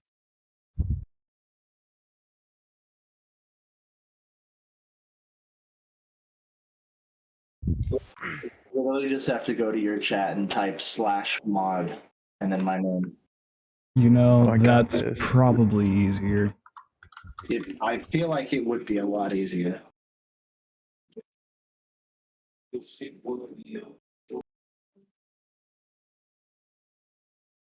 Why do you have numbers in your name? I don't like this.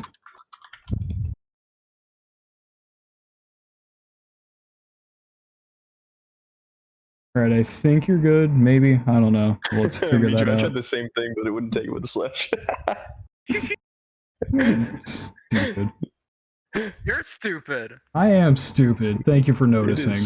It is You're welcome. 12:30 at night. That's all you're getting out of us. Or in the morning. That one. Tempest, are you a mod now? I can't tell.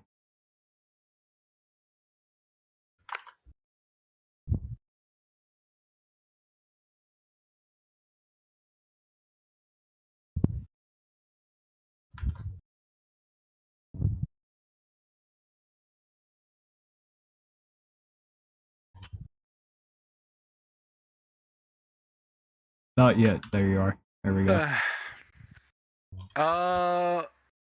Should we let the teams set up their game? They're I'm pretty gonna much go ready to check go. on Torch real quick, see how they're looking. Alright, I'm gonna server mute shorts. Well, Of perfect. course you would. I like that Noms is server muted too. Is Noms actually server muted? Yeah. Oh my gosh. There's no proof. Yeah, you're right.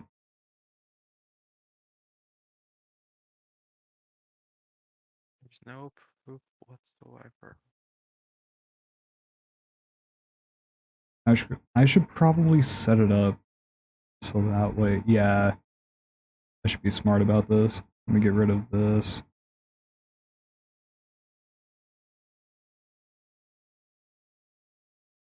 The screen's gonna go black here in a second, I can already tell.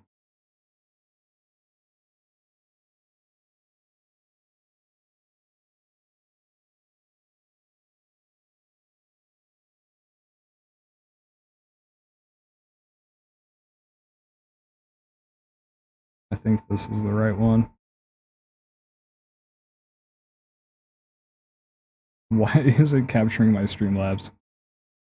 There we go.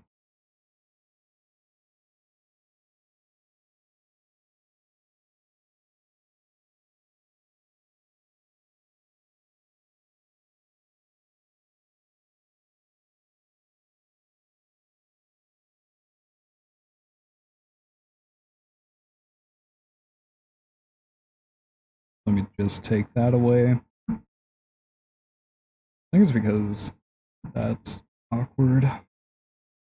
It's whatever. Let's bring back the music. We need something going on in here.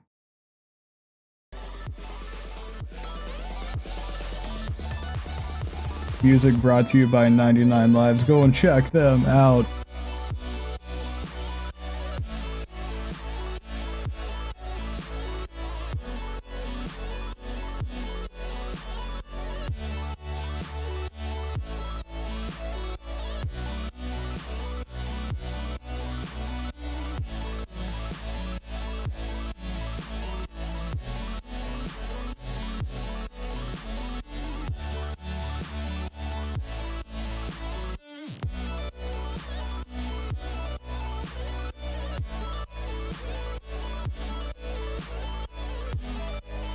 I also like how Wolf abandoned his own Twitch Discord because I want to expose him. This is actually the link to the Unknown Gods Discord. I don't understand why it's a temporary link.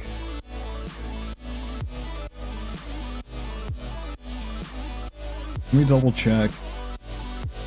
Because I'm pulling this directly from the frickin' partnership thing.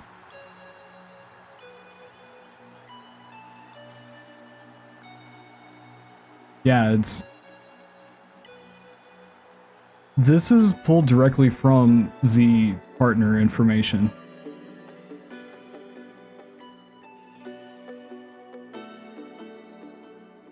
So I don't understand why it's temporary. Get that triple kill on Hellerin. On Hellerin all alone. He's gonna farm him, level 1. Pure, unadulterated confidence. Well, is Fable going to be streaming it for us? Fable, you come.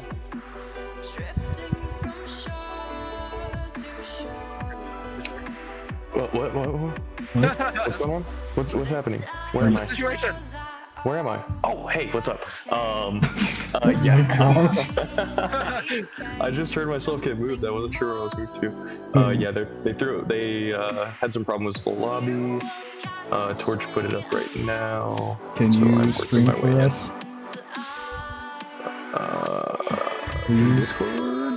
Please. Yeah. Very well. Please. I'm coming. No, you're not. Don't lie to me. What?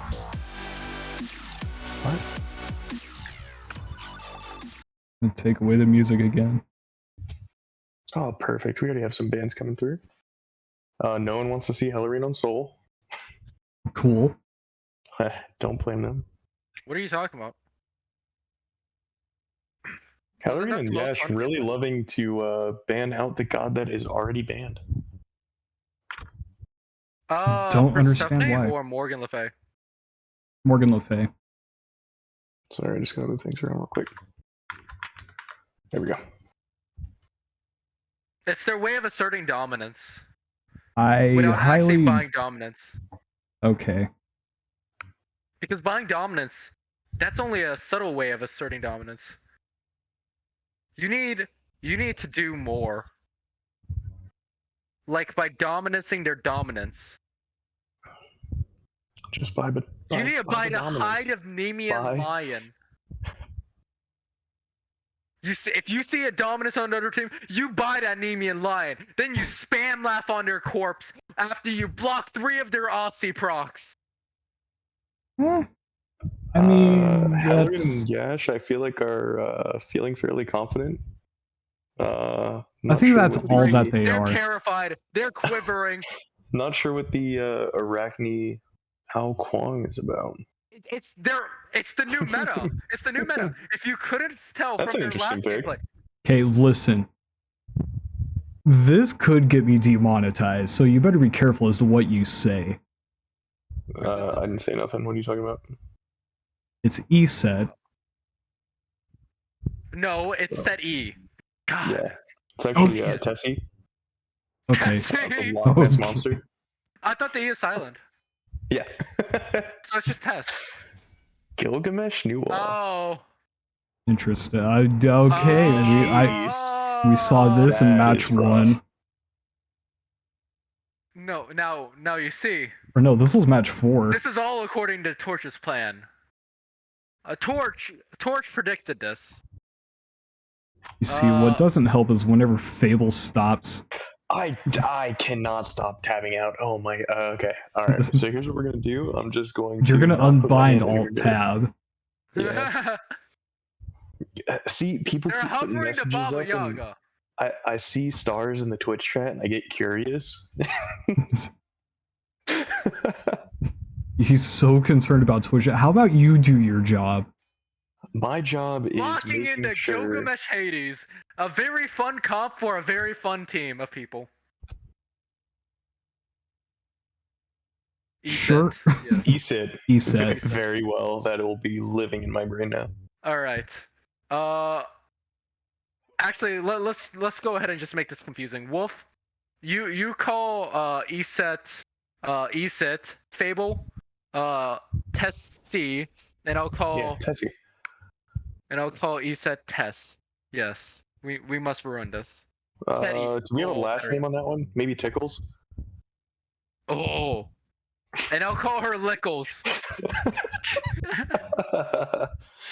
Seti Lickles. I'm going to get so confused by now. Oh my gosh. Don't worry. I'm expecting a lot out of Tessie Tickles. My brain. Oh. Don't worry. The Seti Lickles is coming into play here. Why do I have a team name of Schmatz? Because that's the team name. They queued as a partner in a club. Oh, thing. very well. Yeah, it's welcome to the party. Welcome to Wolf.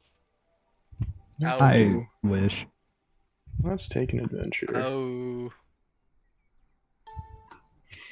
Not a lot of damage numbers coming out yet. It's really disappointing, honestly. Man, I wonder why. Torch promised me this triple kill level 1. How else is he supposed to get a triple kill level 1?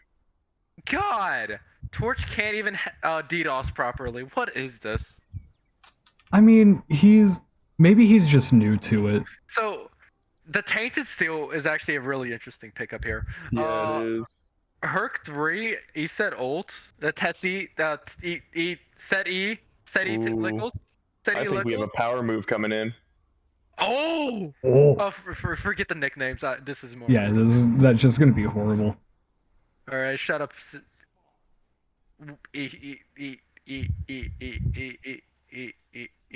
Wolf. Somebody clip that.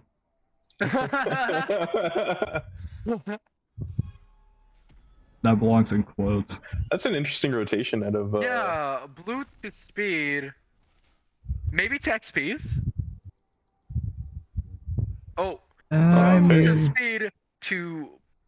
Very nice. Lag. Is that a pause coming out, or is that stasis? I think this is stasis.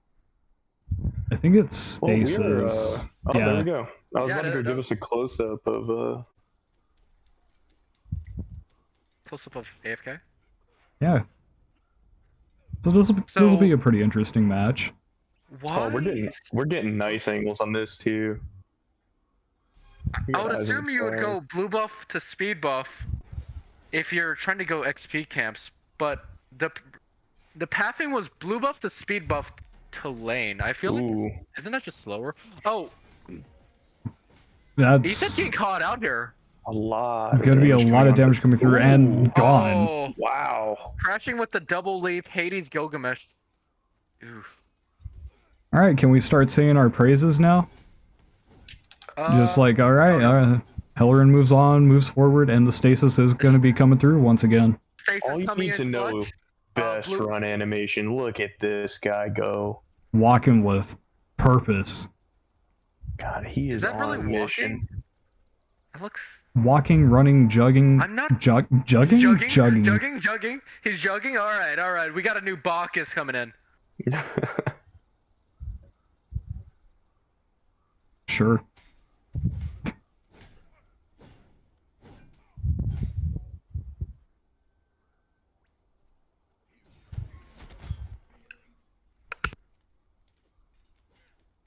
I really don't know how I'm going to be able to cast this match. Like, my mind just hurts. Is it because of my sick camera angles? You are the co-chairman. I'm trying. Hades with the blink and ultimate. Out of mana. Gilgamesh Out of saves. life. Gilgamesh saves, and we get the action shot coming through. The stasis mode coming in clutch, shutting down to Hercules' inevitable death. Maybe the game just crashes from here. Sure. So here's what actually happens here. His cooldowns are still ticking. He dashes immediately. Oh, hacks. A tactical stasis mode. Torch is just on a brand new level. And there we go. Getting Gilgamesh ulted. Ult is secure. But Torch coming out with a overkill. strategic death, forcing out the Gilgamesh ult. And that Blink was drop a kick. silence there. That was a 6 silence, yeah. All for naught with Hades on the team, sustaining back up.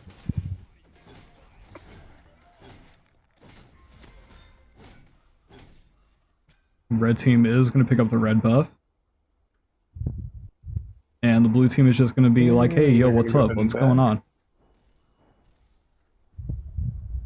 And we're just going to chill. They're just What's up vibing. with the stasis mode? These are the Yeah. happiest guys ever. No Not a way. care in the world. Hercules getting a little bit of a moonwalk in. This looks amazing.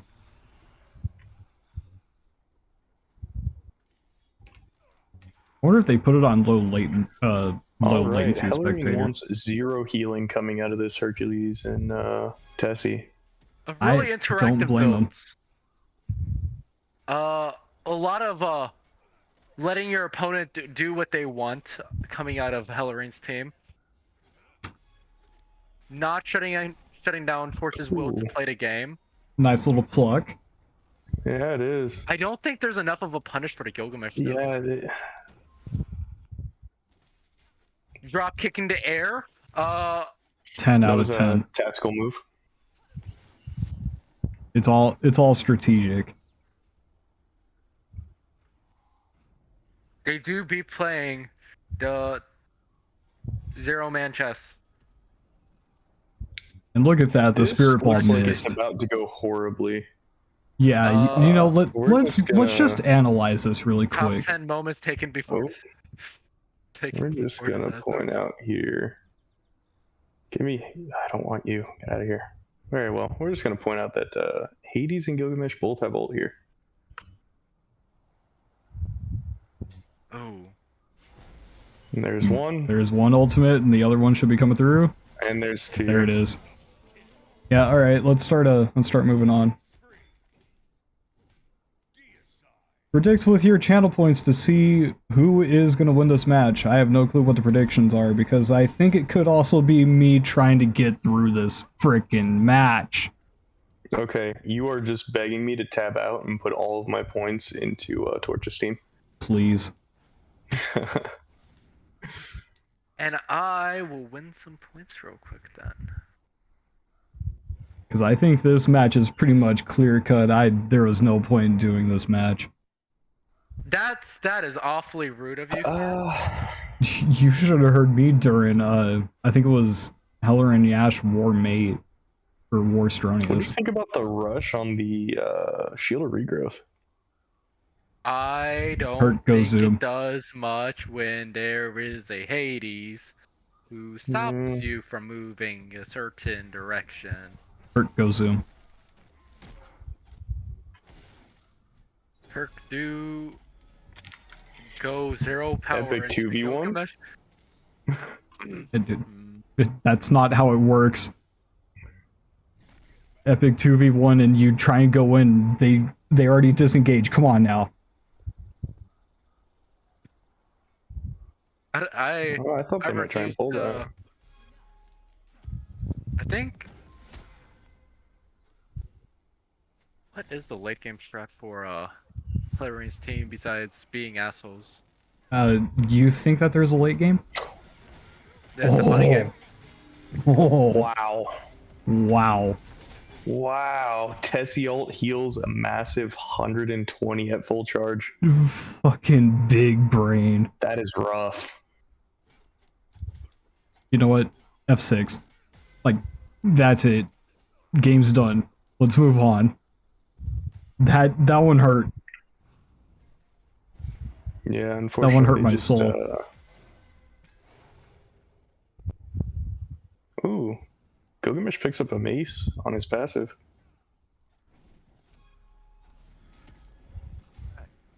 And then immediately sells it for a Frostbound Hammer. Gauntlet of Thieves Brawlers Frostbound was Hammer. gonna come out. Really fun and interactive back and forth gameplay.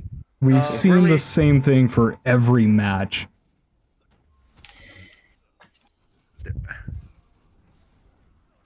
Am I wrong? You're always wrong. You're wrong. I Gilgamesh am has wrong. Hades still has a little while on. Tempest said, "This is the longest 5-minute game I've ever seen." It really is. Thank you for pointing that out, Tempest. Oh, Gilgamesh ult coming in. Hades, go apply that anti-heal like the fun interactive. Oh, okay. That's big damage. That's There's the ultimate, there's the beads, and there's another kill, and there goes another ultimate, and there's gonna be another kill. And that's like the 10th deicide that we've already seen. So Fable, what do you think about Torch's plan to let Hellerain and Yash think they can just dive through tower and then sneak in with the Emperor's armor to just shut down Hellerain the next moment, like just Not with the Chang'e- tyrannical online. No. Because he actually just switched characters to Chang'e to That was the play. That was the play. to get the bunny online, to go back last second buy to Emp armor. Hellerain dives in, switches back to Hercules, driving strikes Hellerain into the Phoenix. Emperor's armor coming online with the bunny last second, Hellerain being unable to react, and then falling to the Phoenix. What do you think? This is all a part of Torch's plan. Yeah, false sense of security. What sort of big brain BS is going on here? It's called... We're not watching a Smite game, we're watching someone buy 3 anti-heal items. Is that really going to be a pestilence? I'm pretty sure. Oh, There's a Toxic Blade, a Divine Ruin, Ancient Steel, and I'm 90% sure that's a Pesty coming it could in. be a talisman. No. There's it could no be a universe that's a I think talisman with Hellerain is Hellerain. actually It's BMing Hellerain. this. There's a cursed dog! And an Ong.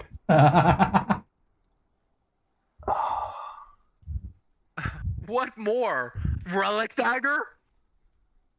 Yes, just because you said that now.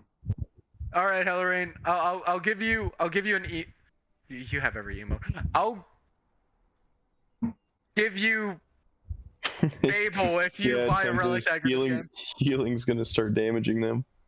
So much anti-heal, they're just gonna start healing. Can we get that implemented in the game? It's called Ankh. Yeah, but you have to upgrade it.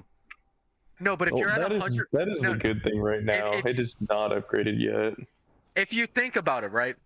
If you're at 100% anti-heal, and then you heal with the Onk applied, you're actually just healing for 0, and you're taking more damage.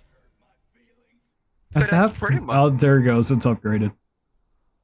Oh, that was the wait. I was about to say Hellride's waiting in base for a long time. I wanted to see what this silver talisman was going to turn into. It's Hellride's going to be really, a pestilence. And they both have ult, so this is about to be a heavy dive again. Yeah, 2 level 12s versus 2 level 9s. I wonder how this is going to go. 6 damage coming out from Mavu onto Hellrain. Hellrain not being able to restore that damage taken. Oh, okay. First on coming out. Blink.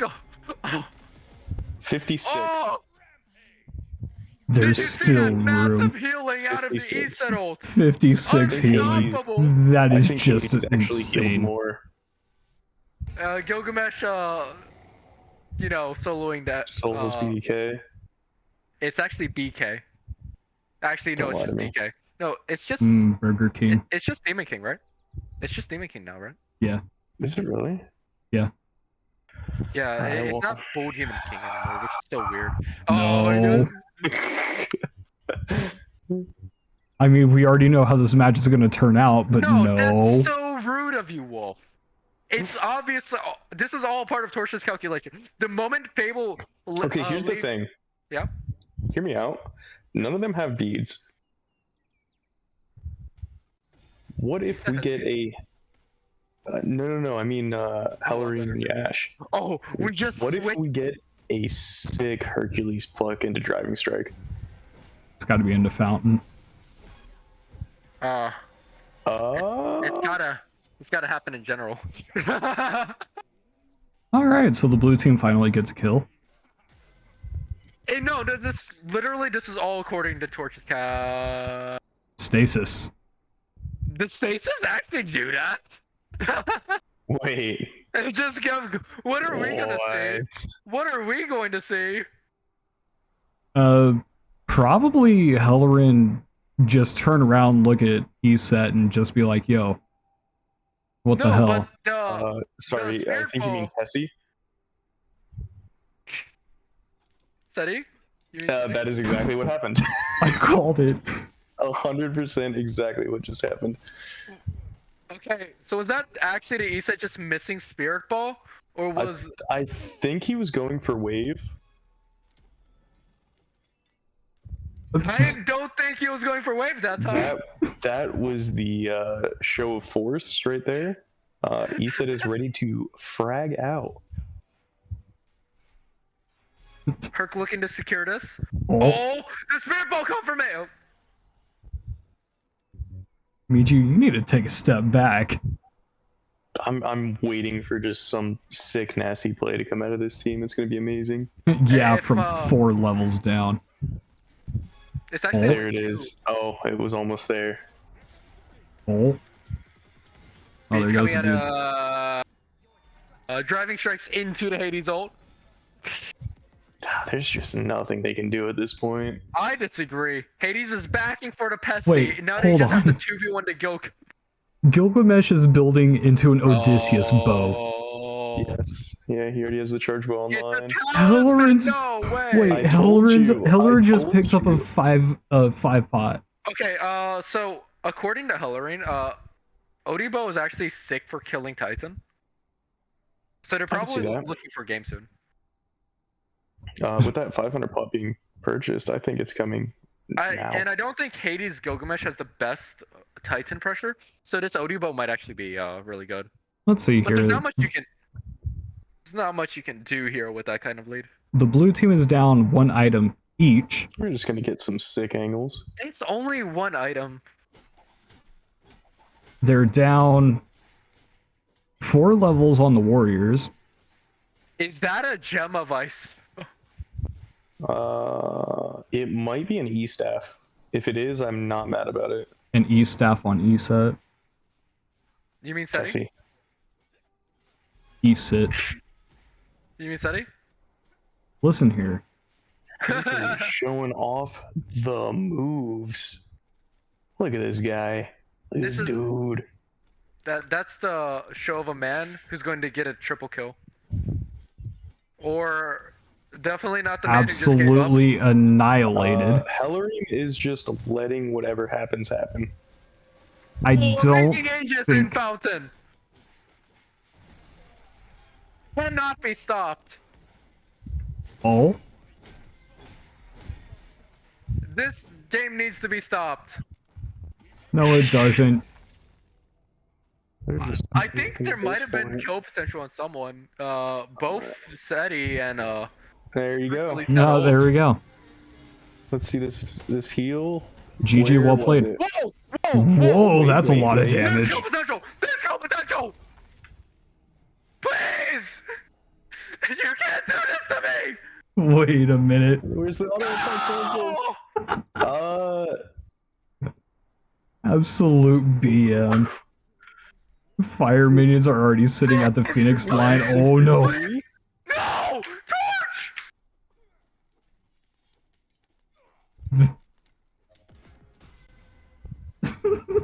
This is so evil. 163. I think auto attack cancels would have killed there. Oh, Oh, The driving strike kills there! no shot.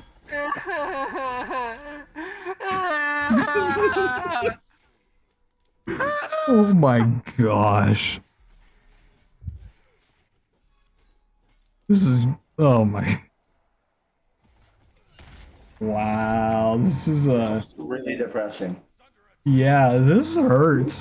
That's rude. Wolf, that's rude. I know, I guess this match right. And you know, they're just gonna let the minions finish this.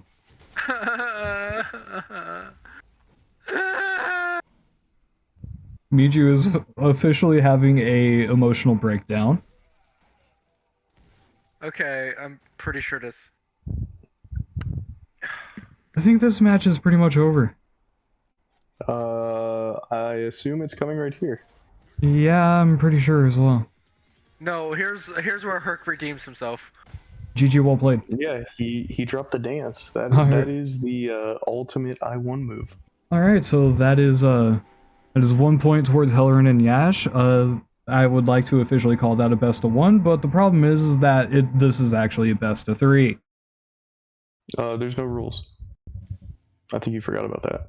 Tempest is If a that, rules. if that case, I think this next draft Torch pulls out is they keep playing until they win. Semifinals. Woo woo. Alright, so next match, let's go and get that one underway, because this is a best of 3. You really like to restate that, huh? Yeah. Just in case if somebody didn't hear, this is a best of 3. I thought this was best of 4. Huh? Wolf said best of 7. Didn't we say best of 9?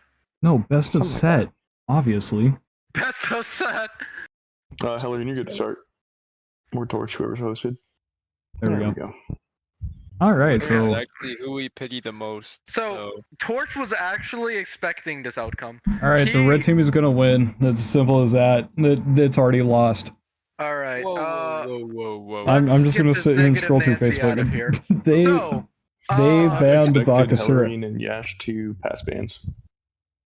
I half expected the Anubis Kepri band coming in. Yeah, there it is. I They're called going that back one. to I their called that tried one. and True Morgan Le Fay ban. I Yeah. think the only god they actually have a problem with is the Bakasura. I don't.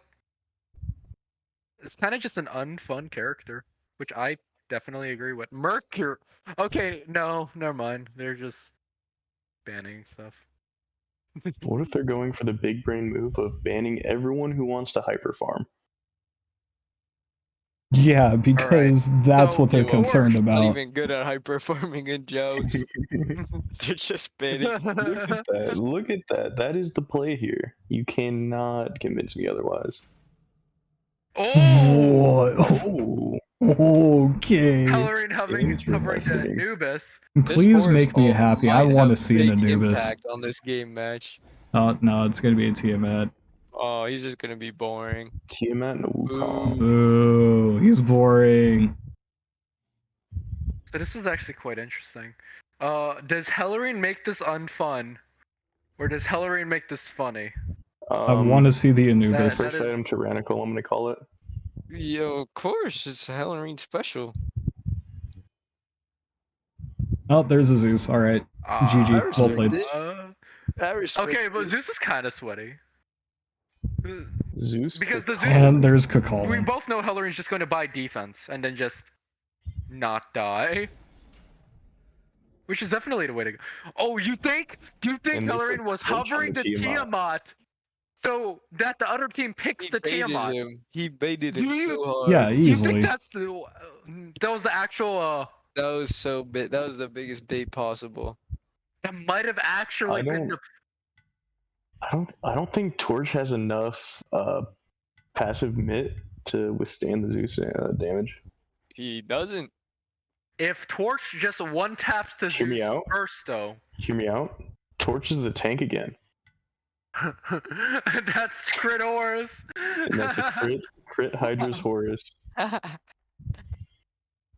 Let's get a golden Giannis, blade on you're this laughing. Horus. But when the Horus blinks onto the Zeus won't have that early game prod right off the bat. True. That's true. And when Horus crits him for 1092, what is Zeus gonna do? What is Zeus It's gonna do? go Salary's just going to crazy. DC. I'm upset that they didn't go with the strategy I pointed out for making Halloran's computer die. Wow, what is this? Hash Jr. and Hellrain both are in bronze Oh, according to wait, their wait, bunkers. We have wait. a Horus in the middle of Wait, lane. Horus? Did he ult to mid already? No, that that's We're gonna a go check weird this glitch out. because I think they're Playland's been stuck in waiting the to see walls. all game. Yeah, there you he go. ulted Horus Very well, ulting he's back. back to base the flex. You know, it turns out that they're actually just level Holy 5 this shit. entire time. They did an Horus, assault no. start. Kakolin looks like he used a lot of his mana already. I wonder what he used his mana on. This hurts. This hurts my brain. I think Mavu is just looking to end this game already. He's really just trying to flex on the other team, showing them you guys ain't nothing. 100% uncapped CDR.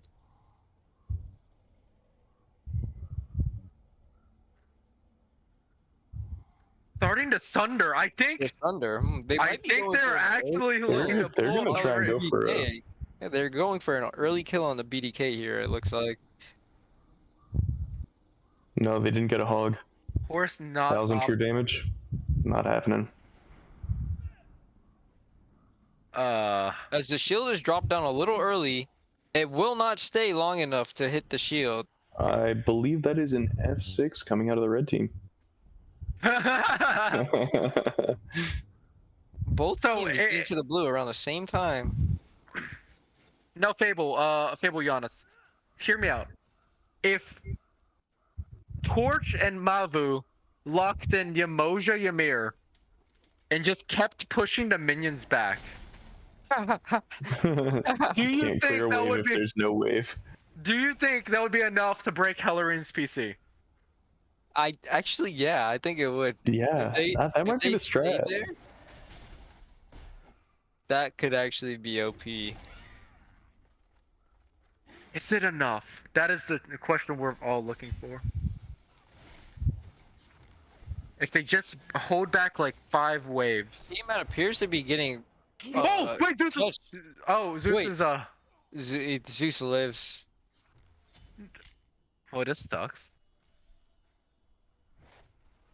We could have seen a big play by the Horus to kill the Zeus, but it was just Do you not think there. that Colin's going to dive the horse? No, not there's right no now. way. There's no way. Detransform. No. I'm pretty depressed Halloran lived, you know? Yeah. Yeah, I hoping to was. see an outplay by the Horus. I guess he wasn't so Sunder confident. wasn't used either. Maybe one of them. Well, I don't think Smite has a Nope. UI to show both of them. Yeah. it does not appear so. It's 2 charges. As the game is They are moonwalking. Woo, more stasis.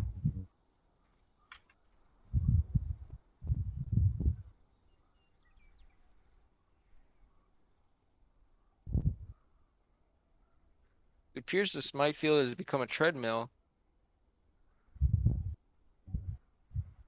We're back. We are back. Horus did level ult.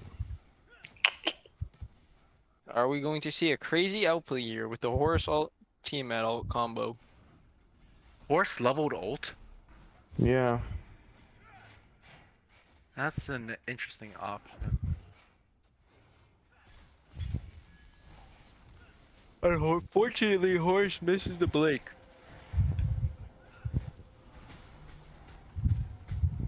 This was all bait to force out the Zeus ult. Now Hellering just falls in this next or the Kakolin goes in.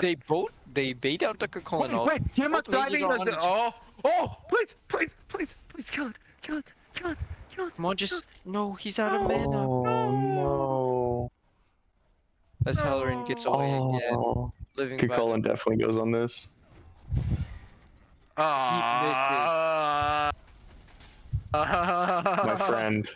My friend, we need to talk.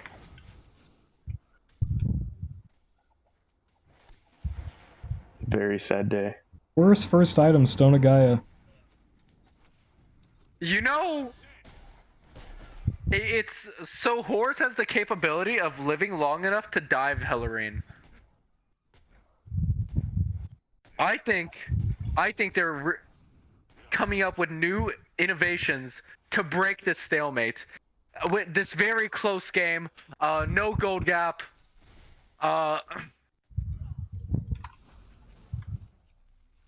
Kakolin already has the gauntlet. I feel like we need to talk about this. Shogun's Kassar. I disagree. I think that's completely very well. normal. Attack speed Zeus? Obvious. Hellering and his You normal see defense the first war item flag. is. Yes. Now, we might see the Horus ulting in. No, that's stasis mode. Okay. We see Horus ulting in from downtown. Oh, no, wait, never mind. Nice What? action shot here. You know, Horus could be ulting in. It's just, maybe everyone's just waiting for it.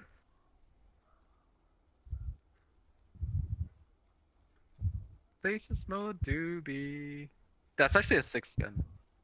Yeah, it really is. And then we just have Kakolin. Horse coming in very slowly, but steadily. I like that you picked the person with severe ADD to manage your camera. Well, it can't be Wolf. His thing looked like it was gonna break. I almost thought that was stasis.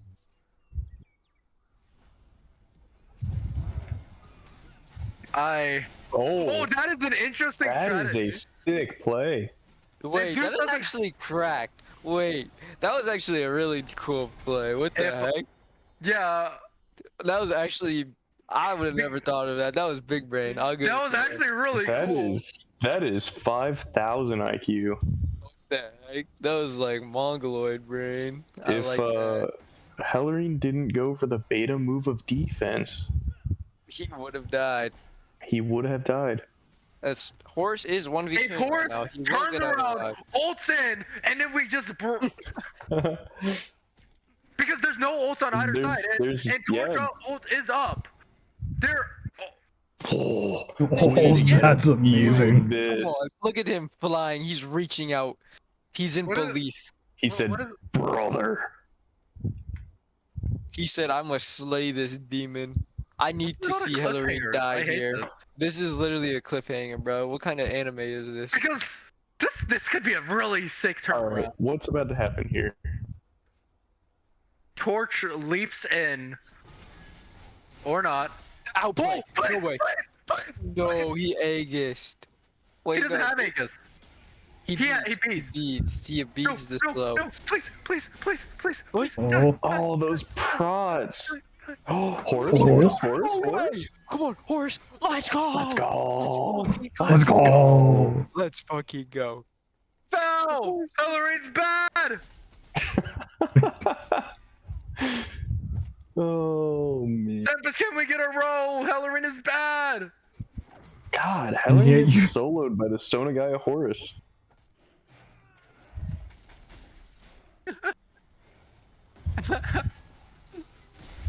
The Colin here getting a little greedy, trying to get this red buff. I don't think there's any form of greed here. It is, he's not taking any He does damage. take 1/3 of his damage. A little greedy. He might I'm get pretty- credit for this. I'm pretty sure that was his HP before the fight started.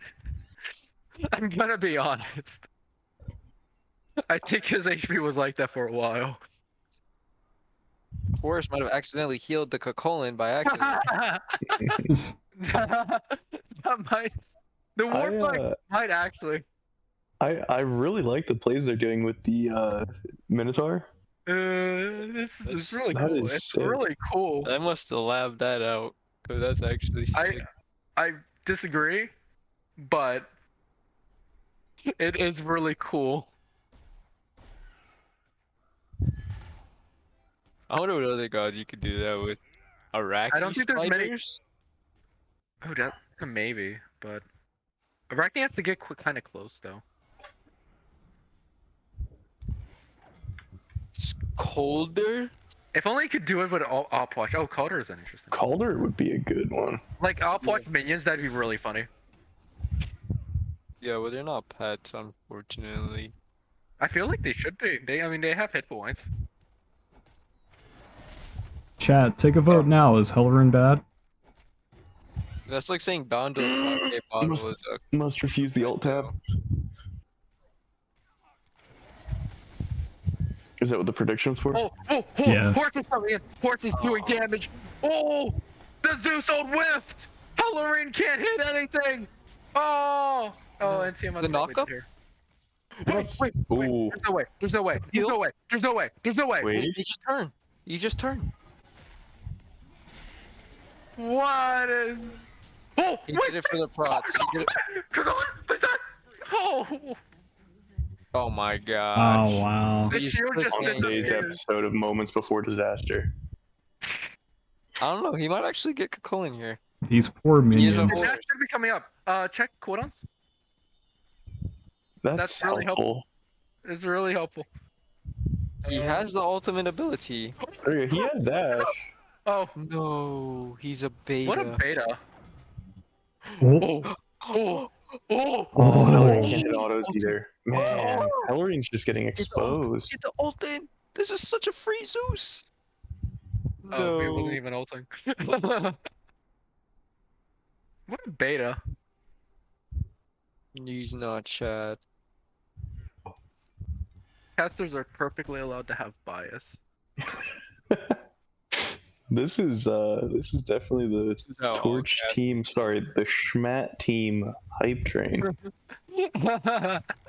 Red team versus Schmat.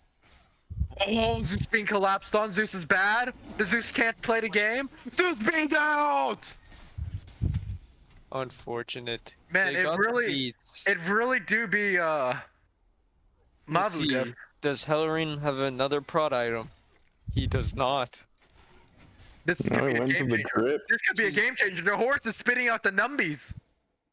This Well, is this a light. Colin's about to start That's shellapping too.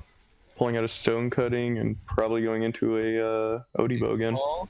Oh, I Wait, disagree. Odibo? No, it could be a That's gonna be nickel ball. That's gonna be an Atalantis bow. Yes.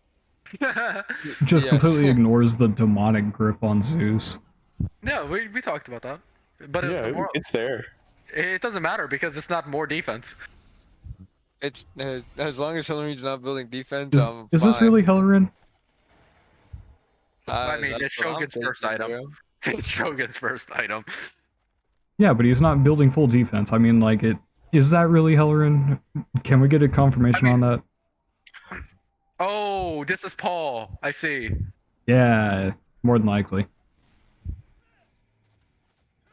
Yeah, there's no way Hellorine plays good at all.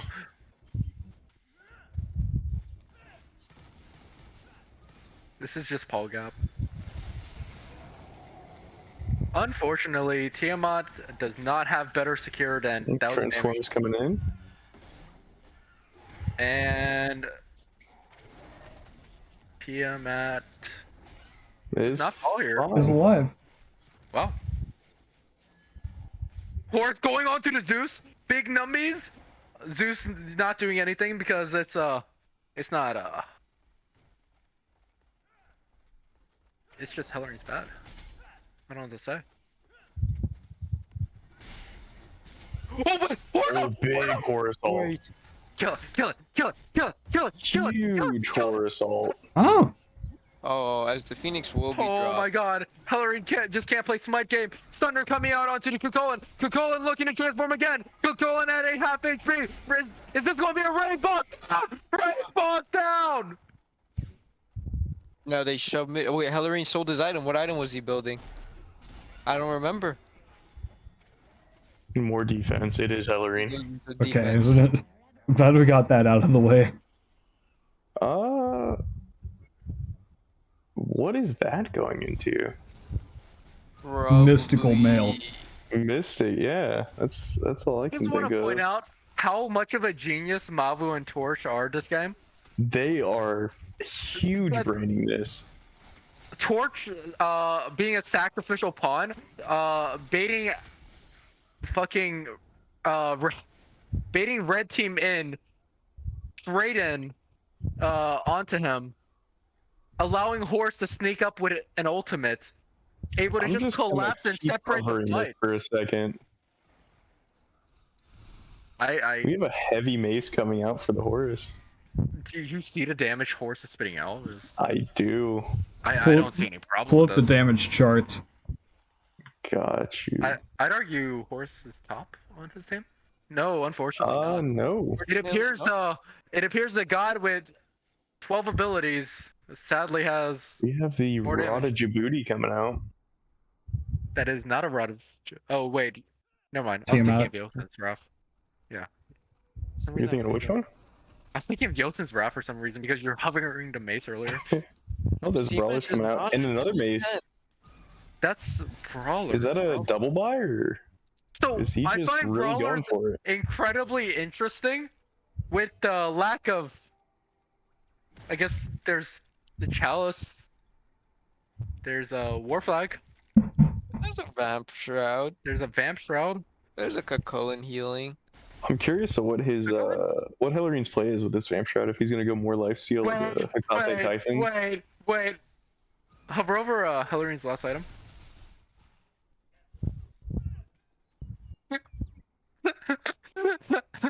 Hear me out. Does sacrificial only work on abilities or is it all damage? Abilities. I was about to say that was about to go crazy. Do you know what Chronos autos would do to people? I know. They're just looking to ignore the Kukulin. I'm not sure how much longer. Man, This Zeus is whipping another ult. And This is definitely the Kukulin? Yash carry show. yeah, As the ult does not come out from this Horus. Kukulin is just holding left click this game, huh? Going in. I think the target might have been to look at the Kukulin here. Up downing? Up down, up down, Up down actually goes up. up down to solo Hellerine. Kill. Shitter. Yes! Shitter. Hellerine is 0-3 this game. Wow. Unable to do anything at all. So bad at this game. Forces the blink out. This is literally just Yash versus the world.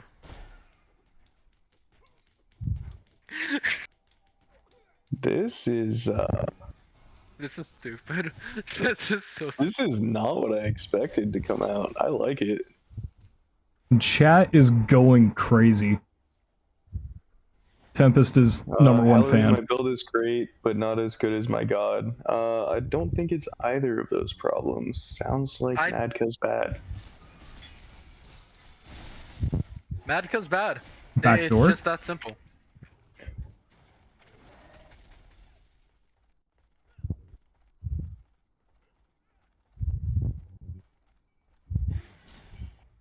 Man, 0-3. I gotta say, the Schmats are swinging now. Did we just nerf Yash? Like, Hillary's not doing anything. I don't know. If you've looked at any of the QSL tier lists, Hillary is down under everyone as a sub. If you just look at it, Hillary's just below everyone. No, not doing anything. Like, this was literally the Kakolin's game.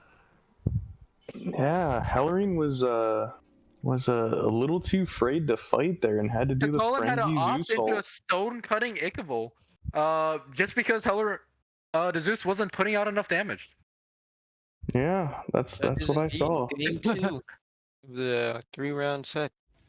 All right, so actually I need to pull that up. Is there another game going on tonight? There are no more matches tonight, surprisingly, thankfully. Holy hell. So Hellerin and Yash do move forward, and they will be in the winners finals going up against Hayden and the Mighty Owl Troll. Damage here. I see less than 11k Hellerin. I see less than Yash. That is all I see. That is all I see. Not even I gotta throw it out to this blue team though. They went down swinging though. Torch Yeah, the made blue this team really held funny. on. They made this really funny. Yeah. That was huge brain. Why is Hellering talking? That was huge brain coming out with the Tiamat horse.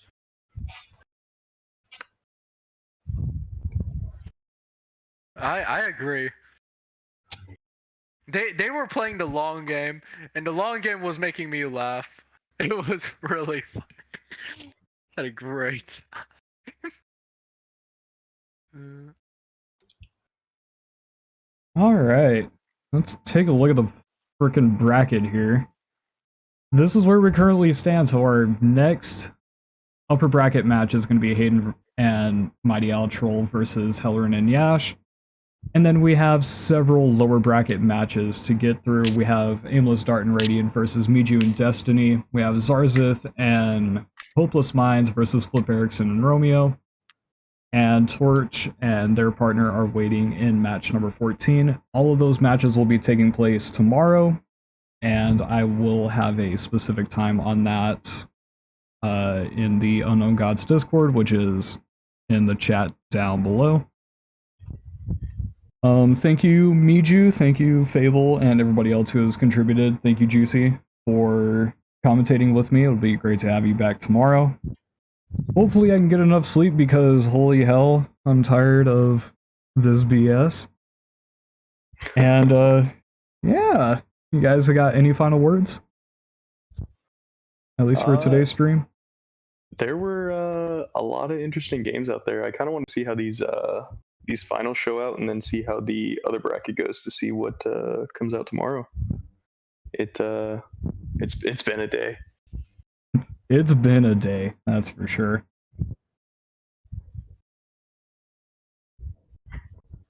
Alright. Well, I guess, because Giannis is the only one who is left here, and he doesn't speak. Huh? Oh, oh my gosh, he actually says something. I've been speaking. What do you mean? Nah, you don't speak. Giannis was going brazy in the commentary. For real. I need to get a casting job. Let's go. Sign me for the cheap cost of 100 gems a minute.